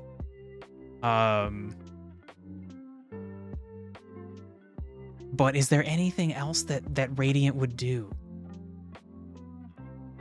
You could honestly add to flame stacks, potentially, like a searing light, a blinding powerful light might make fire worse. I don't know about that though. It's slightly different than fire. It's like warm light.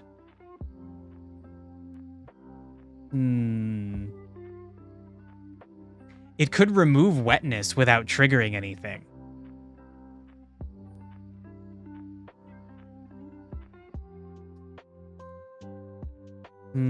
Okay, so maybe...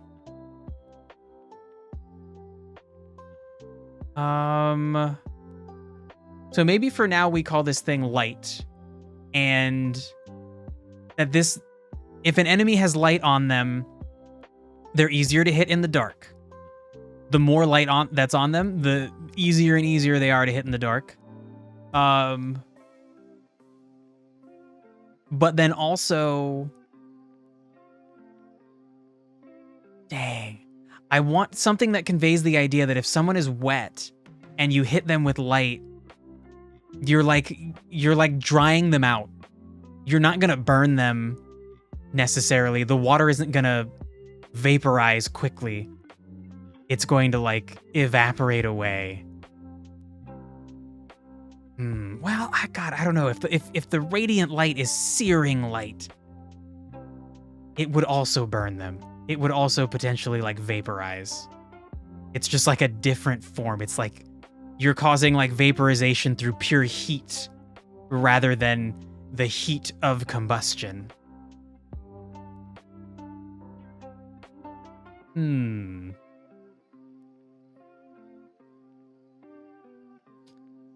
light wouldn't necessarily go away. Like wet and flame will lead to vaporization and then they both kind of go away. But light and wet could lead to vaporization, but the light sticks around. Light and acid may cause a burn. Well, the acid burn is like not an actual, it's like a different kind of burn, right? Ooh, light might delete toxin. That's an interesting idea. Because UV kills bacteria. Ooh. That's a cool idea. Okay, I like that interaction.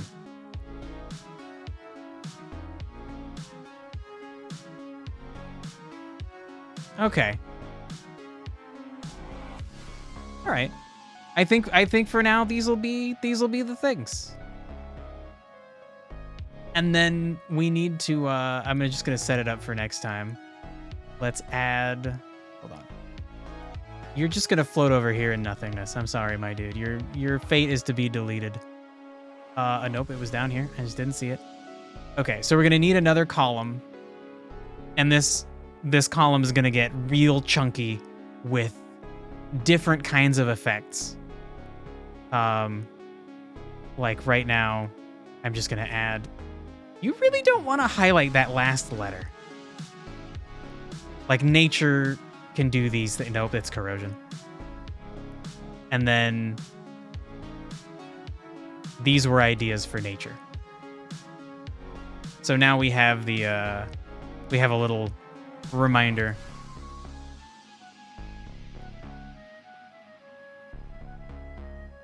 Light plus grounded. Show a guy who to hit. I don't know. I don't think grounded would necessarily add to that, right? And like maybe we can have like I think part of the AI, part of the enemy's programming should be to decide to attack an enemy like that because they're easier to see, and if they're grounded, they are in some ways more susceptible to things. They will be more difficult to hurt with electricity.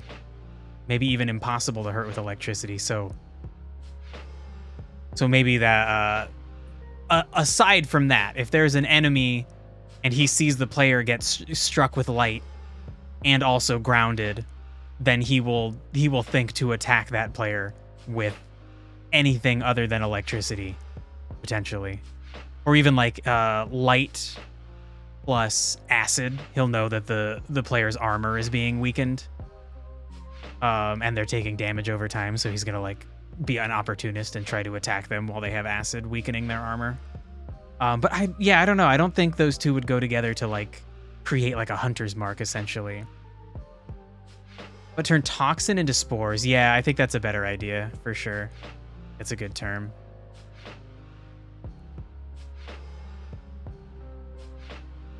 God, grounded needs a better thing. There needs to be a term that's covered in mud. That's not muddy. Dang. Ooh, spores can burn, yeah. Ooh, and they would grow with water. Okay, yeah, no, for sure. That's a great idea. Good save. And we might adjust Radiance thing being called light, and sound and psychic being confusion.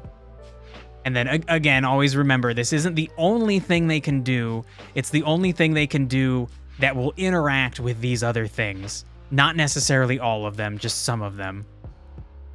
And then so far we're thinking that amplify will amplify literally all of these things. We're gonna have to be careful to make sure that spells that have amplify are limited in their abilities, because it would be easy for the game to become very clear, like, oh, you just always want somebody who uses force attacks because they're just going to make all your other attacks better.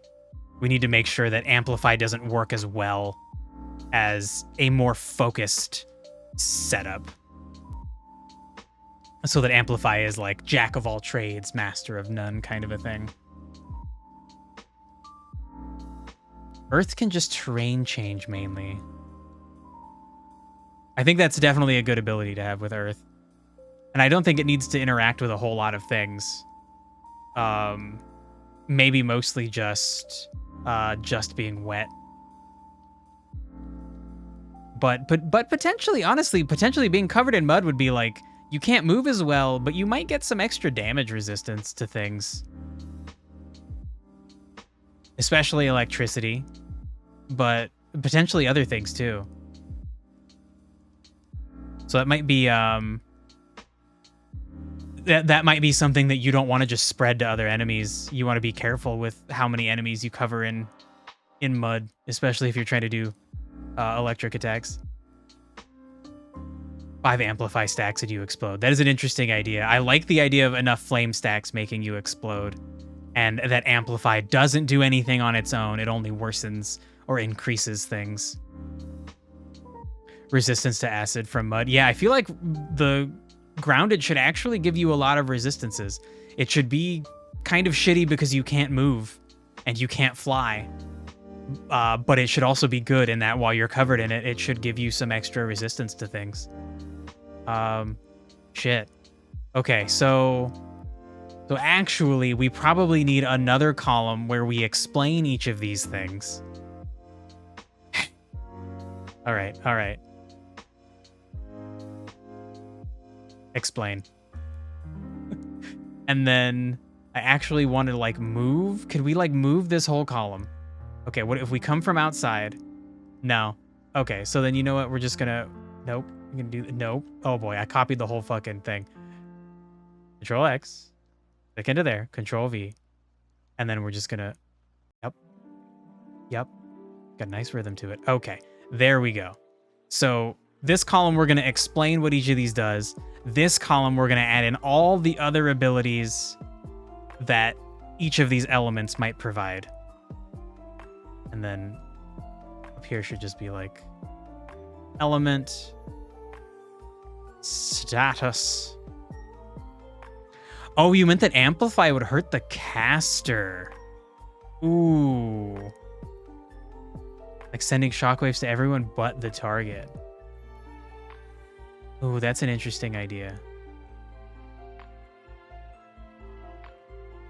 Ooh, I don't know how we would make that fair. That's super interesting though. Explanation. And then other statuses. I guess we could call these like reaction or like reactive statuses.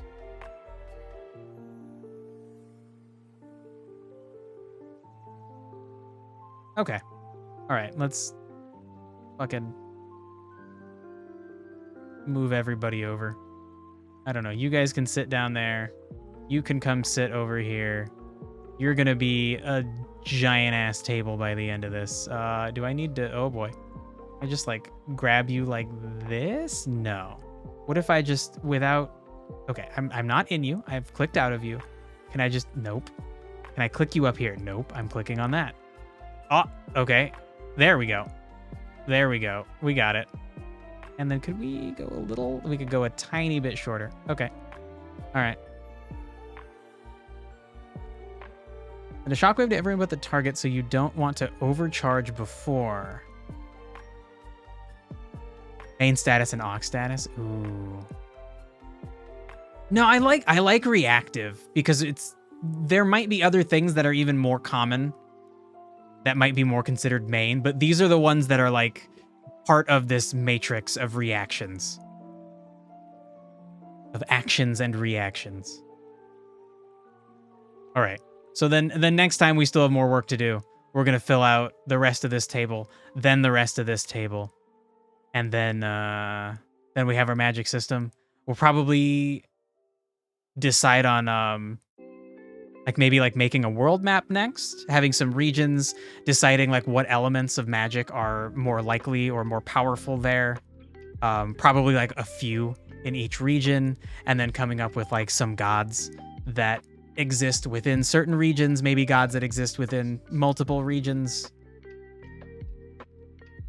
And the idea, I have like a hierarchy of logic in place that like the people we talk about as gods are actually just demigods, and they're like very powerful, but they can die, and a bunch of them do die for a reason that will be important to the game's plot. You still don't know what our magic system is lore-wise. I think the idea is that it's like, they're like fundamental forces or a fundamental force that exists within the universe that allows somebody to, through human intuition or animal intuition, enact change in the world, right? Like you hold a little fire crystal and you think fire, and whatever the energy source is in some way capable of translating your mental vision of fire into like, okay, yeah, I should make some fire for you. There you go. Congratulations, you now have a tiny fire. So yeah, I don't really know how to more succinctly put it than that. Maybe I should come up with a very succinct definition. Sure, it forces an idea into reality. Yeah, the idea is like it takes your like intuitive understanding of the world and then translates that into some like actual result. Like in our world, to make a gun, you need to understand like physics so well that you can make like a little metal bullet that has like gunpowder stuffed in one end, and you put that in a tube and then you hit that with a piece of metal and that causes a little explosion and launches the bullet down the barrel of a gun. But then in this world, while you could do that, you could also use magic to kind of skip past the need to understand like combustion. You could just essentially put like a metal slug down a tube and just think like okay, fire crystal, I need an explosion to happen right here. And the better you can conceptualize it, the more effective your bullet would shoot out of your gun that's not really even a gun. It's just like a tube. 5 hours, please go rest. Yeah, for sure. We do need to wrap up. And that is you know, that's what we'll do now. So yeah, Dirk, thank you. Lurkers, also thank you. I did an amazing work. Okay. All right. We were mostly productive. We're getting there. This is the kind of productive I like. We're chatty. We maybe take a few different tangents, but like, you know, it's getting there. We're putting pen to paper digitally. So yeah, tomorrow, what the fuck am I doing? Tomorrow I'm playing Hollow Knight. Tomorrow we're doing like 4 hours of Hollow Knight. We'll be back in a week doing more of this magic bullshit, and then we'll keep going on with more lore stuff. Sorry for being pushy. You're good, dude. I need to wrap up. I know. I was going to anyway. You know, you're not actually really being pushy. I'm already moving in that direction. It's fine. You're fine. You're no boundaries have been crossed. You know you can't excuse yourself. Well, fucking work on that. Work on that. honestly, that's a thing I have to work on too. That's like part of my social anxiety. It's so hard for me to like not feel bad about stuff, even if people are like, no, it's fine. I'm like, oh, but what if it wasn't? Anyway, thanks for hanging out, dudes. I hope you have a nice day, and I hope to see you around. Take it easy. Bye. Oh.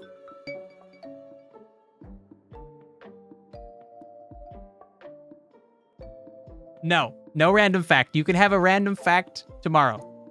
You come tomorrow, you can have your random fact. Okay, now bye for real.